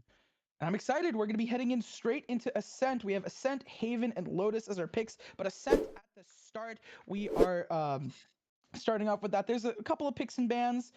Bind got banned, Breeze, Split, and Sunset. We're going a little fast through this, but Fatal ended up banning Bind. Then Sunset got banned out. Ascent, Haven picked immediately after that. Split and Breeze also banned out. And Lotus as our decider. A little bit fast, a little bit quick, but generally all that we need to know is we're going to be heading to Ascent, then Haven, and finishing it off on the lovely Lotus, the map that we got to see a lot of in the previous rounds and the previous matches. hmm And when it comes to these players, I'm super excited. We're gonna jump almost straight into it. But I actually know a couple of these players, and I know what they're capable of. We are in for such an amazing match. Our first round of best of three, our first round of playoffs. Hope you guys are ready for it. It seems as though the teams are ready. We were like waiting for someone to come back, but they managed to get back in the nick of time. Ascent, a very fun map. I personally enjoy it. It's the cookie cutter standard of Valorant. It's what you learn on. If you ever like, hey, I want you to get to play in this game, right? Like you want to try for the first time Valorant, you're gonna be sent to Ascent, obviously. Exactly. Ascent is your bread and butter, essentially. It is what you'll always be ready for. And like Nerd's Corner, like you said, it is the map you essentially learn first. All right, looking at these agent picks, we have Floofy hovering over Jet. We have looks like Cypher and we have a lock in Let's go. on Cypher I from love Iric Cypher. James. And Especially then with the buffs, honestly, I think Cypher's worth it here. Floofy on that Jet from attacker's side on Fatal Fraggers. I'm really excited to see Floofy play that Jet. Now, Go ahead. I went so fast that I committed the big oopsie. I kind of forgot whose side on what. Okay, so Who's we what have our on what, Fatal which way, Fraggers on attacker side, and we have Bomb Mm. Down on defender side. I think we have Fatal Fraggers in first seed. They have won all their games. Yes, they are the number 1 seed versus the number 8 seed at the start here. And now that we got our got my little mix up out of the way, we are going to be getting started here on the talking a little bit more about the map picks the agent picks that are coming out here now that we have some more lock-ins. The lock-in on the Astra, the Reyna. The slight hover over ISO made me super excited. Cool. I mean, fair, but having a triple duelist comp with Reyna, Raze, and ISO would have been chaotic. I think Reyna is an interesting duelist here to lock in and already have like as a choice, but considering they're starting off on defense with that Astra and with the KJ, they might be considering the double duelist composition for attack. Pretty solid picks from both sides. PJ Mango Pie, I quickly want to note, playing his signature Astra. That is an agent that I know he's very comfortable on, so be sure to be on the lookout from plays from PJ Mango Pie. Are they a one trick or are they a master? That's what we're gonna have to find out. I guess we're gonna see. Are they ready for what's to come? Are they gonna be locking in Astra the entire game? They might be throughout the whole match. Let's see how this first game goes and see how our players adjust going into map 2. Oh, so just realized they don't have their name on. What was the name again? PJ Mango Pie for is the Astra on the defending side on Bomb Down. Oop, gotta write that down before I forget it. It's just, I think Astra, since the nerfs, I feel like a lot of people don't want to play her because of how useful some of the other controllers are, but I don't actually believe that Astra's utility is any worse or any less. I think you just need to be better at timing it. It's just one of those things, like it's a character that you have to be really skilled at and really knowledgeable at understanding how to use their utility. So I'm not really like against the Astra picks nowadays. I think that they're a pretty good and solid pick on certain maps, and generally Astra as an agent could be really useful if you like main them or if you really understand the ins and outs of how to use that utility. And I completely agree with you. You see, I think all of these, I think that applies to a lot of the agents that are in the meta right now. You have a lot of different agents that certainly dominate, but if you have a player who is strictly good with one agent, I'd rather have a comfort pick over something that's meta, because how do you have someone play something they're unfamiliar with and completely mess everything up than when you have someone play something they're completely comfortable with? And comfortability also brings in the possibility of a better mental. So a better mental, everything else just might fall into play. Speaking of meta, Cypher being extremely in the meta nowadays is bringing make me happy, honestly, because it reminds me of Rainbow. Honestly, it reminds me of Rainbow Six. I was a Capcan player. I love the camera. I love the trips. It makes me giggle every time, and especially with the buff to his trips, I'm not surprised if we see the Sentinel meta here. The buffs on Deadlock that are coming up, like they're gonna be, they extending their wall. The ultimate got buffed. All of these things got buffed recently for Deadlock. The KJ nerfs are kind of they're rough. KJ was really powerful, and I think they're well deserved. But I think the Sentinels are starting to get a really good boost in their utility. So I love the Cypher. I personally enjoy Cypher as a solo Sentinel on Ascent, being a 2-site map and having a lot of control of these avenues, whether it's main and B and market for B, or it's tree and main for A. All right, and here we go. Moving into the first round, our pistol round. Looks like it's main. We already have our pistol. Oh, Floofy moving, dashing straight in, getting a pig onto PJ Mango Pie. Those smokes cannot stop them any longer. RKJ's lurking on site as Floofy clears the way in onto the back of B site. Oh, they quickly see that KJ. Floofy makes quick erase. Quick work of them, honestly. Quick work, thank you so much. It's a sloppy site take, but it's not going to go unnoticed. Jonah taking out Artificial. There's 2 players left that need to go for this retake. Jonah is low as well. They're on the site trying to do that team fire as Jet's just hiding away. The trade comes out. Cosmic is going to fall. Oh, it's just a 1v1. Low HP right now. Batteries need to clear it out. I don't think he knows. No, he doesn't. It's going to be one shot. Ooh. And Floofy takes it. They get that headshot on the batteries, giving Fatal Fraggers their first round of playoffs. Now, Floofy hiding down there honestly kind of surprised me. I didn't expect it to work. I mean, you clear your corners, but it worked out really well. You don't really see the Jet positioning there. I'll play back Boathouse. I've been seeing a lot of people play aggressively, especially in Valorant, right? Like you're playing aggressively on these angles instead of holding them out. Man, what I love so much about Floofy's entry, Floofy makes his presence known, and then as amidst the chaos, kind of just goes completely silent, and that wins them that round. It's just the understanding of how to be a duelist. Oh, they're going aggressively here for B main. As on the flip side, A main's being taken with full control. It's completely free. It's free for them. Let's see if they manage to maintain it. Now, Spike goes down generally. What are your thoughts here? Looks like they're moving, or defensive side. Bomb down's moving as a complete unit. That smoke goes down as they get there, which is pretty nice for them. That door's broken.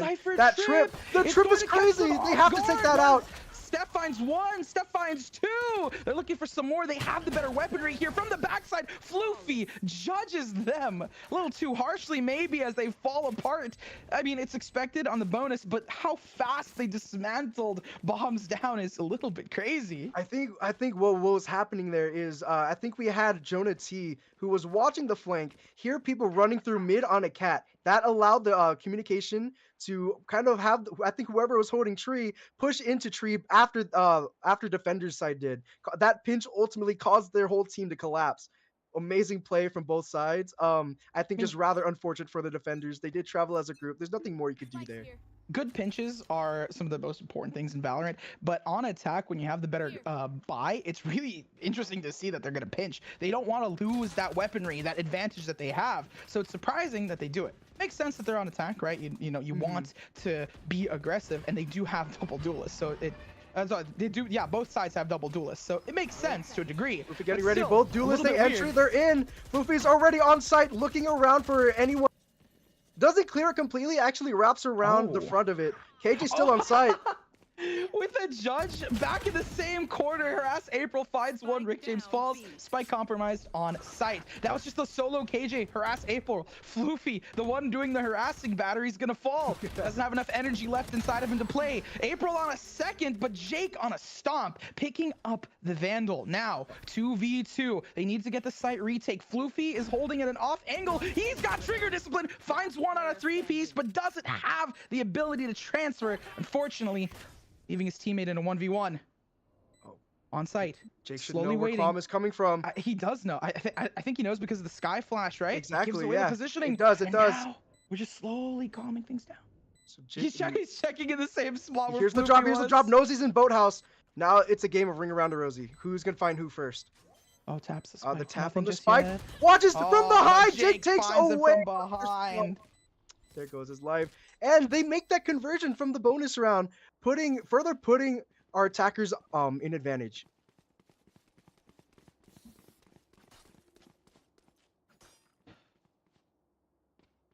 So almost immediately we have Floofy and making a huge impact on the game already. That entry creates so much space and pressures the defenders so much, and defenders are forced to go back on another eco round. What are your thoughts on this, Nerdy Corner? I never heard someone call me Nerdy Corner before. The eco round play here, I mean, it's been rough for them. They need to put some sort of buyout. It's been rough in general. As you can see, they do find one, but the trade's almost immediate for this team. They don't want to keep hemorrhaging these rounds as it's going to be hard as they try and fall. Harass April hemorrhages one more. Jonah T is going to be taken down. They pick themselves up. That Prowler attacked Cosmic. And now it's a 3-4. Klom is taken out. Trades are happening across the board. Jake takes out batteries after batteries have taken out Fade. It is a battle for sight right now. And Harasapril finds a kill, and he finds a second. He finds a third onto Jake, being able to defuse that spike, finally getting their team on the board. And that was on their bonus. That was on their, not bonus, that was on their eco. Yeah, and that works out for them. Like I mentioned, you don't want to be hemorrhaging these rounds. You want to be winning out. They get themselves a lockdown as well for the next round and some added upgrades to their weaponry. 5k on Harass April leading the charge here. They can buy for their teammates as well as some ultimates that might be coming online, like Astra, 6-7. And on the flip side, it doesn't seem like it impacted them too much. Jake is the only player with a half shield, which is even more understandable when you realize it's the Reyna, and the Reyna can overheal, and from that, it falls apart. It's basically an even true rifle round that we are starting out here, and they are starting out a main. That one tap there, making sure nobody's there. And then PJ Mango Pie has set up a star for cover. There it goes. That Nebula goes off. And they're getting ready to entry. Watch as these duelists. There's the blind, and then... Oh, the Floofy. There it is. That's what I was looking for. That updraft to dash on top of Jen. Just like that, Floofy has taken and bursted his way onto site, making his way onto A Heaven, looking for some kind of contact with the enemy team, lurking through the smoke. Cosmic waiting on the other side, but Floofy's the one that gets taken out by Reyna. Jake takes out PJ Mango Pie. Iron James takes out Artificial Chlorine. Taps Bullets flying all around. It's all up to Jake. Cosmic clutching it out near the end. Lockdown giving them the jitters and effectively allowing Battery to recharge. Oh no, they're not gonna give it to... I thought they were gonna give it to Battery to recharge to get that ultimate online, but no, instead giving it to Harass April to get that lockdown. Now the execute, well, they executed really well on that side, by the way, but the counter flooding in from heaven, Cosmic just holding that angle, knowing that they are going to get aggressive here. They do have both teams double duelists, so I guess it kind of makes sense, it right? Does make sense, right? But they took so much space in heaven that I don't think they needed to necessarily on defense. Sorry, on attack. My brain is being swapped around. I think that's just how these players play, though. Fatal Fraggers, like I said, they have not dropped a single game yet when it came to the round robin. So these are very aggressive players. Even though we didn't see them on stream, it's been a minute. It's like they've sat for a little bit. We've been on a pause for a while. Oh, Jake's gonna find it. He can't even let me finish my sentence. He's just gonna immediately take out Cosmic. The thing I was trying to say is they've been, they need to restart their brain. Like they need to warm back up. And it seems like they're warming up. They're playing a little slower. Floofy makes his way on a mid instead of onto site. The Reyna lurk really worked out for them as well. Oh, Steph. Harass April falls. That's going to be 3 players alive. Spike has the ability to go down here, and they have a decent control of sight. I can see the changes that Fatal made to hopefully win out. Catches one off guard. Trades going again in favor of Fatal Fraggers. Battery's still alive. Heats up, but you don't want to overheat and explode, right? I'm gonna make all the battery puns here. Gets blinded, gets spotted out, manages to find Jonah T. Step on the flip side, gets a 3-piece. Last player on site, Rick James. We're slowing things down, 30 HP. That's the showstopper. No, they're not slowing down. They're just heating up further and further. They clear out most of the site. Not sure if they're back at Boathouse. Finally, they do get the kill, but they don't get the victory as they fall to a lonely Spectre. That was probably one of the most intense 1v1s I've seen in this tournament so far, because it meant a lot for them to win that. The batteries almost came back fully from a 4v1. That's absolutely crazy. That showstopper could have stopped the show. I mean, that was such a tense 1v1, as you were mentioning. And the fact that Iric James just hiding in Boathouse was just so locked in on making sure that batters didn't come through the other way. It's pretty insane. Okay, it looks like a fast entry, very loud entry onto... No, now they're slowing it down Chilling. already. No, they're not going to go just yet. And I just want to... I agree with you, right? Like that pacing that they have right now. Fatal is changing it up. They sent the Reyna lurk. Now the Reyna's playing with a team. They're trying to trip up bombs down where the Reyna is going to be playing. Do they need to cover mid? Do they not? Do they need to worry about the Jet dashing with the Blade Storm immediately in their face? Or do they need to be playing more cautiously? And I think that change of tempo is really going to allow them this strong hold and rough execute. Not even rough execute, like really fast execute. Oh, just like that. Floofy tries to make his way onto heaven once again. Shooting his judge through the heaven flow through hell. Looking for a kill. Oh, Cosmic! Cosmic actually goes down to the wall bank from hell! No! Absolutely crazy. That is the first, I think, ever for me. Floofy just chilling. Oh, the Seekers come out. They know at least 2 in hell. As they start Clom and Harass April come out from heaven, and they're cleaning up. They're cleaning up. Everyone seems to be falling. They know at least 1 more is in hell. No, oh, Harass April. They see him. Good job. They managed to stay away from the Omen paranoia, allowing them to continue fragging, avoiding it. Hey, my teammate might die on the spike, but at least I will get the refrag. And at the end of the day, it didn't even come down to that. They managed to take down the Omen so quickly. And that's the thing that I think defense is doing really well on their retakes. Not only are they flooding in together, fortunately they did lose one. The Cosmic fell to the wall bang, but they still do a really good job overall on their holds, and then they come in together, they flood in rapidly. Both these teams are really good at these fast-paced executes, whether it's a fast-paced retake or a fast-paced site take. Here we go. We have an eco round starting through mid. That bird's going to find a lot of information as Jake is making his way up into Pizza. He gets sucked in by the Nebula. Oh, but he makes it out of the dog. Hey, Jake finds a headshot on a PJ Mango Pie. That bird comes off, gives off more information. They are all over mid. Floofy gets the trade from Artificial Clom onto Jake. Oh, and now Neuro Theft comes out. Slowing down just a touch. Cosmic finds 1. They're stuck in market here. Hopefully the pinch comes through. I'd love to see defense try and pinch them. And they are. One's left in market. The other ones are coming in CT. Harass April. Slowly peeks out.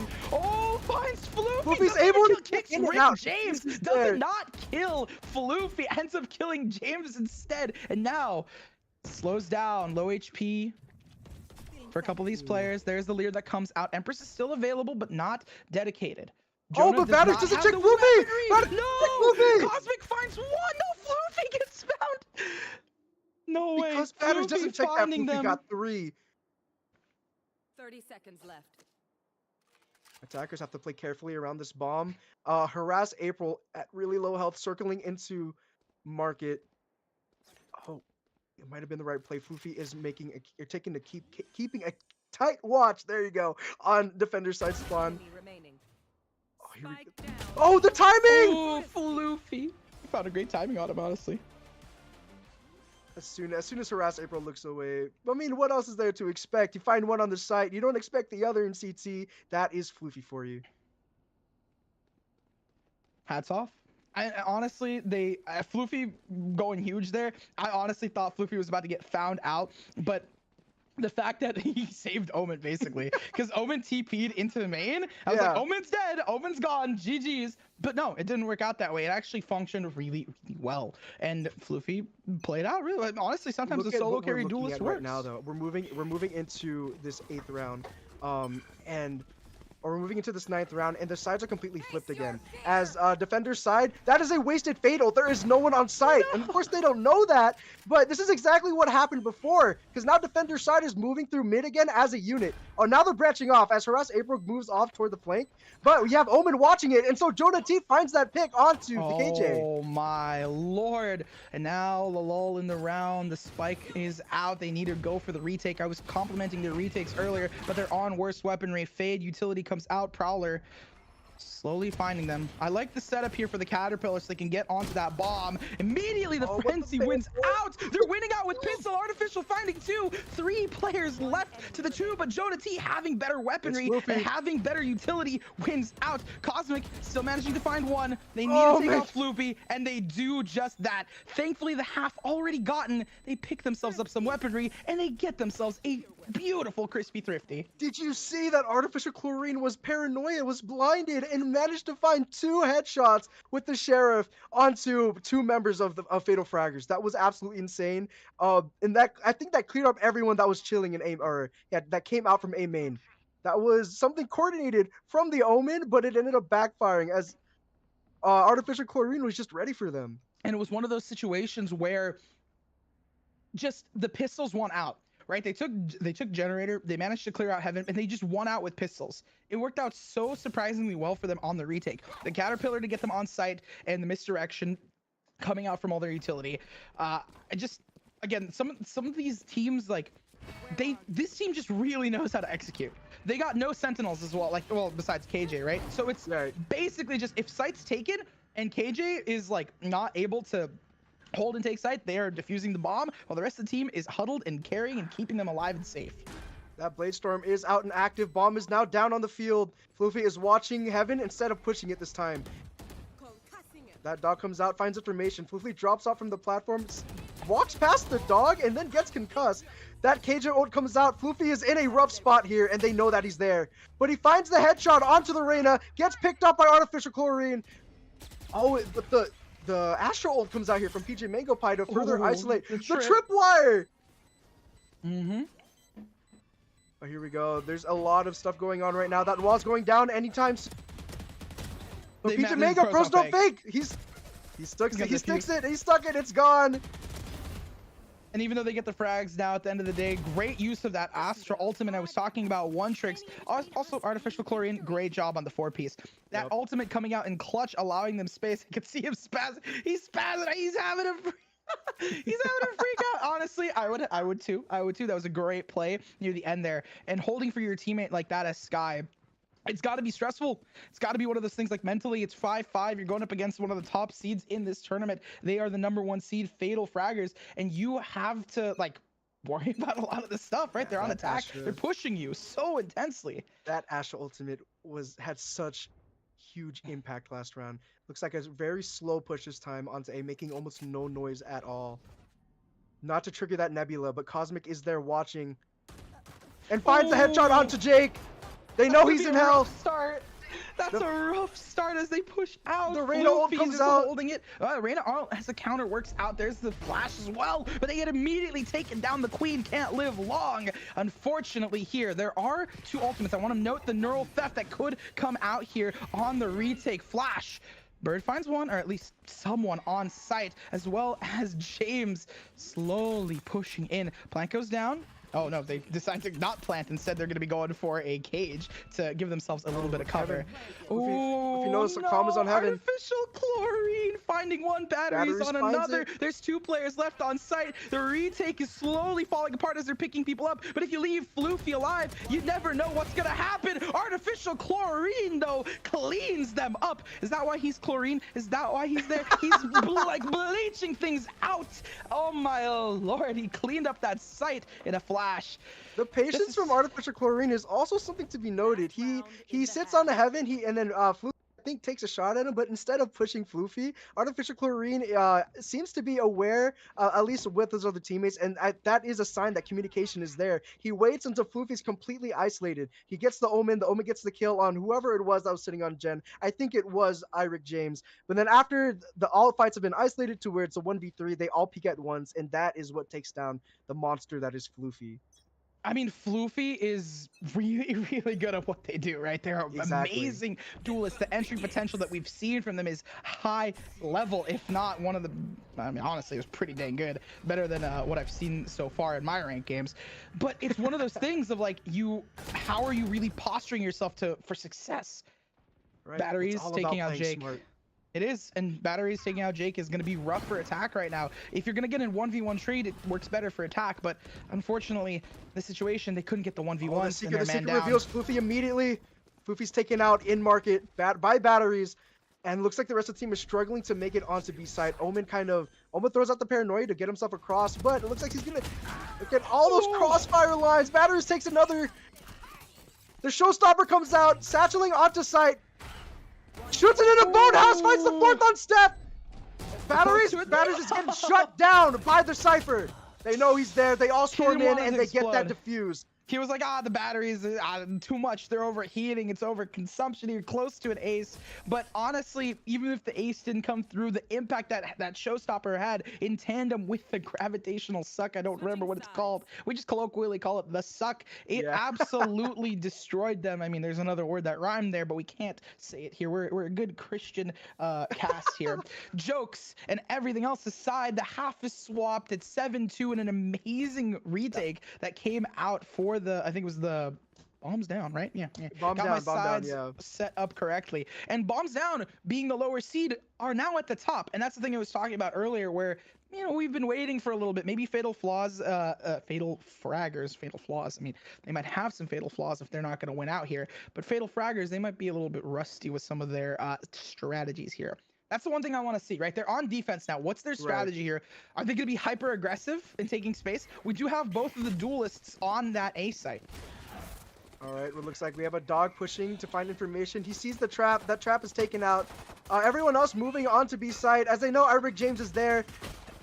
Batteries gets the first blood of the half, moving onto site. And the door has been closed.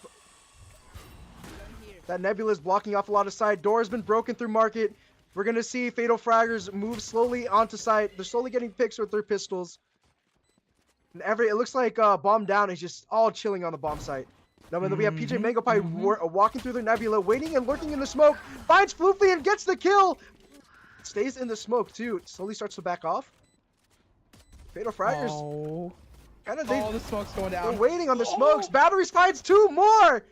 It's up to Jake to win this 1v3. But he finds a third one, gets a fourth. Does he find the pistol ace? The bomb's ticking away. Time. Stressful. Oh. No! The satchels aren't working.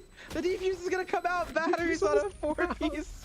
I like the satchel. Just like we see the satchel out of the corner. Yeah. Lands like right perfectly where it needed to be. And the first round going in favor of bombs down. They do get the bomb down. They're living up to their namesake. Winning by the bomb going off is something that we got to keep tally. How many times did they win for kills, or how many times did they win with the bomb? It's absolutely crazy though, because both Jake and Batteries got 4Ks on that one pistol round. That one pistol round had so much impact. And then think about the idea of mental. I can't think. Mental. Their mental is probably shaken. I definitely agree with you, right? Go. Floofy already on harassment. Taking out April. All right, the site execute starts. Batteries pushing in. He's going to be spraying through. Jake falls. Now, they do want a quick execute here. They have the better weaponry here as the team that won previously. Now, Floofy, I think, is low HP. Yeah, I mean, he's low HP in a dream. He's going to have to fight through it. They have a good pinch here if they can break the wall, but Omen is on a shorty. Has a short lifespan for Eric James. He's going to fall. There is that concuss. That stun comes through. And that's going to slow them down just a bit, giving him a bit more time. Astra finds Floofy. Now we have 2 players left here for the retake. It's going to be so hard for them. He only has a shorty in hand. Cosmic falls to Steph. Now Artificial hiding back sights. They have a good positioning here. Astra takes out John. It's just going to be poor Steph, bro. The bomb ticks away. Bombs down, gets another bomb down. I'm going to start a tally now. How many times has bomb down gotten the bomb down? And this is going to be their second one. A round that they generally do win, since it is the bonus round. They won previously from the other rounds, and now they're pushing forward. Absolutely. Like, oh, what I meant to say earlier was mental momentum, because you win something like that was such a huge tug and pull in that pistol round, and then batters being able to take it, I feel like easily reflects in how well that they're doing now. Of course, we have this bonus round coming up, seeing if Bomb Down can make that conversion and are able to just keep steamrolling, essentially. Chug along. Chug along. I'm just Harass saying that April. because they're all like chugging like a little train down catwalk. They're just like, oh, we're gonna mosey our way down here onto the ace site. The two Lears already invested, but the paranoia coming out to blind them. And oh my gosh, the haunt scans 4 players. They know they're gonna be in a fight. Jake! Through the smoke, Jake and Floofy find a pick of their own. Jake does get traded, but it does leave Attack in such a bad spot. They only have 2 players alive to the 4 on defense. Now this makes sense. That is the buy up round, but can they pull something through? Maybe find a pick or even, you know, increase their bomb down stat counter. Yeah, Jonah smokes off to top of mid, as that's where making the correct read. Both attackers are now waiting inside the smoke. Jonah is watching very carefully. That smoke is lifting up. Jonah sees both of them, finds one on Harass April, and now needs to find the other on PJ Pie. And he finds it, taking their first round of this half. It's P Mango Pie? PJ Mango Pie. PJ Mango Pie. Yep. That's such an interesting name. I like Mango Pie. Yeah, Mango Pie's amazing. That's a thing. Yeah. Oh, have you ever had Jollibee? That is some amazing Mango Pie. I am. I was about to say I've never been to Jollibee. There's one nearby me, and I'm wondering. Like, I haven't been to Jollibee. Should reward yourself with your awesome casting, and shout out to all my Filipinos out there. Mabuhay. All right, moving into the next round. I just have never had Jollibee. I've only had like homemade food my friends make. Oh, he's able to dash out of there. That Nebula comes up, allows Floofy to get the repeak as the Omen relays a smoke, and Floofy gets out of there, closes the door. Free. Jake is chilling back on the back of A side, gets spotted by the dog, and it looks like looks like Fatal Frag looks like Bomb Down isn't committing here. And then Fatal Fraggers makes quick note of that. Look how fast that rotate is coming through.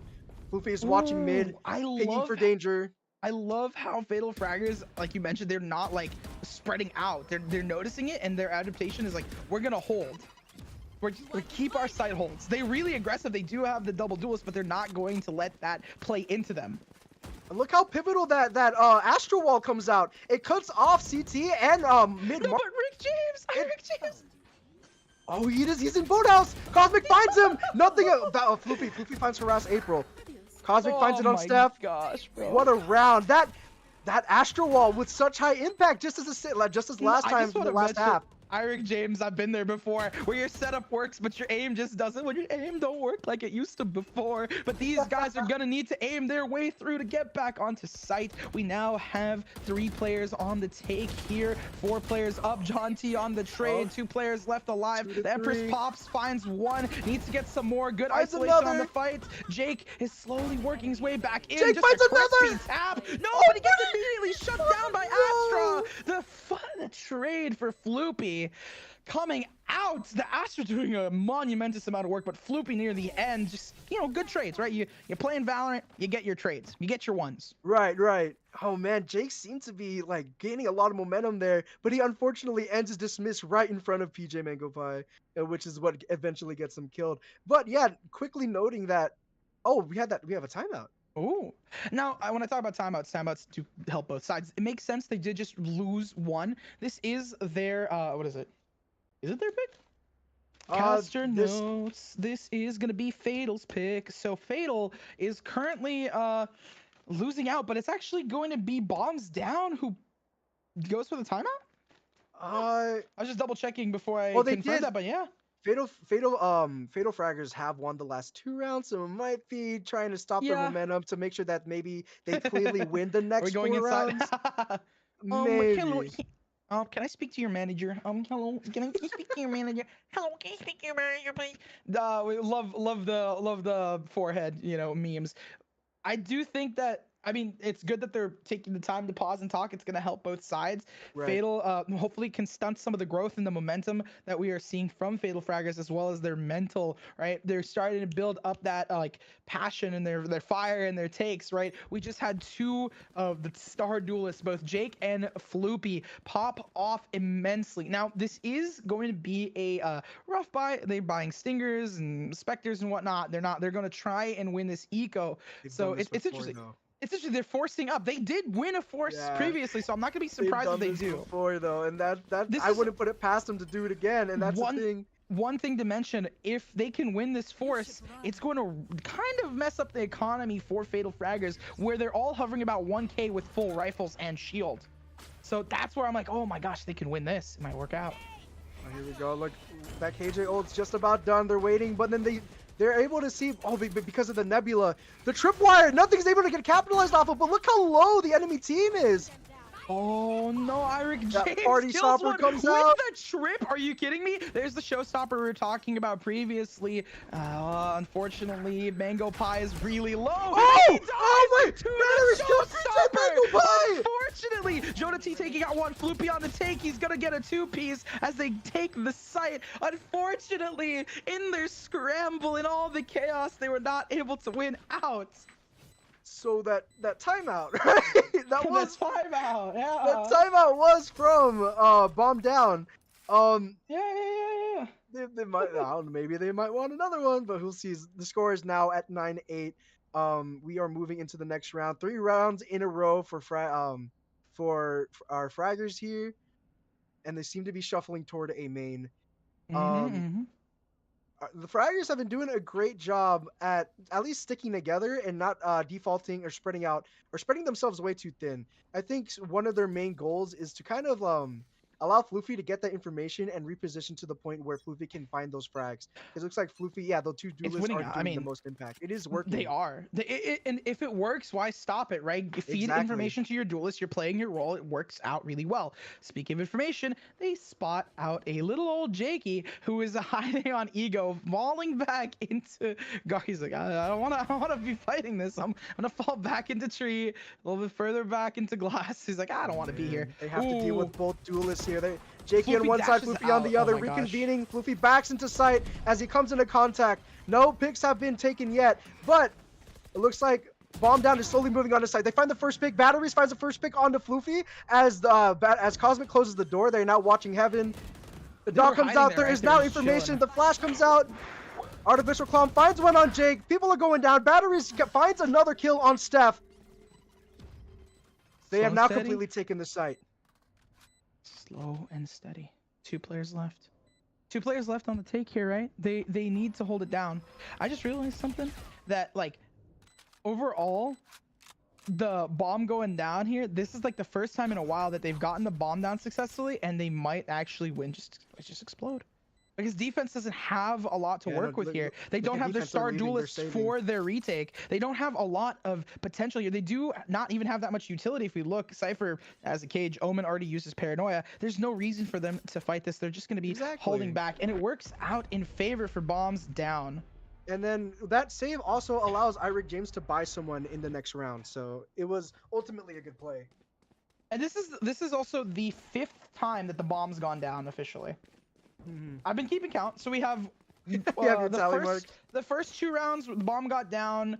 The second round, it was just frags that won out, and then the other 2 rounds were won by defuses, and then this round was won by a bomb explosion. That makes 5 out of the 6 that we've played so far.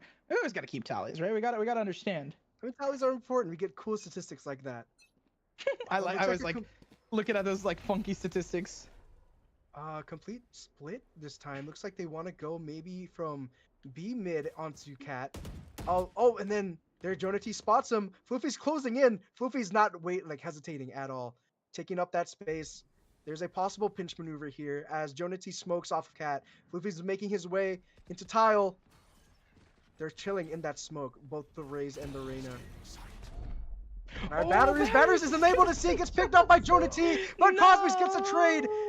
And Steph finds the trade onto Cosmic. No. All right, 3v4. Bomb still needs to go down for Bombs down, but being a player down, it's going to be hard. Unfortunately, they are grouped up A, so it's going to be a little rough for them on the take for B. And and he caught the rotate. Floofy caught the rotate here. He from what is it? Catwalk. He just spots them out. They're all in mid right now. I wouldn't be surprised if we get to see Steph find one. No, harass April gonna be the one to find James through the smoke finds another one. Trades here. Eric James tries to get the trades here, but it doesn't work out for them. 2v2, Bladestorm active. Oh, Jake finding one more makes it even harder. The bomb goes down. It's compromised. Artificial does pick it up, but he doesn't know the positioning of Jake. He catches him out, misses the shots. They both don't know where they are. Lear goes out, but he's gonna clear the corners. Instead, he's getting shot up. Needs to reload. Switching to your sidearm is faster than reloading, but when you're getting shot, it doesn't matter. You're gonna go down regardless. That was such a crazy the amount of movement and the amount of repositioning coming from Floofy that created so much pressure. Once they knew he was there, did you see how fast he made his way over onto mid cubby? That was because he was chilling in mid link for the longest time, and then creates that pressure, and then he circles all the way around to mid cubby, and it creates more pressure there as he catches their rotate. Some amazing play from Floofy. Floofy, Fuzzy, and Goofy. He's doing a really good job generally, as much as I meme. 23 and 12, doing a good job getting these picks and using that dash immediately to get out and reposition for the retake on site, since they are so execute heavy.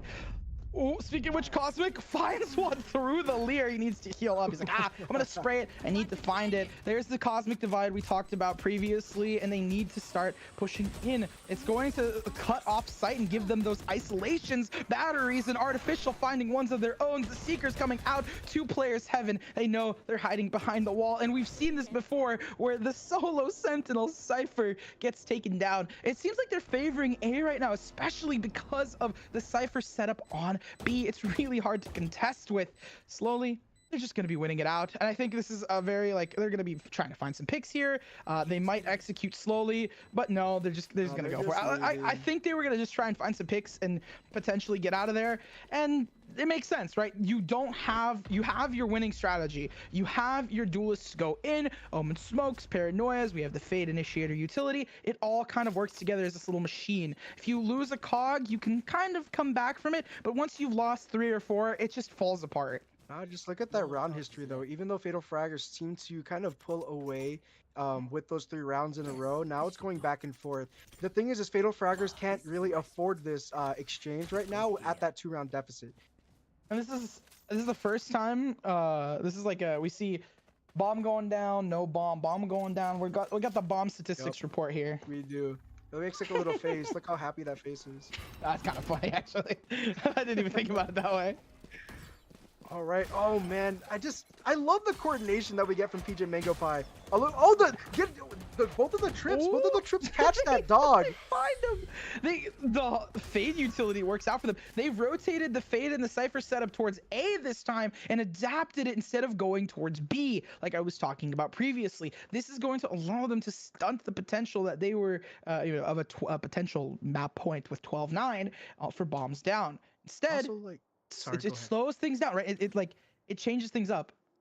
But go for it. See, that's the thing. The amount of information that Artificial Chlorine just got, finding both of the trips and that cross trip thing. Look, now that nade comes out, it blows up one, and it finds the other as well. That gives them an entry onto site. That fast execute. They find Steph under heaven. PJ Mango Pie gets the kill. Luffy runs out of the smoke with the Bladestorm, but gets taken out by Harass April. Artificial Claw finds another one. Rick James. Man. They were not expecting for them to come back onto a site. And that fast entry. They do have a duelist. Jake could come and pop off here. Batteries is watching that though. Oh, I think he spots it out. Finds batteries. Empress is online. He has another Lear. He's going to try and find him. Jonah moving in. Shooting through the smoke, finds a kill onto PJ Mango Pie. It is now a 3v2 scenario with Jake, their duelist, one of their biggest impactors. Finding another kill onto Cosmic. Now they're just looking for the person in hell. And harass. Artificial Chlorine winning out here. Now this is the map pick for Fatal Fraggers. They're the ones that decided to play this, and it seems like Bombs Down is the one who's going down with the victory here. Match point. This is going to be so exciting. That slight tug of war breaks away in Bomb Down's favor.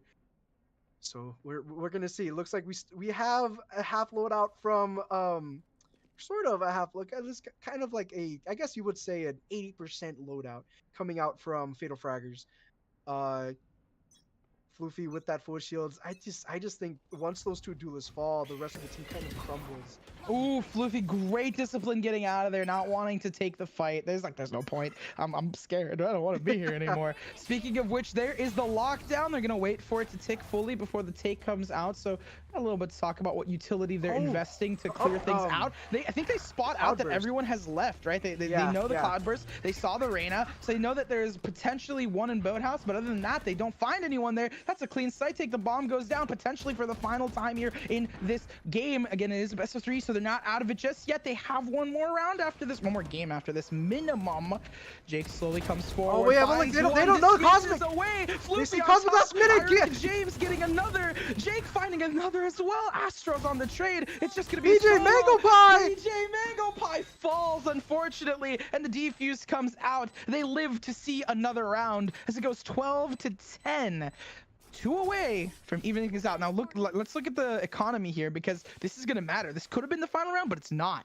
You see that what I love about how Fatal Fraggers played that is instead of taking those early engagements and pick, they kind of stayed out, and of course you're kind of forced to when that Cage ult comes out, but instead of really pushing anything like they've done before, they all stay together, maintain their numbers, and are able to quickly execute a retake back on a B site.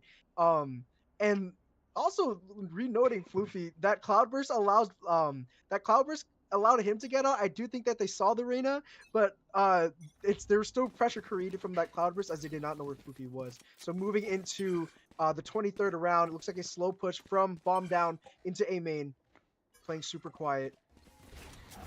I like the Cypher setup here. It's gonna allow for a really nice, just a really nice hold. It's just they're gonna chill out here, right? It's also very different from how Cypher was originally set up. Yeah. So Oh, look at where Floofy is. He's pulled up all the way behind him for a potential pinch here. It's like, wait. I don't need to oh no. He hears that. He hears them running. They're not going to be going through CT, and now he relays this information here. As you can see, the rotate both fade and the Cypher's like slowly moving that way. Oh, but Cosmic sniffs him out, bro. He knew he was there. They do have 3 ultimates online: the Wall, the Showstopper, and the Empress. We might see a Queen, the Great Wall, and a Show dazzling and gleaming away. The fall of batteries loses the Show. There's some more utility here. Cosmic's pushing forward, trying to fight them. Nightmare might fall. Oh, Steph's hovering it. Does do it. Instead, it's going to be a player up for them. Evens out 3-3. Oh, they do get caught by that. Since they did get caught by the ultimate, it becomes really rough. The Wall going in favor right now. They don't know. Jake doesn't know if he'll catch a timing. He does. Harass but he still finds one. He's low HP, dismisses, does not have any utility to heal up. They do have the player up. There's the neural theft, gives away the positioning. They know they're going towards B. The bomb needs to go down with 10 seconds on the clock. Look at Omen. Look at Jonah T. They're swarming. They're getting ready for this like double. The Empress comes out at pinch. We do see it. Iric James takes out Astra, last player in Cosmic to close it out. Oh! Finds the one, immediately dismissing away. Needs to find Iric James. Those gunfights are isolated. Jake is extremely low. This might be an ace clutch for the win. The top comes out. An ace clutch from the win. From Cosmic. 13-10. The win going in favor of Bombs Down as they get the bomb down for the last time. That was 9 bombs down for Bombs Down here on the half as a little bombs statistic. Working out extremely well, an ace clutch to end things off on that round, and it's Fatal Fraggers. Why do I keep saying Fatal Flaws? Maybe that's my fatal flaw. Fatal Fraggers, the ones who win out there. They were the ones who picked Ascent, and Bombs Down were the ones that won. We might see a 2-0 here going into Bombs Down. We just might. That Empress ult, you called out every single ult, and almost all of them came out immediately. It's the most pivotal round right there. Yeah, and exactly. If it's in that point where it's like match point, it's hanging on by a thread, every ultimate's coming out. We saw the Nightfall, the neural theft, everything just like boom, boom, Everyone's boom. hitting their domain expansion there. You see, we haven't seen ISO yet, so we can't make any JJK beams. No spoilers, There's so many ultimates come out there, and the thing is Bombs Down. They knew exactly that they knew they had the tools to exactly win this round, and then popping that Empress, allowing allowing Cosmic to find that ace. What a way to end that first game. What a way to just kind of kick off our playoffs as well. Before we head on off to a break, just a quick breakdown. Jake and Floofy both 5 first bloods for Jake, 3 for Floofy, an ACS above 300 for both of them, and a combined kill count of 53. That's 28 for Jake and 25 for Floofy, leading the charts here for just in general, just for their team they're leading, and for the entire game. They're the top 2 fraggers here. On the flip side, we do see Artificial and Batteries doing a really good job. They're catching up, and that's the thing, right? Jake and Floofy, they got the first bloods, they got the damage, but Artificial, Batteries, and Cosmic both have around 20 kills, 22, 23, and 20. And they won because they had that consistency. They played together. Because on the flip side, we have 5 and 3 first bloods versus 4 and 3 first bloods. That's only one first blood difference in 3 and 4, 3 and 5. So because their kills were closer together, they were playing closer together, the strategy worked out. It's so important as well, like first bloods and fragging. It is really important. And what Fatal Fraggers has done is they prove their name. They are in fact Fatal Fraggers. But then you also have to keep watch on players like PJ Mango Pie, who had, I think, every single ult, every single Astro Wall they put down had some of the most high impact when it came to some of the most pivotal rounds when it actually came to this game. And I think that's what won them Ascent ultimately. Just having like these players that really are comfortable with their roles and understand it. But that's a lot about Ascent. We're going to be moving on to Haven next. This is a pick for Bombs Down, so we'll see how they play out there, and we'll be back with you guys shortly. And after a quick little break, we gotta get some water. Go get some water. Go use the restroom. Cheers.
Welcome back, ladies and gentlemen.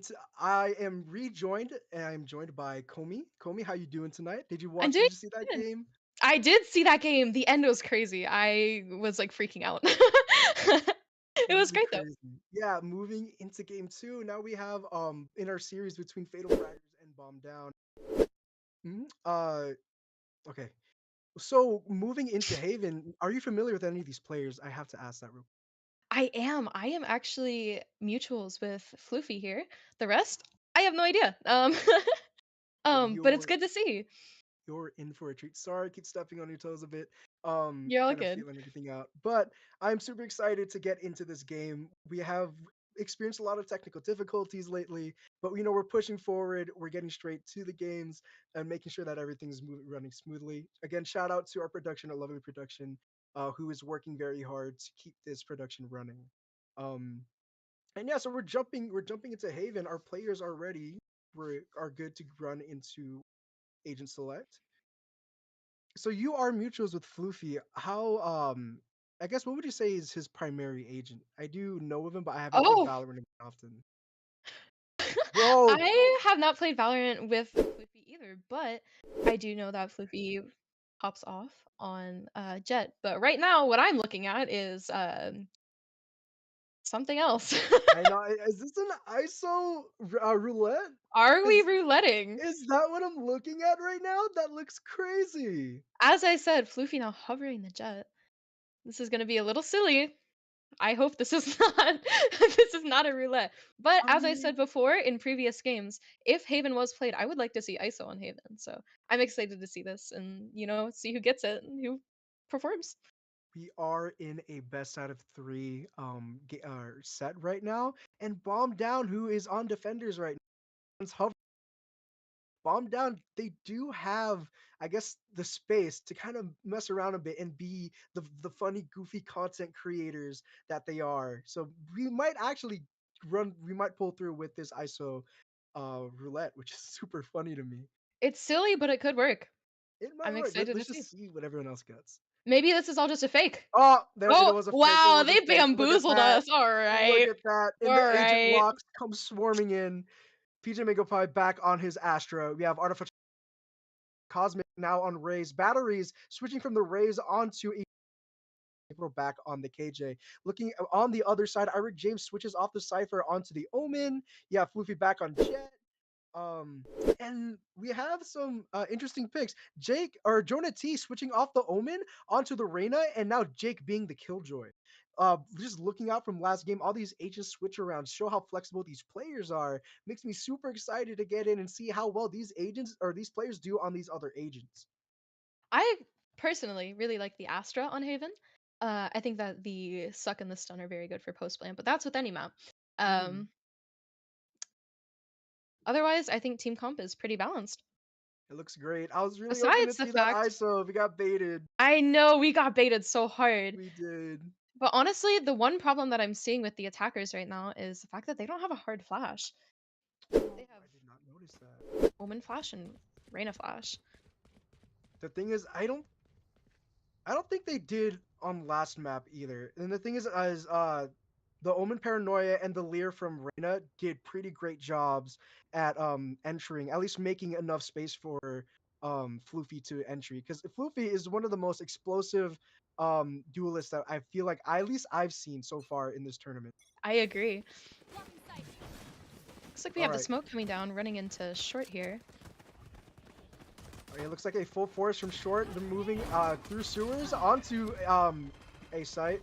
Floofy's taken down immediately by Artificial Clom, and then we have the breach utility coming out to slow down the push as Some the rest spam of the coming from team spawn. seems to funnel into A.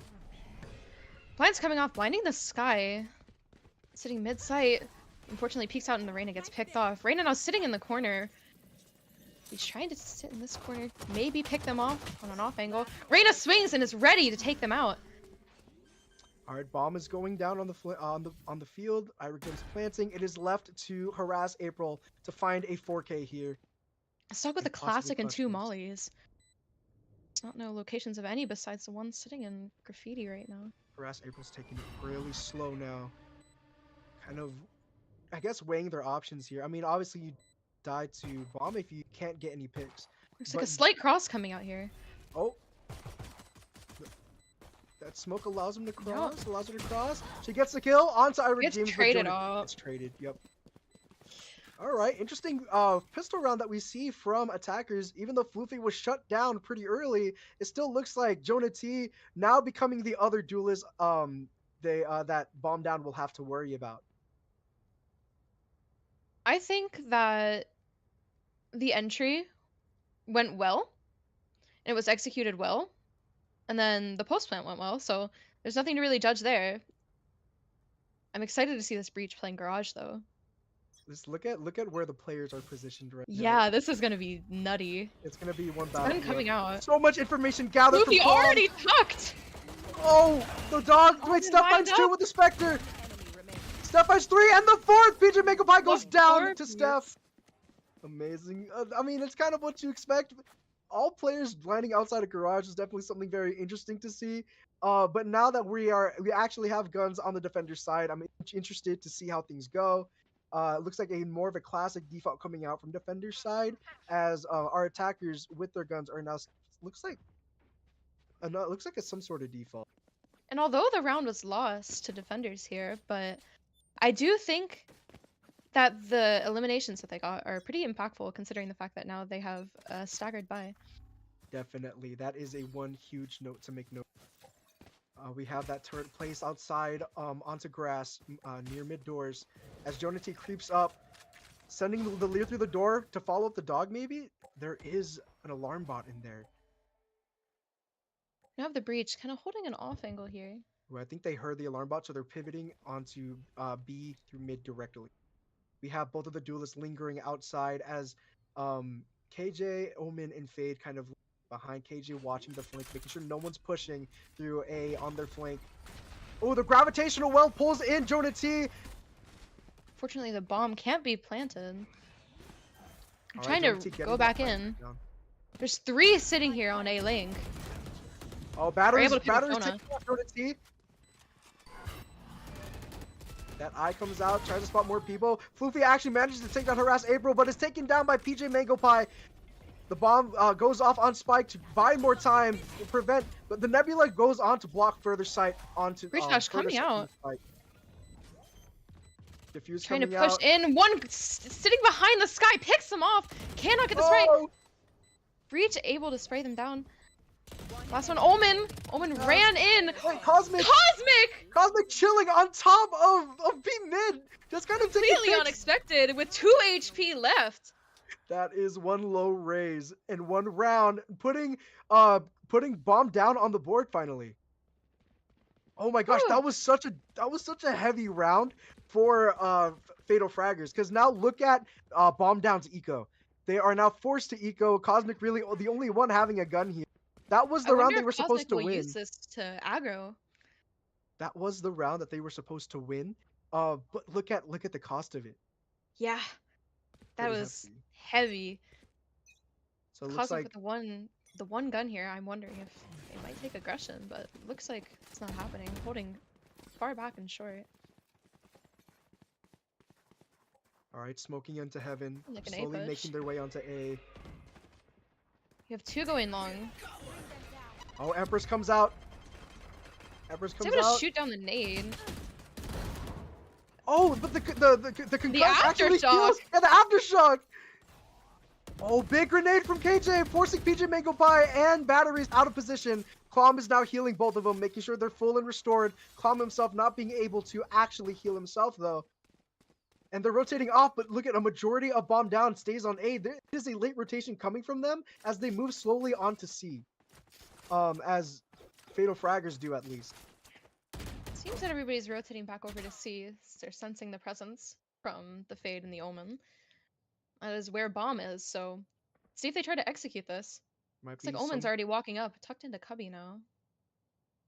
be some confrontation. Floofy sees the alarm bot, shoots it, but now Harass April knows she's there. The breach blind comes out, 30 but it hits seconds no left. one as Floofy walks into B. We still have this Killjoy lurk up on A. Man, Fatal Fraggers are kind of just It's everywhere 20 right now. Floofy getting wide swung and getting killed by Battery's Ghost.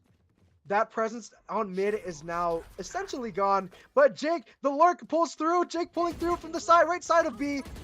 Running in Artificial with cloud. knife out. Spike down B. I did not see that. Spike is not down. That They wanted means- that bomb down fast. That is a force saved from Iric James. Oh man, Oh, score is now even. What an interesting way to end the 4th round. I think that knife. I think you're right. That knife came out to try and get bomb down to get that money. Because look at their eco. It is something that they needed. poor Fade just trying to get bomb down. Ends up getting shot in the back. Like the whole A team was on classic. B. What a classic move. I mean, who hasn't been there before, right? Like the Yep. pressure of getting bombed down. You want to get it down, so then you don't think about You anything got like else. 6 and then, seconds left. yep, and then all of a sudden you have Yup. like 10 bullets in your head. Quite unfortunate. All right, we have another slow creep onto A. Watching sewers, make sure no one's there. But we have artificial chlorine watching down A long, sees that presence and backs off. Knows that there's at least someone there. Goofy then- jump peeking long. Also back and forth. Goofy deems it clear. They slowly inch into a main as the smokes go down onto into heaven from Omen. Looks like Floofy wants to entry on this. Oh, he's waiting. He's waiting for some sort He's of waiting for the confirmation. time. Smoke goes down. This may be the time.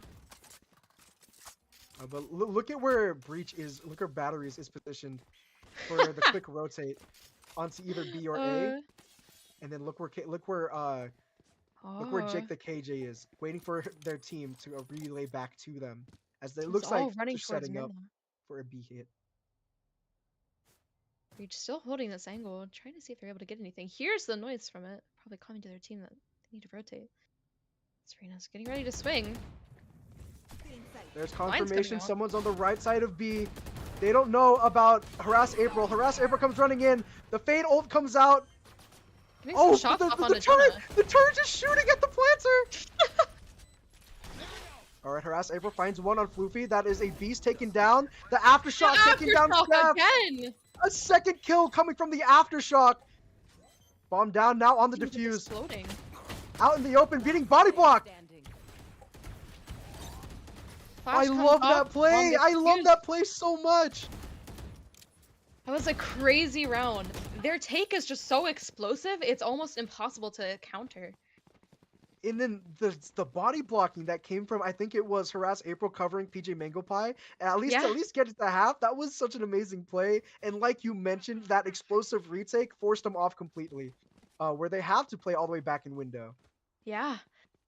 You know, the Breach aftershocks have really been impressing me this entire time. I've never gotten the Actually. Breach like this in my games. Is it my turn? Is it my turn, Riot? Please?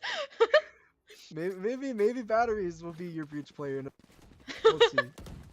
All right, fast movement, very explosive movement. Jonah T taking scores, moving faster up short. That aftershock does almost, or I forgot what it is, but it does almost nothing. But Jonah T moves a bit too fast for his team, gets taken out by Cosmic. with Luffy no already sign of out. Trade. Luffy now sitting in hell. About to try to peek CT. Fortunately smoked off. Oh, Sticky hits Heaven, does not hit Clom though, and they have complete lockdown over site. Almost everything's being watched. Floofy sitting in hell. The dog finding information into CT. Oh, but that Killjoy ult is going to Iric be now such sitting in a the corner. problem for our attackers here. Iric doesn't get hit by it though, sitting in this little tiny corner.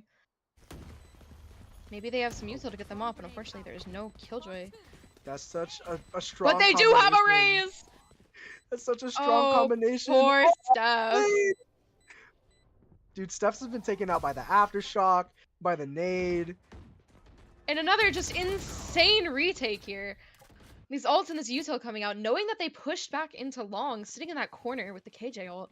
That's just readable. They're able to get down the Aster Suck and the Raise nade. It just, they can't counter it. Yeah, you make such a great point because that little corner is open. It's so obvious that people are gonna hide there. So that not only do I love the combo of the Killjoy ult into the Astral Wall to kind of shut them out, but then like you said, that predictability in that little corner opening itself up for opportunities for that nade to find that kill. I love to see it. It's definitely one of my favorite combos in the game. Just, I love seeing damage with a stun. In this Looks like they're having... this game of Very strategic gameplay. This pinpoint gameplay. I love when things besides guns don't get kills, or they do get kills. I find it funny. Love to We see have a lot Floofy of- out here with the ult. A lot of Yuta coming out. Bladestorm now coming out from Floofy. That Boombot finds absolutely nothing as Floofy and Steph seem to be backing up away from A main. It looks like they're just cutting silence rather than rotating to see if rotate off. PJ Mango Pie is now rotating through their spawn to see if they see anything, but that bird was very important. It guarantees information that there's still presence on a site. Looks like Bomb Down is really just holding this. They are. They know that they aren't leaving. That bird is what that. They're waiting. Cosmic. Another getting a little bird. antsy. The lyric comes out. Floofy The pushing explosiveness. out. Gets picked off by Artificial. The Eye is Here able we to catch go. off the sky. Can they get anything off of it? No. No. 30 seconds left. All right.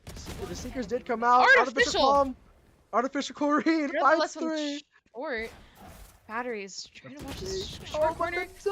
the dog Grass reveals. April. The last kill. The dog. The dog Always reveals. dog. The poor KJ found out by the dog and put 5 bullets in the brain. Unfortunate. Unfortunate. We have another eco coming from Fatal Fraggers. Oh, looks like Bomb Down seems to be doing a lot better this game. I don't think Fatal Fraggers have that explosive energy of that unpredictability when you originally go against a team. So it looks like Bomb Down kind of have this expectation of what to expect from these players. So these reads are coming out at a much more, I guess, like leisurely pace. Floofy's very quickly moving into Garage, and Floofy's known for taking space. Floofy, as Yeah. Jet, takes space very fast, very explosively, and they're just watching for that. They're letting him do that, and they're letting him overextend. Floofy has some of the craziest entries I have ever seen from a Jet, so this is really exciting to watch. We have the breach stun coming off on the Jet. I can't speak today. Oh. Pushing out, get some tag off of him. Reach Ooh, out, batteries is now low HP. low. Spike planted. Boombot goes Try through to back the off.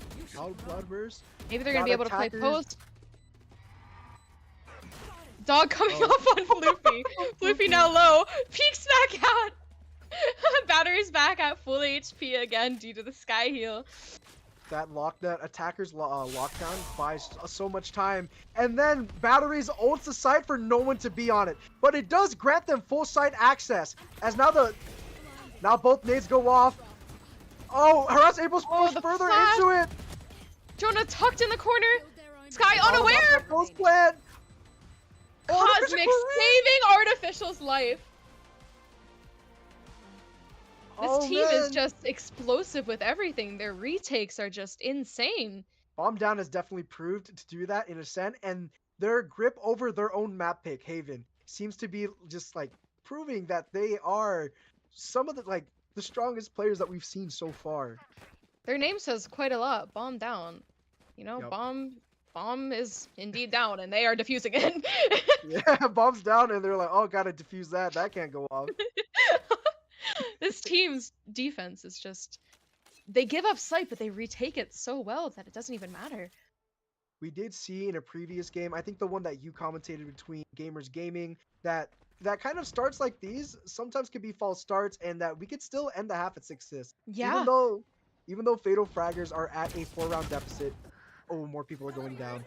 I still wouldn't put it past them to at least bring it closer. Looks like the people pushing Seasay were pretty easily picked off by both Harass April and Ooh, PJ Jake finds Mango. one on Harass April. Stun not able to hit PJ.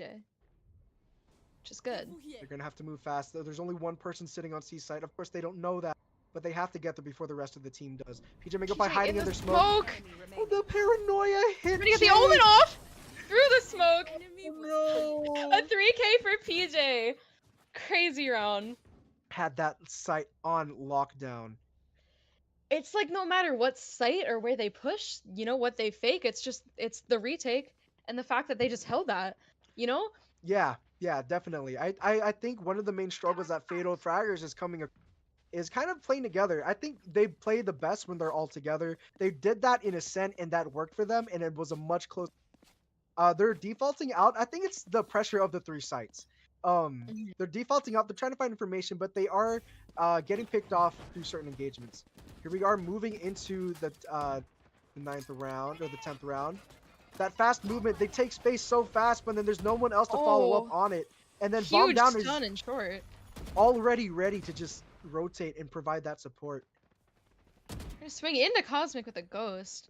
Fortunately, gets a little bit of tag off. Floofy waiting ever so patiently, creeping up. Floofy's ready. Cosmic, Floofy. Cosmic sees him. Satchel's away. Does Floofy back off, or does he take this engagement? Floofy's going in. No, he backs off. He's dashing out.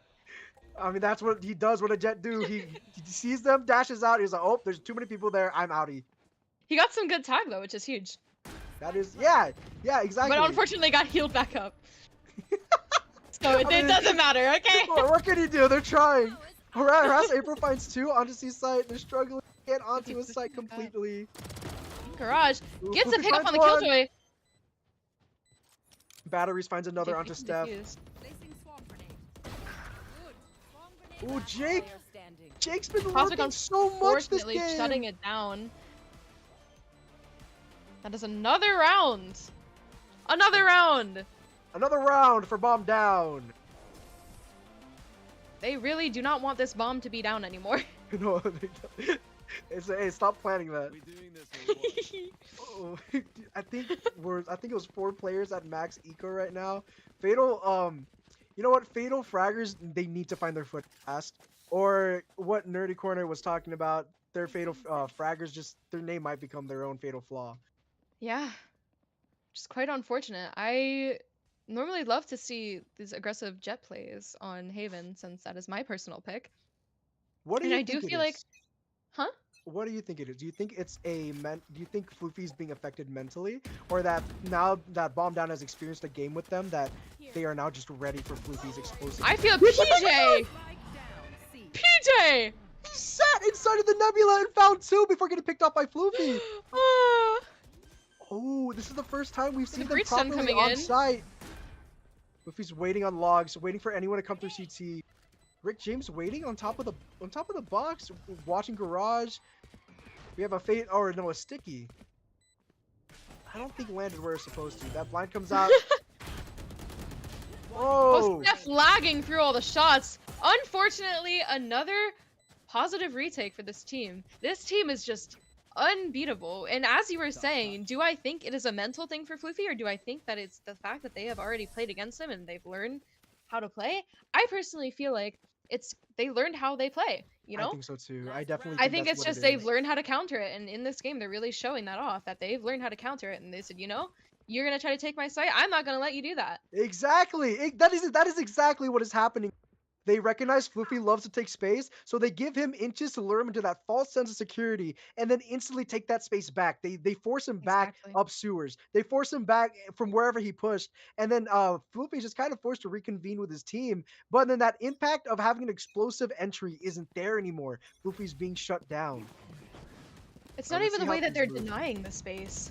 It's the way that they're just retaking it. Unfortunately, Artificial getting picked off by Jonah. I'm short. All right, this might be the 3 that they need. The 3 rounds. Do you believe in a 9-3 curse? We'll see if we get one I'm here. They're ready. now fully onto A site. Look at where Batteries is positioned, waiting for. Oh, the KJ ult's coming out. KJ ult's gonna be Ooh. huge in this situation. This might stump him. This might stump him a bit. Floofy's waiting on one side. Floofy is not budging. Everyone else backing off Running into back that into one the corner. Here comes the Floofy's Raise Nade again. My favorite combo. This is the same combo we saw earlier, but This Floofy's is still- exactly what we saw. It's just Oh, too but the good post to not fight, they use. were ready for it. Attackers are ready for it. Look, Are now, they gonna be able to get the 9-3 curse? now it's just Cosmic. It's a 2v1 scenario. That wall's about to go down. Alarm bot goes off. Bomb is not half paranoid. Oh. Goes out, and Jake finds it on 9-3. Cosmic. We're ending at 9-3. Comey, do you Alright. believe in the 9-3 curse? Because we Alright. might see it Switching unfold here. sides. Also, I'm gonna need you to look at me. I'm gonna need you to look at me, and I need you to look at me hard. Okay, I'm I looking. believe so hard. Okay, they can do this. I believe. Okay. All I right. mean, I'd love to, because I'd love to get a game 3 out of this. This has been such a fun event, such a fun series so far. I'd love to see it, and I also believe very strongly in the 9-3 curse. They definitely can bring this back. I think so Considering the too. fact- It is a little bit more difficult for them to bring it back due to the fact that they have double initiator and one single duelist. So it is going to be, their attack is going to be more like finicky. And it's going to be harder to counter with all these stuns and flashes and, blinds. It's like, it's going to be hard to beat, especially with the Astra stuns. But considering the fact that they have a Killjoy, and, both teams have a Killjoy, but I think defense could go a little bit better. Some amazing notes that you've been giving here. Looks like Cosmic pushing up, and then that dog creating space. Cosmic going to follow up, people pushing onto site. They have that C site. Jake is taken out early by Cosmic. And there goes the KJ Molly, now on top of Spike. C-site completely free to our bomb down. PJ Megapie, one of the most pivotal members, goes down to Floofy, but Floofy gets traded off by Cosmic. Oh, they see them on the back of site. Wrapping back around the other side, picks them off. Cosmic on a 3K now. Ooh. Battery's cleaning it up. Yup. And bomb down win a very pivotal pistol round. It's okay. It's okay, they only really need 7 rounds, okay? All right, to catch up. All right, I believe. All right. That snowball momentum. Snowballing is very important. They could very well do that. It is a new half. They will turn up here. I smell it. Here. I taste it. It's gonna happen. Here we go. I'm about to see Floofy with like a 6K ace, even though they don't have a Sage. Just against all odds. Against his demons. Another C hit, it seems. Oh man, they're just running up. PJ Megapie was just running up. They're just exploding onto site. Omen now blind, TPing out into the open. Into the open? PJ able to get bombed down, planted for both garage and long. Alright, PJ Megapie. We have April running back into long. With a stinger. Cosmic finds one on Jonah T. PJ Megapie finds another one onto Jake, coming from garage. Only one more left on Fatal Fraggers, and it's all left to ace this to clutch. I believe. This classic can go far. Oh, that dog forces them in a garage! Oh, unfortunately gets blocked up on by the Astra! Awaits! Oh, it's so well played out. Their utility and knowledge is just... Oh, you can tell that these people have synergy. They know what they're doing. This is not their first... Yeah, this is not their first rodeo. See, I'm excited to see Haven before it goes. It's definitely one of my favorite maps, and I'm sad to see it going in the new episode. Oh, definitely. But I do think this masterclass of a way to handle Haven will be one of the best ways to send off the map, at least from this event. Yeah, I agree. This has been an interesting experience to watch. Yeah, they take it. Are we gonna see another explosive attack? I don't know if they could. I'm pretty sure they can afford it. It's Fatal Fraggers. Can't. They have to stop this. Flashing out back sight. Battery's now super low. They able to get the sky heal off? Yes, they are. All right. Some spamming through the wall. Cosmic actually finds one to. Pivotal PJ Megapie ult comes out. Cosmic is sitting through hell. Above Jake. We have a Molly on bomb right now. Jake is the only, or Cosmic is the only one, and he gets taken out by Fluke. Oh, that Artificial wall! shutting him down instantly. Artificial Chlorine watching people coming out of that wall and picking them out. They are now at match point as Artificial Chlorine finds 3. Whew. Match point. Does a 12-3 curse exist? Because you know what? I believe in it. I believe in it. Yeah, right. Yeah. I believe. When I'm watching this, all I'm noticing is the fact that when they take site, they take it fast. And there's no way that they're able to, like, they can't counter it, Oh. They can use as many Killjoy utilities as they can. It's just, the way that they push in is just, like, it's impeccable. It's immaculate. Luffy's taking off the training weights. He has the operator in hand. Finds one, dashes away. Can he find another before they take him off? They're spamming his location. They know he's there. He's taken out by Cosmic. Unfortunate seeing that off down. Still such a very explosive maneuver onto A site, like you've been talking about this whole game. Steph able to pick one off. Now pushing up long. Gets another. Spike down A. Can't shoot the raise Boobot in time. And that that's is it. the end of the game. With a 3K from Artificial. Absolute goat. And the series. That is it for your Fatal Fraggers as Bomb Down takes the series. Thank you so much. That was such an amazing game. What are your thoughts so far, Comey? I'm Man, in shock. I am in shock. That team really showed this entire tournament what's up. You know, it's only day yeah. one, and that's just it's wild. It's very insane to think about that. Bomb Down gets away with this gets away with this series with a clean 2-0, especially in that masterclass of Haven. And then you consider that the fatal fraggers There you were go. they were yeah, they were our first seed. They were, they were seeded to take first. That's Yeah. the first seed. That's so insane that they're taking out, not even taking a map off of Bomb Down, which makes me super excited to see how far Bomb Down go in this tournament.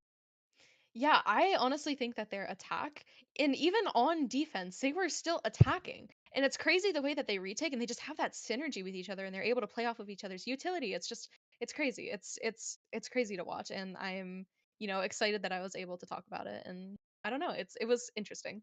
It's I'm very grateful to have been able to commentate that game with you. That will be our last game for the rest of the night, at least coming this event.